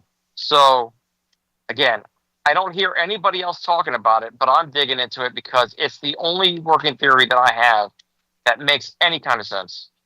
The guy that they have in custody hasn't even admitted anything. He hasn't even made a confession yet. Well, he's not the guy. He didn't do it. The last thing that I heard was there was no exit wound, that they were calling him the Man of Steel because his bone density was so strong. Was there an official autopsy? Was there 30-06? And a 30-06, that's another thing I was going to ask Raphael. I bet you he's fired a 30-06. Anybody who's fired a 30-06 knows there's not no little bloop of blood that's going to come out of one hole and a possible exit wound. What I hear is no exit wound. They're calling him the Man of Steel. Strong bones. No. The amount of kinetic energy that would have gone into his neck would have blown out a lot bigger hole than that. It's just, absolutely. The thing is, though, it's like I said, none of it makes sense. The FBI's theories don't hold water, and the more telling part was the fact that how the crime scene was handled, or I should say, mishandled. Again, did you hear that about did you hear that like on the news? What I heard about them calling him the Man of Steel and him having I heard it. Bone density. That's the Christian banging. Because, and here's the thing, I actually put something up about that because I have a really severe neck injury. And I can tell you that as a medic, I can tell you the vertebrae in your neck, number one, no, they're there's no steel unless he had metal plating in his neck, which he does not. Really? Even if he did, it doesn't matter because the neck is so fleshy. Yeah, no. I mean, it's to even say that is absolutely ridiculous. It's like, because the last thing I heard them say was they found the bullet just under the skin, which leads me to believe there was no exit wound at all. If they're saying they found it just under the skin, that's a trip. A 30-06 would have totally left an exit wound the size of, like 4 times the size of the entry wound. The thing is, though, a 30-06 will go through 3 gallons. If you put gallons of water together, it'll go through 3 or 4 gallons of water before the water catches the bullet. That neck is not that thick. Oh, the neck's not that thick. It would have been an exit wound.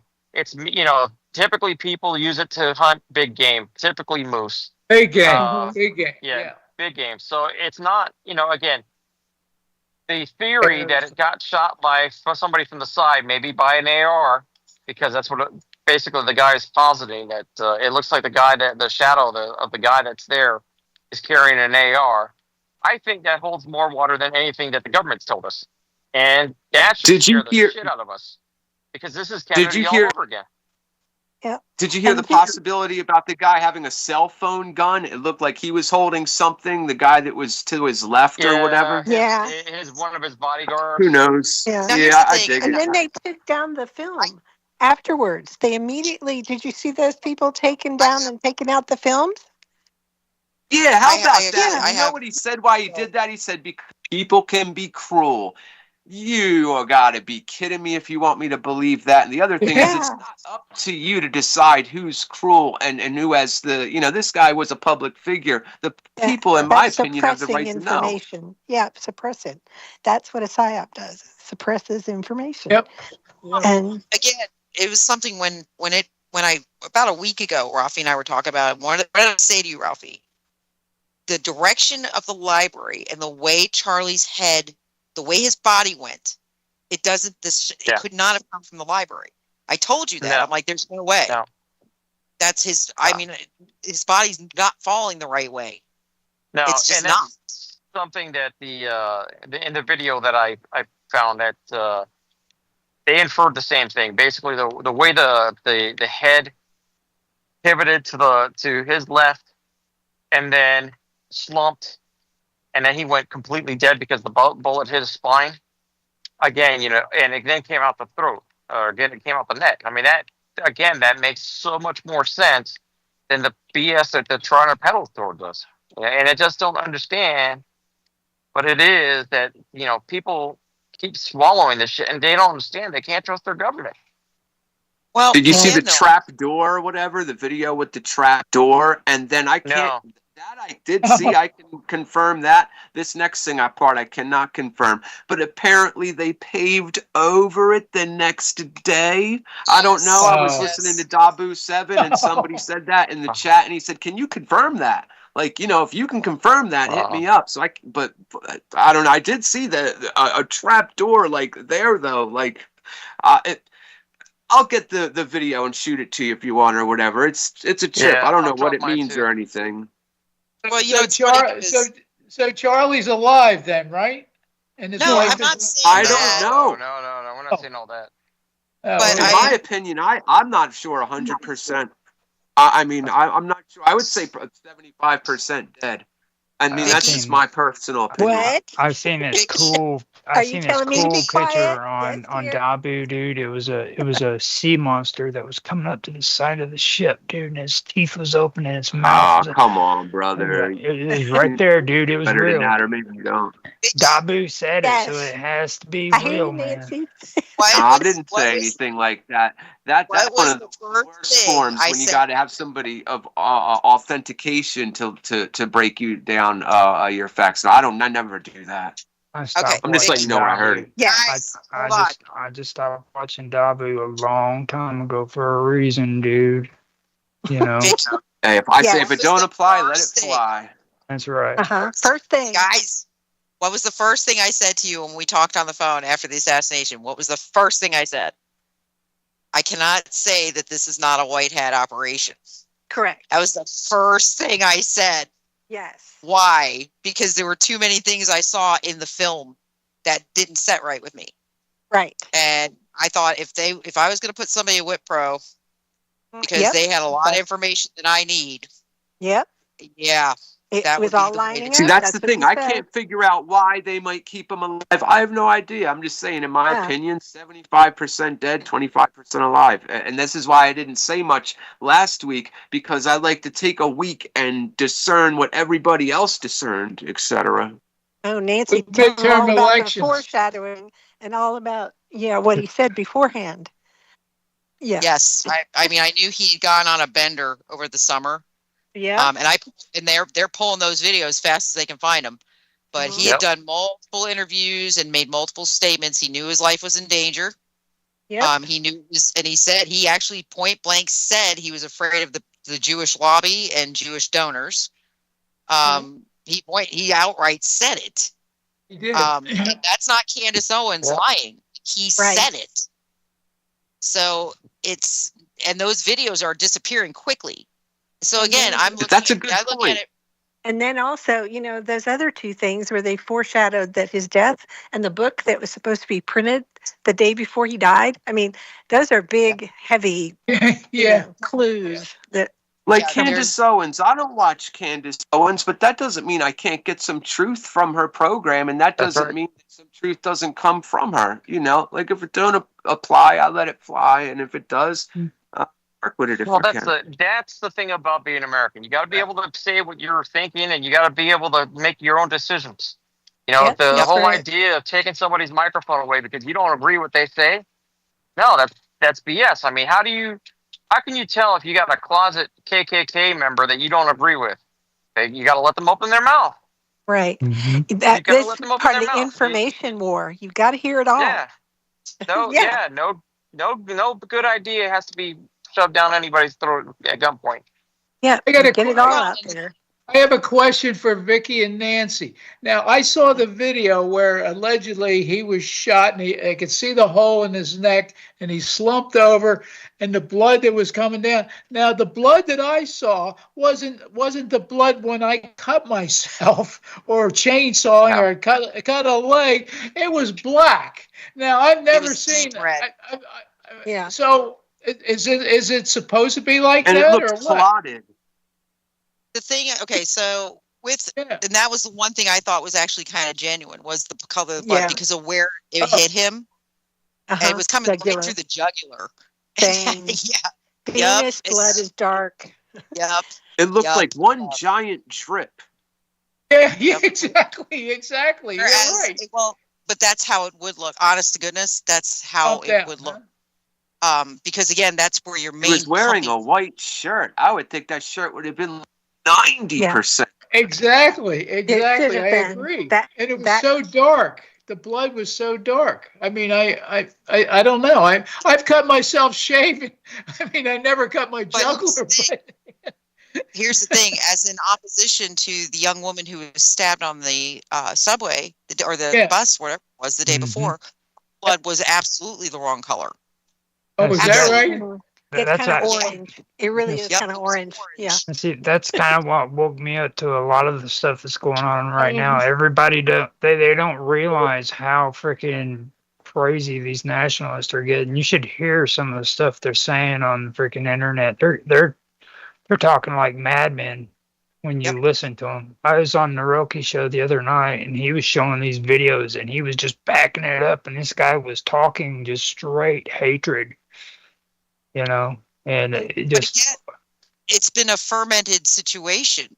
And this is is the problem with the past 15, 20 years. Since actually the Obama administration, they've been allowed to ferment this absolute hatred towards one group of people.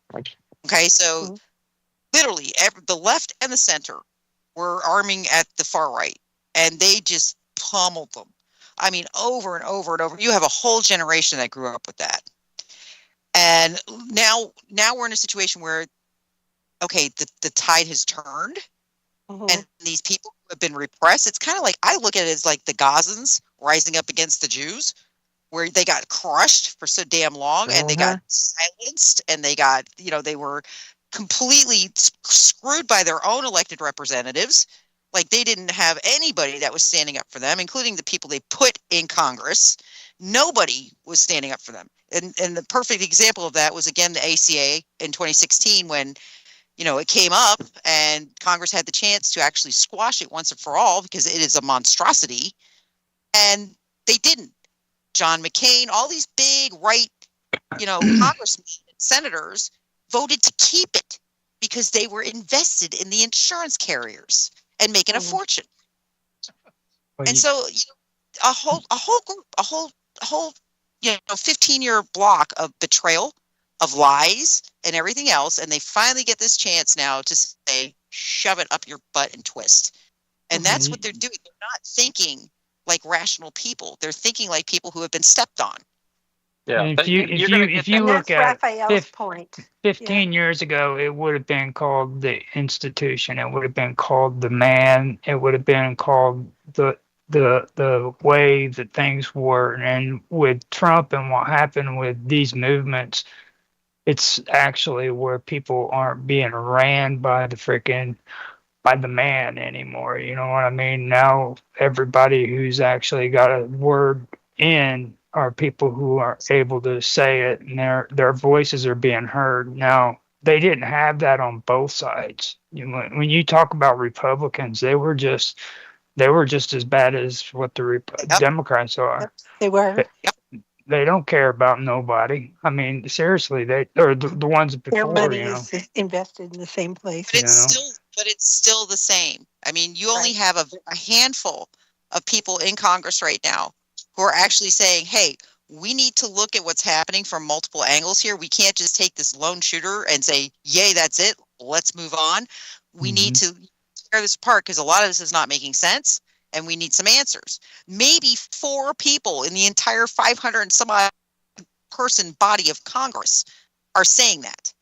Everybody else is right on board with the whole money train thing. We don't want to piss off the global banks, do we? Because they're our money train. Yeah. And guess who they tie to? It's again, I'm not saying there's guilt there, but I'm saying you cannot silence that conversation. It has to be had. Yeah. If there's no guilt, fine, show us. If there's guilt, that's why the first thing he did was give them $500 billion. Remember when he first went in there as president second time? Mm-hmm. The $500 billion to big what was it? Facebook, Elon who needs it, and the pack. Boy, he's broke again. It's one of these things where, like I said, I think a lot of this, as a strategist, I look back, I sit back and I always think, what would I do? And Rafi's heard me say it a million times. I would do that. I mean, what would I do if I had to strategize how to get around a Leviathan that controlled everything, that had moles everywhere? Moles that some we know, some we don't know. How would I play it? Because he should have gave him his own money. No. That was a horrible idea. You can't do those things. Why? Because you guys even hear me? Yeah, we can hear you. I can at least. Go ahead, babe. Yeah, you're coming in. You can't repress anything, because the more you do, the more explosive the response gets. They say, if you make a peaceful revolution impossible, you make violent revolution inevitable. That's exactly what's happening in Gaza. You can't, these guys the Palestinians have been repressed for I don't know how long, and since the Nakba, and it's the same here. 1947. And even on a smaller scale, here in Florida, we just got the first district ruled that they can't block open carry. So now you got idiots out there that they want to, open carry AR-15s, and it's really. I don't think it's not because they want to protect themselves. It's more like, F you government, you've been repressing us all the time. So now we're going to, just to stick it to you, we're going to do it out in the open. We're going to open carry just to prove our point. But from a tactical standpoint, it makes no sense. And nobody wants to carry a 6-7 pound weapon around for, every day for the rest of their lives. I would if it came down to it. I'll tell you right now, if to be honest with you, I'm sick of the way the government is, and if if I believed in the cause and they had a freaking revolution or a civil war, my 51-year-old ass would be out there with a gun freaking doing the right thing because I'm sick. Listen, you're not the only one. I would too. And but the thing is, though, the open carry thing is not really about everyday carry. You know, right. the idea that, you know, you had to conceal carry to protect yourself when the Second Amendment was written, it had nothing to do with that. It had to do with keeping your government in check, right, keeping the overreach in check. So the reason why you want to make open carry illegal is for instances like the Battle of Athens and Bundy Ranch, where they, you know, at Bundy Ranch, they had their standoff and they backed off, but then the federal government went after every one of those guys after the fact for open carry. Andy Weaver. Basically assassinated them. Yeah. Yeah. I mean, actually, the Bundy Ranch, that's another, I should do a show on that because there was, what happened to Lavoy Finicum, and the Bundy Ranch, it had nothing to do with what you think. It had everything to do with the lithium deposits and uranium. Right? And it's all tied into uranium-1. Hillary Clinton and Harry Reid working their Harry Reid and Hillary Clinton, yep. And the funny thing is that where Lavoy Finicum was, that was actually a forestry division area. They've just, within the last 6 months, just announced that there is a massive, like one of the largest in the world, lithium caches there. So as soon as I saw it, remember that, Rafi? As soon as I saw it, I went, wait a minute, that's where Lloyd Finicum was. That's where he was. That's where he died. Yep. And sure enough, I was right. So, yeah. It all goes back to these dirty deals and who's controlling what assets and what natural resources. And it's not government control, I can tell you that. It is private industry control. So, guys, when I say, you know, everybody says, well, not everything's a conspiracy, I laugh when people say that now because I'm like, if it deals with government, prove it. Yeah, it is. Yeah. Prove it. Yeah, it is. Prove it that it's not a conspiracy. Right, there's so many psyops out there right now. You don't know how many there are. Which one's not a psyop? But That's what I was getting at before. Whenever you said that, You have to. You have to. The only way to find that out is to question it. Yeah. And when you're told not to question it, that's a problem. That's a huge problem. Right. Every morning, it's just an organic life. You know, not even a good life or whatever, or a prosperous life, but just an organic one where if we mess up, then that's on us. If we do well, that's on us. But man, I'm so tired of a small few controlling a great many without them knowing about it. Yeah. I am with you on that, but without, I got to take us out to our long break. Guys, it is the midpoint of the show. So while we're on break, get up, stretch yourself out, get something to drink. If you can listen to us talking on break, please do tune in because it tends to be highly entertaining. With that, we'll be back in just a few moments. Spirited. Want to talk about furries? Oh no!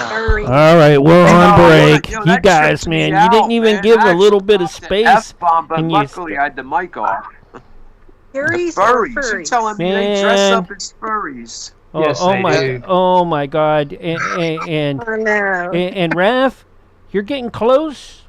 You haven't gone across the line yet, but you're getting close. Just letting you know about your gateways, all right? Yeah. He's talking about his gate. Those gateways. That's right about, Anyways, you know, the Constitution. on this break, I'm playing. I saw Elvis in a UFO. Oh. Right. I can't believe you guys did not know that the WOW signal was on the date of his death. I can't even believe you guys didn't know that because it was picked up. And it was picked up in Arecibo. Yep, it was picked up at Arecibo, Puerto Rico, which also picked up the 2019 signals. And then, of course, Arecibo went hasta la bye-bye. Yeah, why? Or did it? Because Arecibo has a ton of tunnels underneath. So. Do you know when Doctor Who's first episode aired? No. It was the day after JFK's assassination. Yeah. You know, no, it was the same day. It was the same day, wasn't it? Mm-hmm. Me and you checked that out. I think it was. Some places it would have been the same day. Oh, Doctor Who, huh?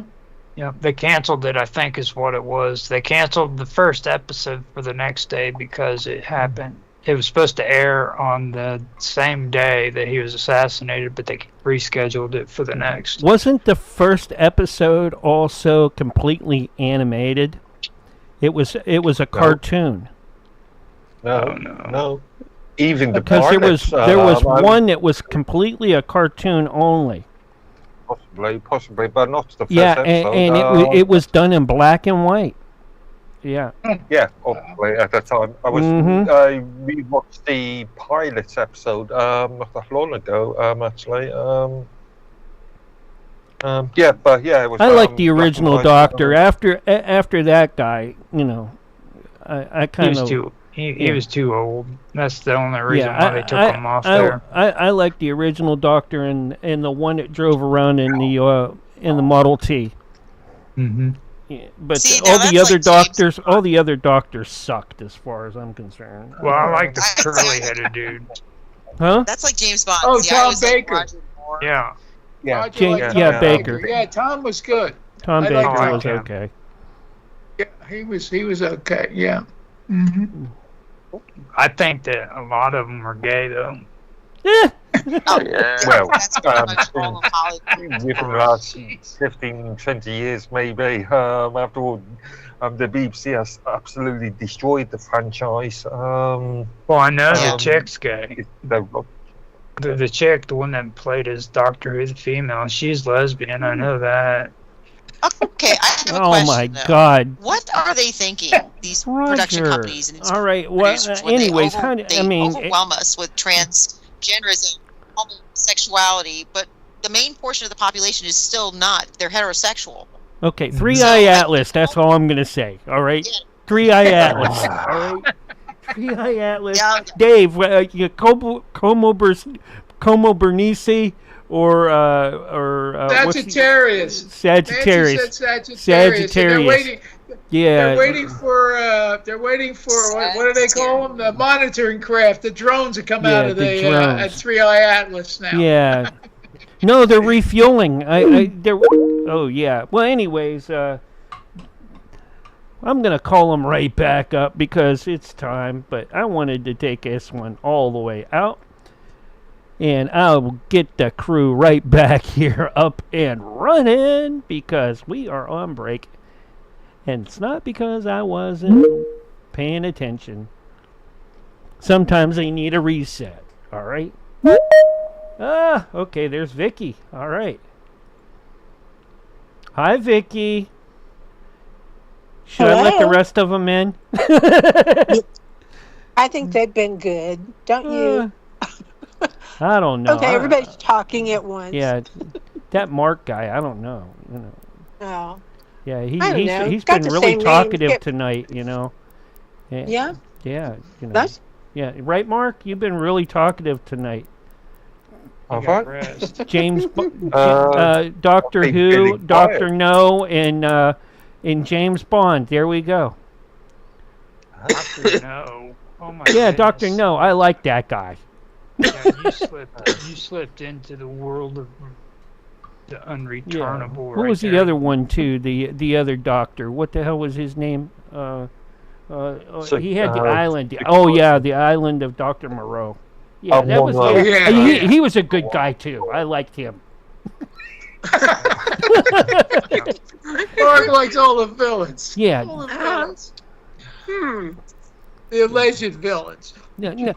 They had hearts of gold. If you really look at what they wanted to do for humanity at the time, all right? Just misunderstood people. Just like Mengele, all right? Yeah, he was a prince among men. Dr. Joe, and we have a few now, that are kind of out of the country or disappeared, but. No one's really talking about them, but someone really needs to go pick, a couple of them up here and there. Yeah, it's not that Oz dude either. I like Oz sometimes, but Yeah. I don't think he's as diabolical as some of the other ones, but he could be. He has potential to be diabolical. Can you picture him in a Nehru? You know, one of those like 60s outfits, you know, with the button-up neck and that goes down? Yeah. So, Right, I could, guys. you know. He's on fire. But anyways. Guys, What's I that? put in the chat. Listen, I put in the chat. Yeah, the fact that 3i Atlas and the WoW signal both came from Sagittarius. So that wasn't something that I just. And there's refueling. There's refueling vessels going up next to it too, from what I hear. And it took a turn to Mars, you know, because I guess they're looking at Mars to do, you know, to check out the group that's there that we had, you know, that we're not talking about, that we should have said something about. Oh, I'm sorry. That's kind of what Willie does, how he talks. But anyways, yeah. Yeah, they're going to reseed the planet Mars. No, they're going there to, you know, resupply them with better alien technology and things like that, I guess. You've got. I'm going to apologise. I'm going to space cucumbers. That's what it really is. They're going to drop off a load of space cucumbers and tomatoes. All right. Yummy. They're the size. They're the size of giant pumpkins that we get here, so they'll last a while. But I'm not sure about how they'll store that. But it can be quite cold on Mars, so I guess they'll, you know, if they're up near the polar regions, they'll be fine. Whatever. Everybody knows aliens come from Orion. Orion's no, belt. They do not. Yes, that's not what Braun told me. You know Braun? Braun is that little dude that rides on the back of that giant berserker. He told me these things. Oh my goodness! Oh, you talking about the guy with the battle axes? Damn right. That dude was scary, dude. I didn't believe you until I was freaking outside and I was smoking a cigarette. And he just comes popping over the top of this log and he goes, "I'm gonna get you!" And he screams out in this little midget voice and goes, and just runs at me. Is that the dwarf? Yes. You know he did the voice for Noid for that pizza commercial. The Noid. Oh my God. It was the same dude. Drunk. It was Thank the goodness same he was dude. Drunk. Dude was drunk when he bum rushed me and he freaking hit his head on my freaking knee and fell back and passed out, dude. I was like, damn. I almost died. Right. Well, anyways, Roger, while we have less than a minute left to go, do you have a file ready for me for this weekend? In a banner yet? I'm getting ready to do that tonight. Okay. I had to do some 30 seconds, folks. Writing, so I've got the writing and stuff straightened out for it. Oh. Okay. You didn't put it in heavy Latin or early Latin, did you? Yes, I did. Oh my God! Don't do that. You know, Sonia can't read Latin. Anyways, here's your countdown, Nancy. 5, 4, 3, 2, 1, and you are live and back on the radio side for the second hour right now. Welcome back, everybody, to the Vixen's Vault. Hope everybody had a nice break, got up and stretched out a little bit. We had, again, interesting conversation on our break, kind of all over the place, but that's kind of like us. You know, when they say brainstorm, I think of more of a red ant exploding pile. You know, just basically, just like nuking a red ant pile. That's kind of what happens. Look, you told me to name the group Legion of Chaos, so, you know, there you go. Because we got a lot of, you know, we have a lot of intelligent people that come from a lot of different backgrounds, and the subject matter is vast and varied all over the place. And I enjoy that. I know some people think it's kind of chaotic, but I think you get a lot of interesting information in a very short period of time, which is kind of what the show's all about. It's about giving people leads, not necessarily forming an opinion for you, making you go look at things and research it and look at it from different aspects, because everybody's going to have a different insight. But while we were on break, I was dropping things into the chat for the show, and two of the things I dropped in were, of course, the evidence that both the WOW signal and Atlas 3I comet are both from Sagittarius, which I found very, very interesting, because again, these are two times in our history in the past 50 years where something very relevant has occurred and something very unexplainable has occurred, and they're coming from the same constellation, which is like, if you want to do a statistical odds breakdown on it, it's pretty damn near impossible. So found that really, really interesting, but I wanted to make sure that my group members had that information, and I also included in there an article that came out within the last 20 hours, and I actually posted the USA Today article for them. Basically, name of the article is NASA Scientists Nuclear Asteroid Moon. And basically what it's talking about is the 2024 asteroid that was and basically that it's pretty much breaking up, Nancy. You're going. Did we lose her? Yeah. No, she's still here. But... You're breaking up, Nance. I'm here. Okay. Is that better? Yeah. Yep. Okay, there we go. So basically, we have last year they discovered an asteroid, and of course it's a 2024 asteroid conducer. But what our NASA scientists are now brainstorming, lucky us, is basically to send a crew to the asteroid and nuke it so it doesn't hit the moon. Now, I literally put in Armageddon much because of the movie Armageddon. That's that whole premise of the movie was about. And I'm like, are they like trying to run this fear factor thing? I mean, what is wrong with them? What, you're going to nuke an asteroid? Like, did it work in 2020 in Armageddon? Not really. No, it was kind of problematic. A lot of people died, and it was really sad at the end. I love Bruce Willis, so that was sad. But I mean, again, there's a lot going on above us, and I don't know if it's real. And I guess that's kind of... You know what's happening? I'm thinking they say that this 3I Atlas is coming in, and coming from Sagittarius at 135,000 miles per second or something like that. Anyway, my dad with his UFO lectures in the 70s and 80s, he always talked about. Now I don't know who he was in touch with because I wasn't around a lot of times, and he said that the whole solar system, our solar system, is moving to a different spot within the Milky Way. Yes. And it takes time. It takes decades for all this whole solar system to move up. So this 3I Atlas was already on the trajectory, but they don't know where it's coming from because we're moving up to it, and it's going right through us.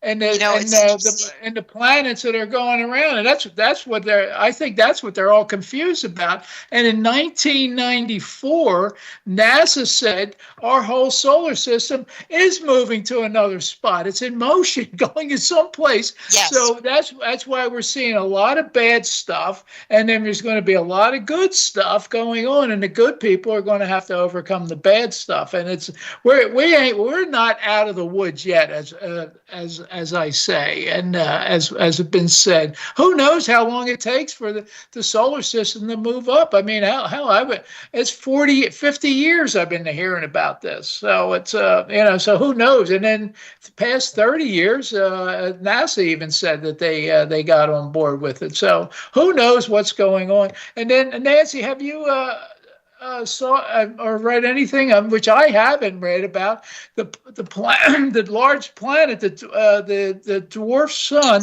that's coming in from the other side and dragging Nibiru? Yes, in a gravity. But that's something that, yes, I've heard. No, but that's not something that. Okay, so there was a paper put out, I want to say about 7 years ago, by two students out of one of the California universities. And they had put out a paper based on math. mathematical trajectories, and they had theorized in their conclusion that there's an elliptical orbit that goes behind the sun, and that there were several objects in that orbit by the way the gravity pulls were working.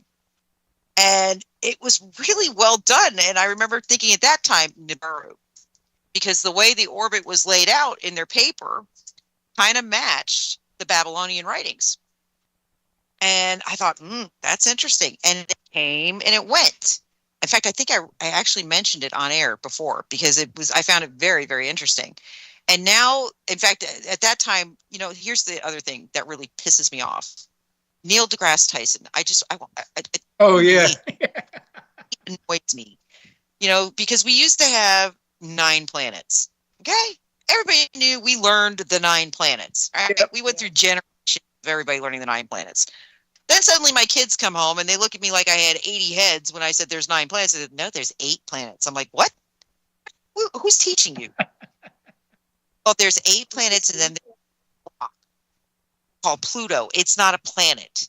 I'm like, Pluto's a planet. Are you kidding me? Pluto's been a planet since the beginning of them knowing the planets. Whoa. So now we went from 9 planets and then back to 9 planets again. And then we had what these students were calling the elliptical orbit object was planet X or planet 10. So there was a while there where planet X was a big thing. Like you would see it in the news cycles and then it just disappeared again. And now here we have it surfacing. Coming back. But Nancy, the explanation for Pluto not being a planet is there are a number of different objects or planetoids within that area, or just on the outside of the Kuiper belt, that are of roughly the same size. So then name them planets. Why would you remove one? Just name more.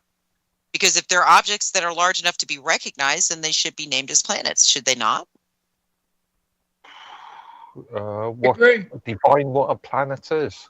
Yeah. A body. It's a body of mass, according to art, because we can't give it a definition like an earthly planet, because an earthly planet is its own special little golden nugget, apparently. But I mean, it's not, as far as I always knew, it was never defined by size. It was defined by whether or not it could be seen. And that's what changed. Neil deGrasse Tyson came in and said, oh, suddenly it's defined by size. Really? That's why they named the days of the week after the 7 planets that we could see with our naked eye. Yep. Moon Day, Tuesday. Yeah. Well, whatever happened to size doesn't matter.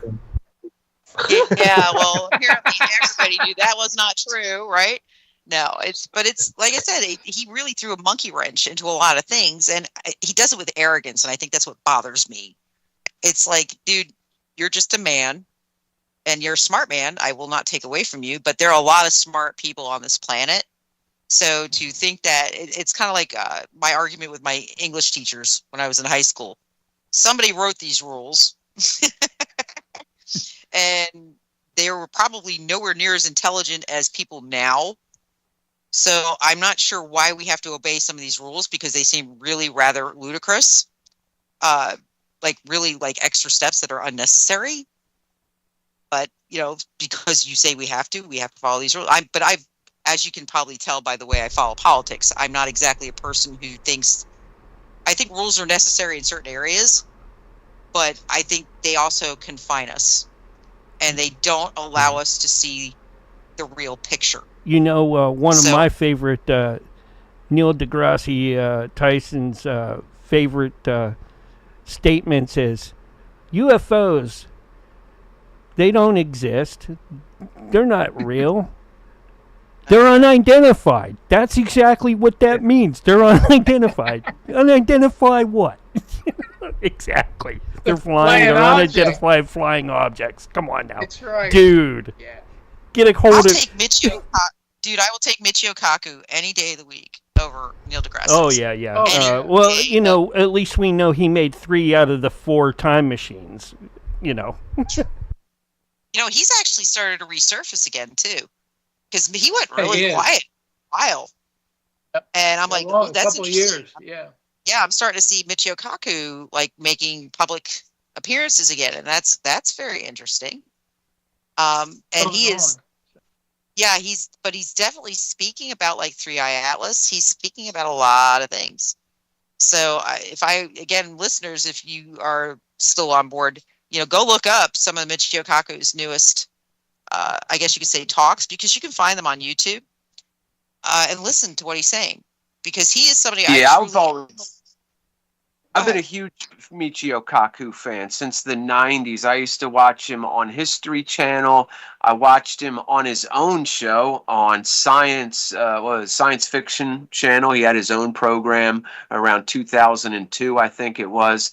Yeah, he's real easy to like. You know what I mean? He's just a very likable dude. But I got to tell you, when 9/11 happened, this was one of the reasons that I put it to bed for so long and didn't look at it again until around 2015, is because I listened to Michio Kaku say, no, it is possible. These planes can take down these buildings, and Building 7, that's possible. And the reason that people think that Building 7 came down as a controlled explosion is because they've seen controlled explosions so many times. And they say, aha. You know how he does his aha.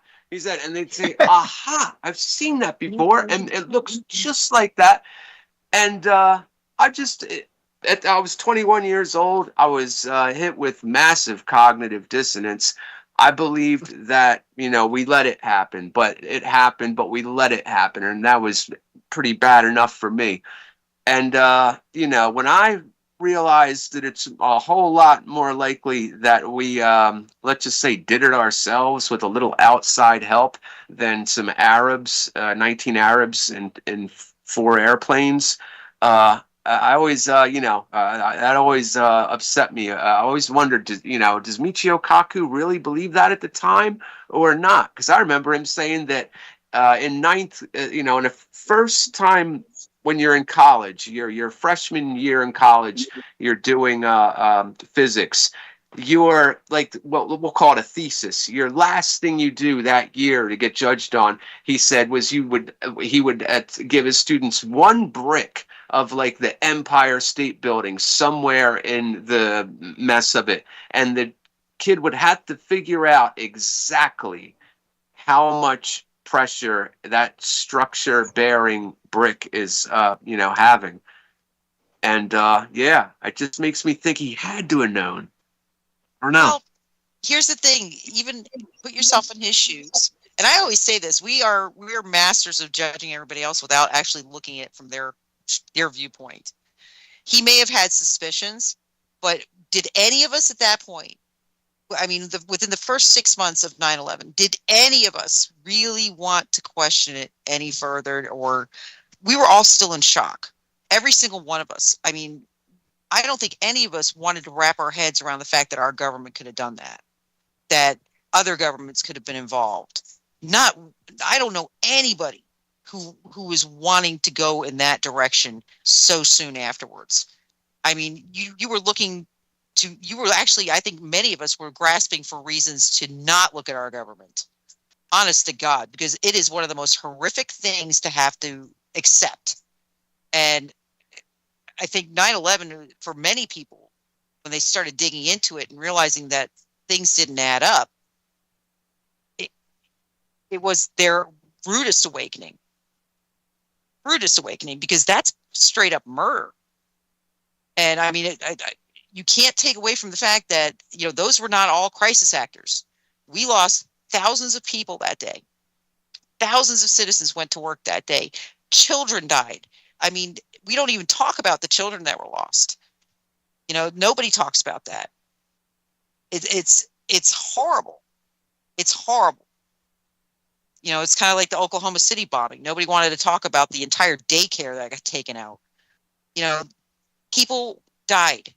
And if it, again, I'm hoping that eventually that whole story comes out. And I'm hoping it's not going to wait the 75 years so who's involved is dead. Because you know what? People need to be held accountable. The people that run the media would have canceled him back then. If he would have come out and poked holes in the official government narrative, they would have canceled him even back then. No doubt, it would have been his career done. It would. Yeah. He would have had to sacrifice almost his literal life. But you know what? When you're in that position, maybe I'm wrong, but when you are in that position, hey, that's what you got to do, I think. I don't know. I mean, I know it's easier said than done, and, you know, who knows? Maybe if I was there, I would punk out. I mean, who knows? You know, I'm not going to sit here and say for 100% for sure, but I will say, though, in my opinion, you know, if you're in that position to where people will listen to you, you know, he could have been a heck of an asset for architects and engineers for 9/11 truth. Absolutely. Or the word I was thinking of was establishment.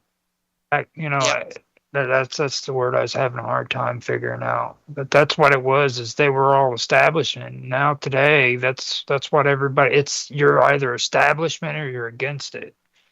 And they would have. They would have. He would have lost his entire career because he was going his finances. Yeah, they would have destroyed him. In every way, I mean, maybe even literally destroyed him. And I know what I'm asking of my boy, but you know what? Sometimes if you're the one that can throw yourself in the gears don't want him, or him. The gears want me. Then I guess I got to jump in them gears. Yep.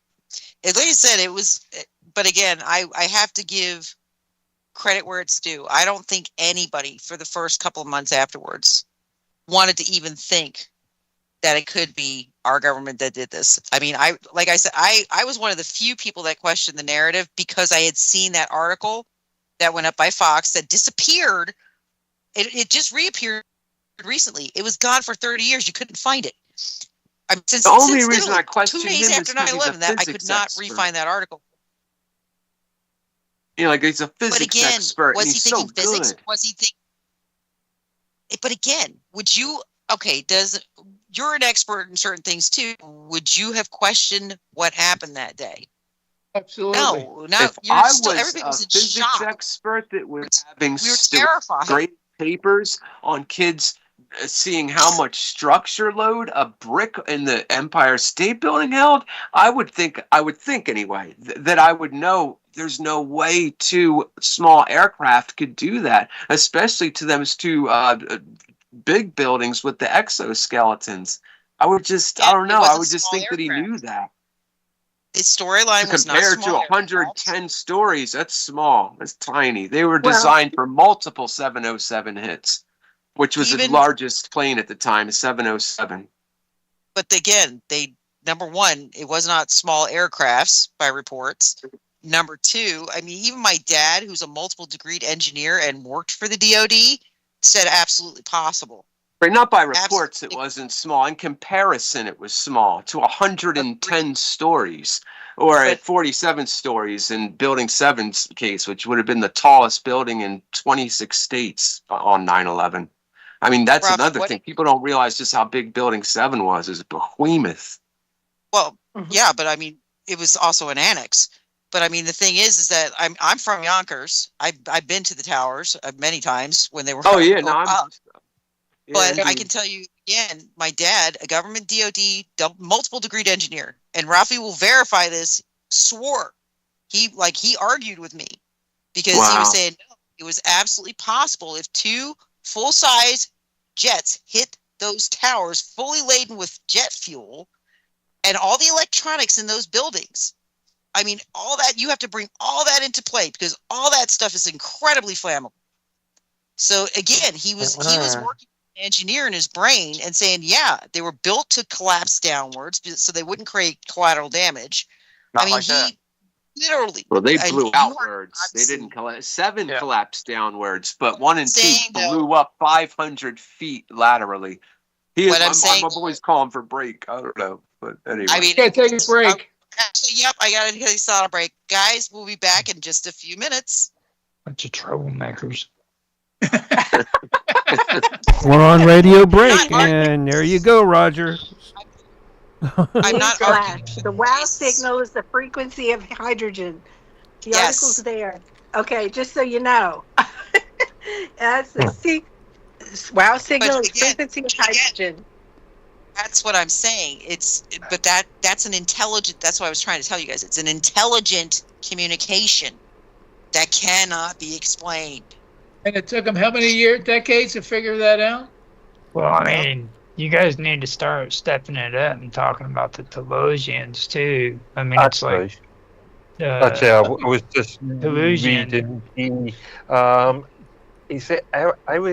It's the frequency of hydrogen as it came off of the comet. It's not in a. Telosians are coming to Earth and they're on their way, and you guys are just sitting here talking about meteorite this, meteorite that. It's the frequency of hydrogen that's coming off of the comet. That's all the it is. Telosians. It's not a signal of, The Flusians? The Flusians? It's the frequency of the hydrogen. Telosians. It's an alien race that is on their way to Earth. Are they full Star of hydrogen? Trek, right? It's a Star Trek guy. Hydrogen, hot air. Oh my good God! They're tall blondes. Oh boy. Hey, there's nothing wrong with tall blondes. Telosians or the Aryans? I happen to be one. But they aren't. They're the Therians, man. They won't be able to tell me from them or you because they got bald heads. But their veins kind of like pop in and out too, though. So we can't have that. They're subsurface antediluvian colonies, and they're on their way back here. They're going to re-inhabit the Earth. Oh, okay. So they're coming for the hydrogen and the oxygen. They can have it. They can have a orgy. There are people that are still here who are on Earth, aliens, and they're located under Mount Shasta. Yeah. Oh. With the mole men. That actually, okay. I've heard Mount Shasta and Mount Weather are the two locations I have heard. I seen that. I seen that in a Superman comic. The mole men. Yeah. The Shasta commercial. Is that where Crystal Cave was, Mark? Crystal, yeah, right there with Lady Death and the rest of them. Because they make video games about what's really going to happen. You ever watch that video game called Doom? And like where hell is on Mars and and then the other one too. What is it? Assassin's Creed. If you keep talking like that, I'm gonna start talking about the Agardi. Yeah, Agardi. Yeah. No. The Silver Fleet. What do you think about that? We'll talk about the Silver Fleet, Nancy. Oh, well, God. So long as we don't talk about the Nimbari, because they can be assholes too. Just because they have bald heads doesn't mean that they're cool either. That's off Star Trek. That's no, not it isn't. Real. Nimbari came from Babylon 5. Ha ha. So there. Oh, that's right. You are right. The Nimbari, yeah. And Billy Mummy was one of them too, even though he was lost in space for so many years. Don't get me started. Babylon I really, 5, honest man. to God, though, I really think they are setting us up for a blue beam. I really am. You guys need to go back and watch Babylon 5. Calm down. I seen that shape-changing girl too. Sorry, I'm thinking 1999. But anyways, yeah, that year's passed already. Anyways, we're under 30 seconds. Yeah, she was. Go watch Babylon 5 again. That girl was hot, pants, man. What was her name? Hydrogen. Mark's laughing. Anyways, here's your countdown, Nancy. 5, 4, 3, 2, 1. I'll remember her name when we come back. And you're live and on the radio side right now. Does anybody have an aspirin? I could really use an aspirin. I mean, I just sat on break listening to, I am not joking, 5 different separate conversations happening at the same time and somehow synchronizing. I don't know how that happened. I mean, all I could hear is Vicky in the background going, hydrogen, hydrogen, hydrogen. I've got Mark talking about one Brock thing. knows all about that. You know, Stormcutter. Yeah. He's got 2 battle axes. He knows how to use that. And I've got Roger talking about theologians or whatever. That shape-shifting girl, man, she was hot. I'm telling you, even Roger agrees. So it's not theologians then you're talking about. Theologians. They were Therians, not theologians. Theologians. The theologians were over in Greece. Don't you remember? Y'all are like come on, Dave. You got to speak up. You was there. Y'all have some respect. Nancy's well, technically, they're mixed between Mayans and Greeks, so. Please talk, Nancy. Oh, boy. They created the Mayan civilization. I guess to your leader, Nancy. What? Oh, Lord God, don't do that. Oh, okay, so I'm still unscrambling my brain because that was really one of the most epic breaks I've ever heard in my life. I don't even know how I was catching fragment of the conversations. I mean, unbelievable. But, and I gotta say, Vicky with this little cute little voice is this little subcurrent. Hydrogen. Every 2 minutes. I'm like, signal. What is going on right now? But hydrogen. Welcome back to the show, everybody. We are in the last segment of the Vixen's Vault. I did want to make something clear to Jason from the last segment before we went off air. It's not an argument. I'm not arguing at all what occurred and what we know occurred to this day, and that it was definitely a setup and that it was definitely thermite was involved. But what I'm saying is to the really educated people back then, they were grasping for reasons to make it work. Because again, to admit it couldn't possibly have happened that way. Would have been admitting cognitive dissonance. Right. Your government just committed treason. Now, Michio Kaku, my father, these people worked with the government hand in hand for decades. Michio has always been working within our government. And if you've noticed, what I find very interesting about Michio is he was very active during the Trump years, got very quiet during the Biden years, and now he's surfacing again with Trump in office, which I think is very interesting. It's like, why was he silent during the Biden years? Because he really was silent. Like, he went cryptically quiet. And that's not normal for Michio. He's kind of a showman. I mean, he likes appearances. He likes being heard. So I thought it was really interesting that he was so cryptically quiet for a while. I was like, is he alive? I kept saying that. Is he even still alive? What's going on with him? But yeah, now he surfaced again. So it makes me wonder, what's coming? What's incoming? Something is incoming. And I don't know if it's a blue beam. I'm not sure. Being the only non-US citizen there, or being the non-US person there,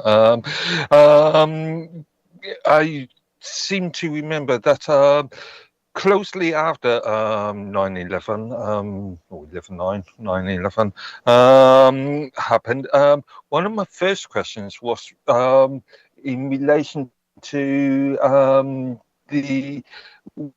why weren't these planes shot down? Because under US, there is a standing order, isn't there? It's a very good question. They were running exercises to take them out of the airspace, to put them out of position. That alone should have told you that the timing of it was too well timed in order for it to be a response. Any kind of accident, accidental scheduling.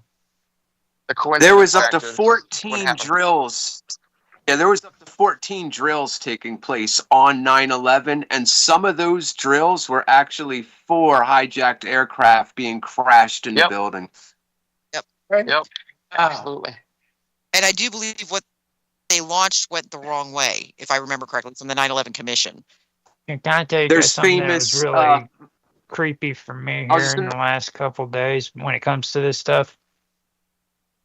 Kirk. There's audio that a lot of people are familiar with of somebody saying, well, you shut this. Is that sim or is this? They say, no, this is not simulation, not a test. And then you can hear the guy saying, somebody shut off the damn sim.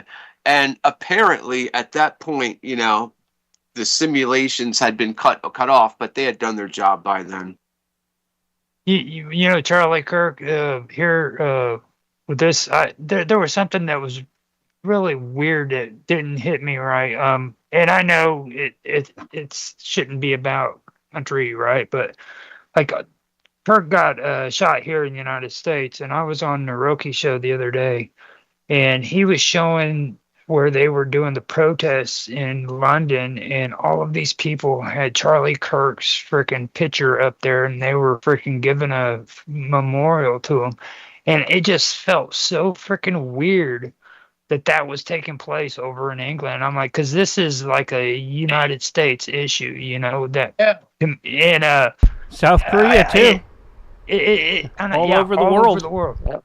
Now this is it just seems really, really weird. And then when you said what you just said about 9/11, that just really stuck out to me. That's the feeling I got. It was the same kind of feeling that happened with 9/11 when Mark was talking about how England just started getting all, you know, patriotic over something that happened in the United States. They actually were just as freaking, they mourned just as much as what we did about the whole incident.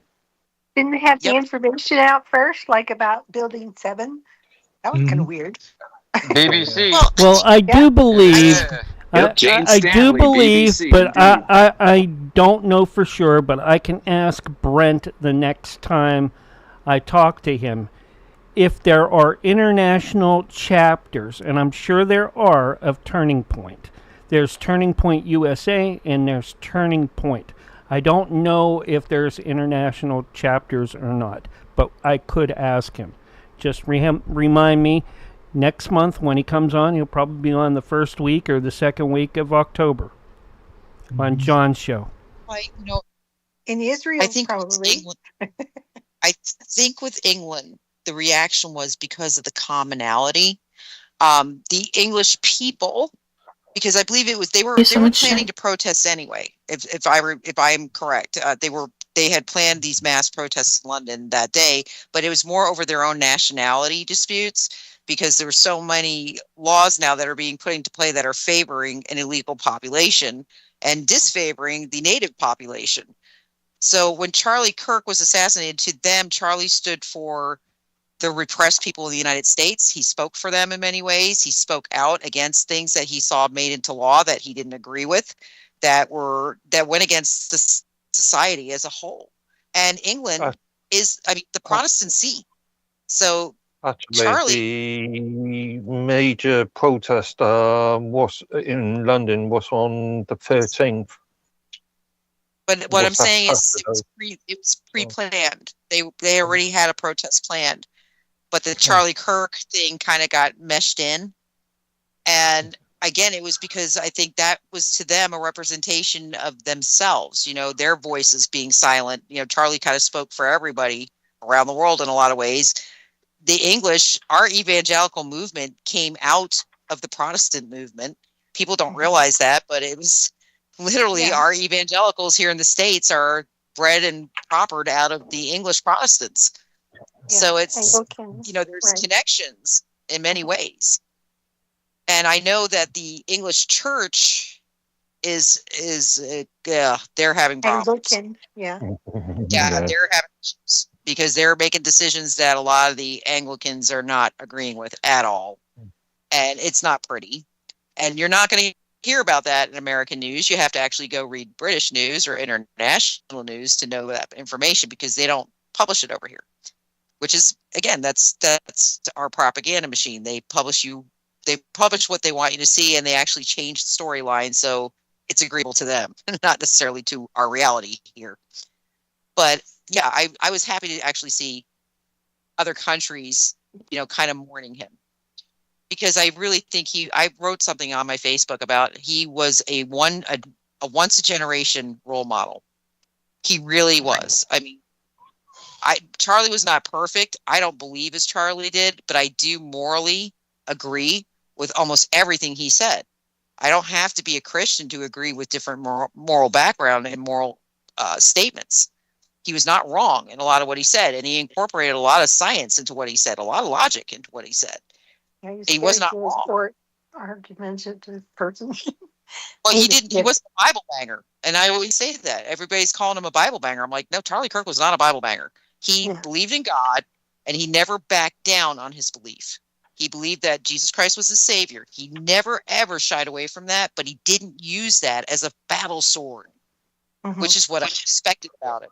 To me, it just seems that it seemed more than just him. You know what I mean? That's the whole thing. Like this, there's just so many things about Charlie Kirk's story right now, about his death, that just is so weird. And that is when you said and you watched that it felt weird. You know what I mean? It really did. It's strange.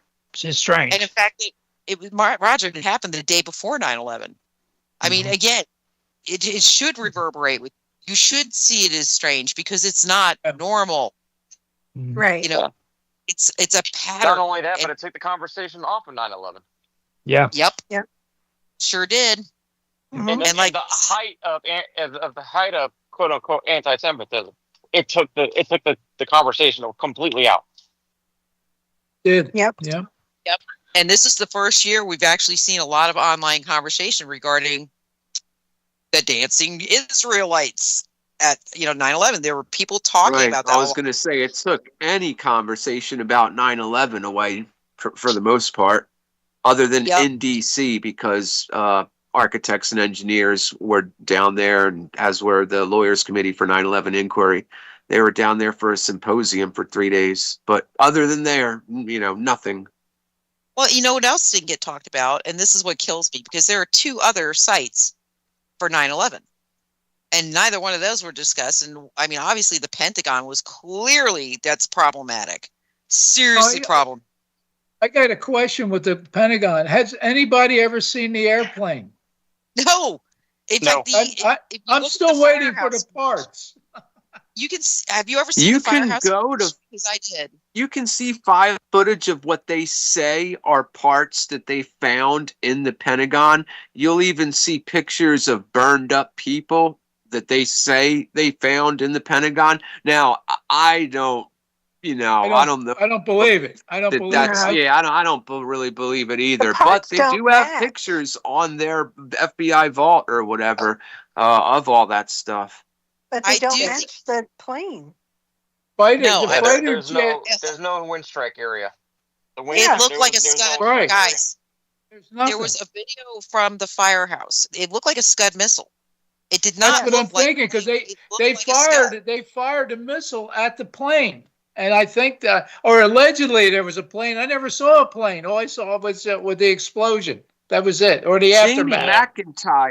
Jamie McIntyre of NBC was there, and he told the people back at the studios, he said, maybe that's what you're hearing, but he said, from my close-up inspection, he said, I'm here at the Pentagon. He said, I don't see any evidence of a plane having crashed anywhere near the Pentagon. Was he fired right after that? Jamie McIntyre. All of the all the people that I've ever heard about the Pentagon when it got hit, that was done by a missile, not by a plane. Yeah, that's right. That's right. Yes. Due to the speed and the way it hit and where it hit, it could have only been done by that. Missile. I remember when I was digging into 9/11. A general said so. And then you have to understand what was in that section of the Pentagon and what they were doing. Yeah. Wait, I was going to say, Rafa. Go ahead, Rafa. Rafa was trying to talk. I was trying to follow him, and Eric was on top of him. No, I was going to say was when I was doing my digging, I found a picture of an Air Force. It looked like an Air Force hangar, but it was a Tomahawk painted as an American Airlines aircraft. Yeah, and that's that's.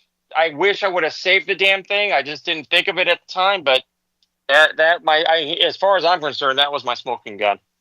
Yep. Oh.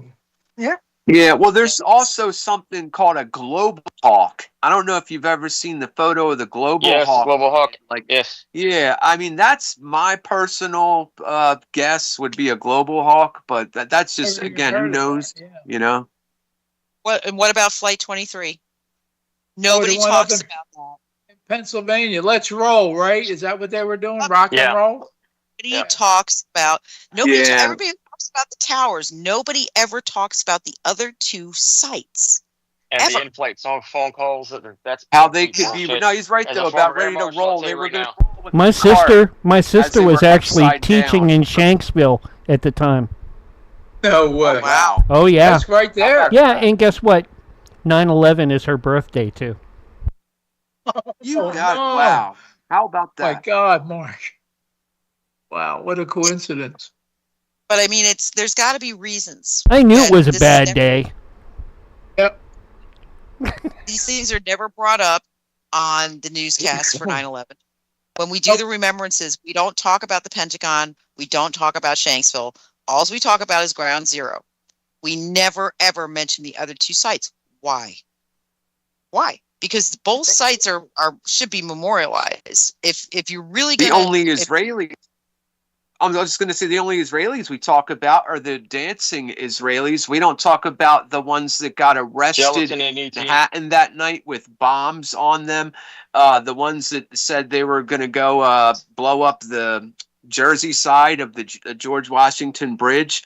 Really? It's yeah. You don't hear any talk about that. Oh. I've got an MP4, and the dispatcher in New York is saying, "All right, Kay." The K, I guess, is the officer's name. I'm just making sure you're all right. She said, "You got the guy?" She said, "Yeah, we got him now." The guy says this right over the thing. He's like, "They're kicking the S out of him right now." But yeah, again, yeah. we never, as a people, though, and this is kind of the point I'm getting to. It's like JFK. People questioned it for what, 50 years. People talked about it. It was whispered about, but it was laughed about. Oh, the magic bullet. You know, nobody actually demanded the explanations, and we're doing the same. That was a legitimate theory. That magic bullet. It wasn't classified as a crime, though. That's why it was an international. It wasn't a crime. It was a What crime. I'm saying though is nobody is No, pushing. to be Nobody's criminal pushing. case in a court. But we're repeating the pattern. That's my point. We're doing the same thing with Charlie Kirk. Okay? We're repeating patterns. Have you noticed that it's the Patriots? And this is what kills me, and I made mention of it.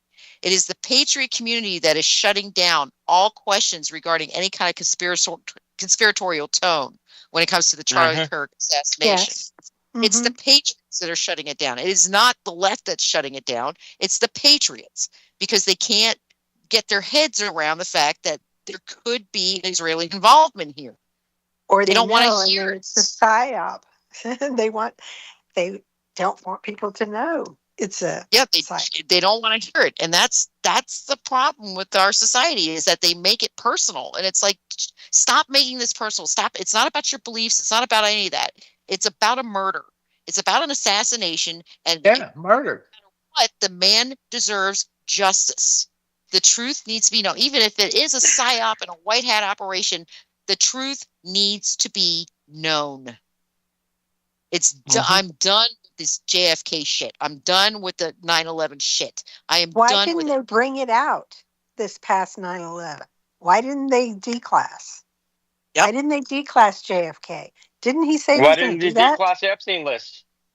Yep. As your answer. Well, actually, that's the other thing. On 9/11, Indeed. That's what Congress did. Congress, because you remember Trump ordered the release of the Epstein files. The DOJ ordered the release of the Epstein files. And what did Congress do? Congress blocked it. Congress voted to block the release of the files. Oh, there's too many on the list. In the news. Yeah. That got lost in the news. Plus, they say list files. I mean, what are the files? You know what I mean? I mean, it's the names. You know what I mean? The names of the folks. Like, basically, why is Ghislaine Maxwell in jail? You know what I mean? Then she shouldn't even be in jail. There's no Johns and no Janes or whatever. You know what I mean? Well, so that I would say, you know, and not that they can't lie, but they've been asked, they've been interviewed, they've explained the decor of, and it's been legit. So, yeah, just when I don't know, I just think when you say, and I'm not trying to argue or anything like that, but when we say files or like the list, it's like almost gives the idea of like somebody walking around with like a black book, like El Chapo walking around with a black book with 10 of his top lieutenants on there or whatever. There is a black book. I know because I have a copy of it. There is a black book. I'm not that's not a joke. There is a black book. I'm sure and that that Oh yeah, there is a black. Yeah, I've we seen needed that that one. to keep our phone numbers. Yep, The point there's is definitely that black the book. fact that they got that referendum through, that vote through, means that both sides are compliant or Corrupt as complicit hell. or coerced. So it's not this whole idea that people still have that this is a fight between the left and the right. Man, they have their heads so far up there that you're never going to dislodge it. You're never going to dislodge it. Even if you pull it, you just release it all and shove it in their face, they still will not accept it because they need the safety of the BS reality that's been built around them. Yep. They don't understand how unsafe they actually are. They like the slavery. They're the slaves that they enjoy the slavery because they get their little special powers. Yeah, they're not so much they enjoy it that they don't know. I believe that breaks my heart that folks are slaves and don't know it.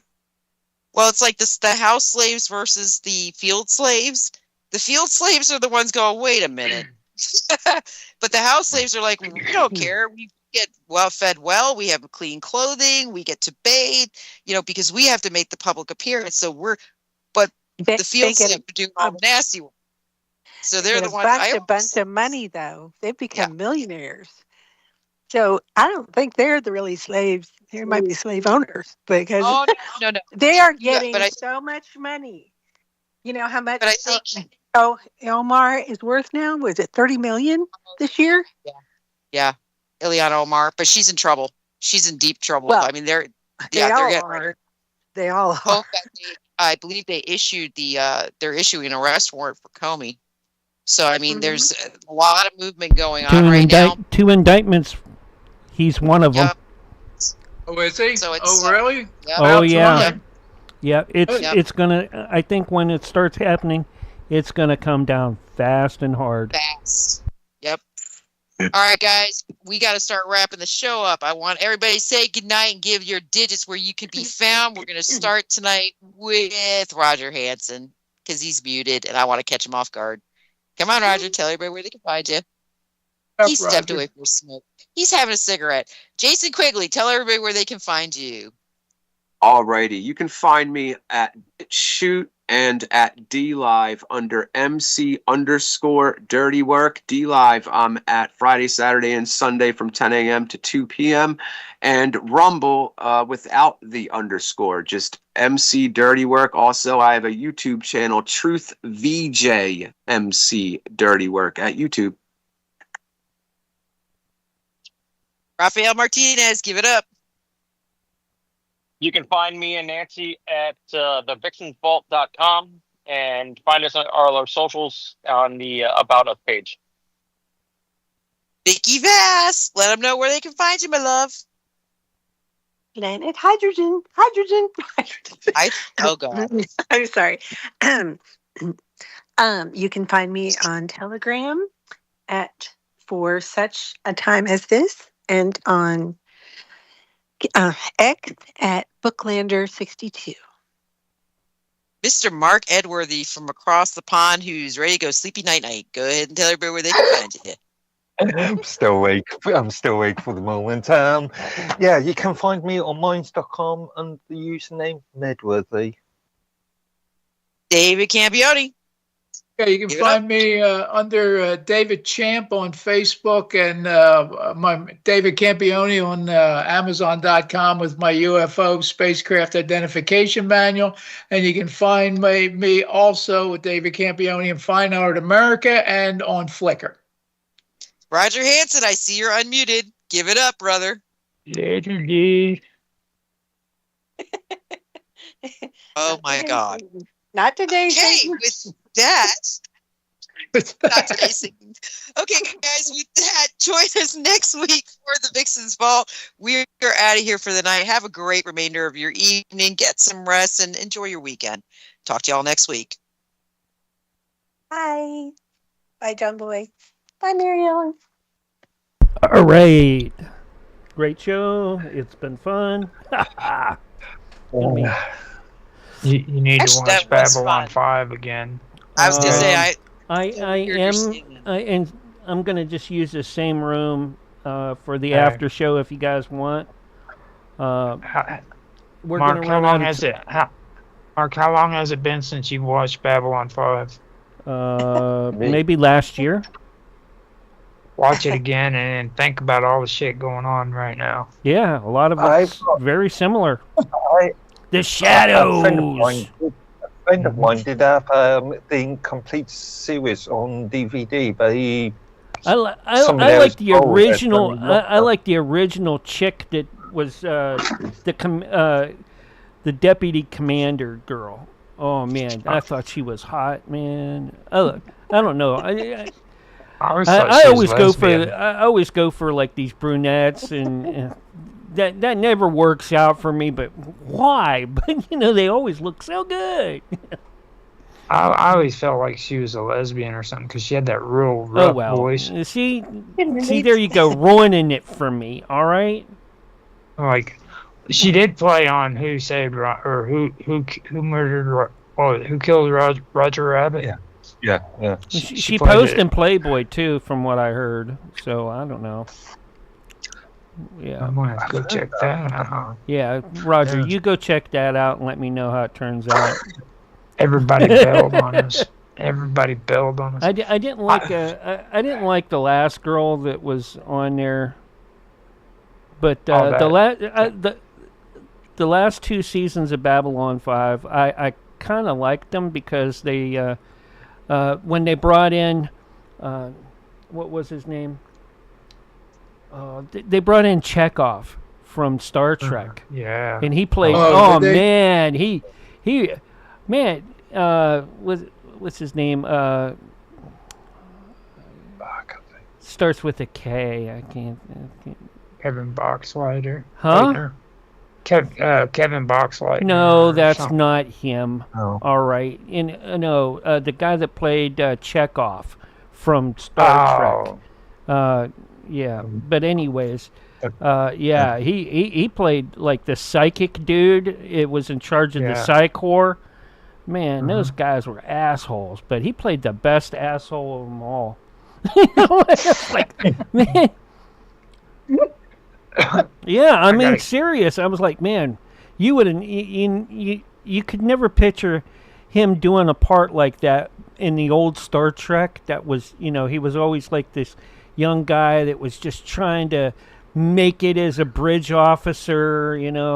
He did, what was he? He didn't do navigation. He did targeting in security, and there was some other thing too that he was in. They had him do. It's like, Chekhov. Oh, the Russian guy, Chekhov. Yeah. The Russian guy. I saw a very good fan. And there went our room. So I will get the room back up here in just a sec. We will go back to it.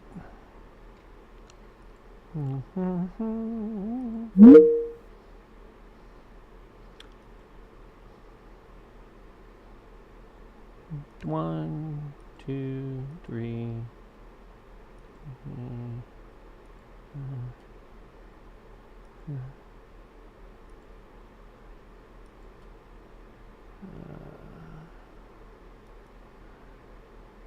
I don't know if Raphael's coming in or not. I'm waiting for the rest of them to join. There we go. Are we missing anybody? Do we got I'm everybody? back. Oh, I know who we're missing. Vicky left and Rafi left. No, I'll get her back here. Because normally she's... No, she no, Vicky left because she had to leave. Okay. She left. Vicky left. I don't know what happened to Raph. She All right, left before we even got cut off. Now. Oh, there she is. Well, she came back up again. She was off. I'll try to bring her back in. Oh. Yeah. Anyways. Yeah. I'll try to get Sonya in. Willie, we gotta talk about this thing, Mark. Me and Mark Edworthy has this arrangement for manure and baby caskets, and he's getting ready to ship it off now. So we're gonna have to have Sorry, what arrangement? What? You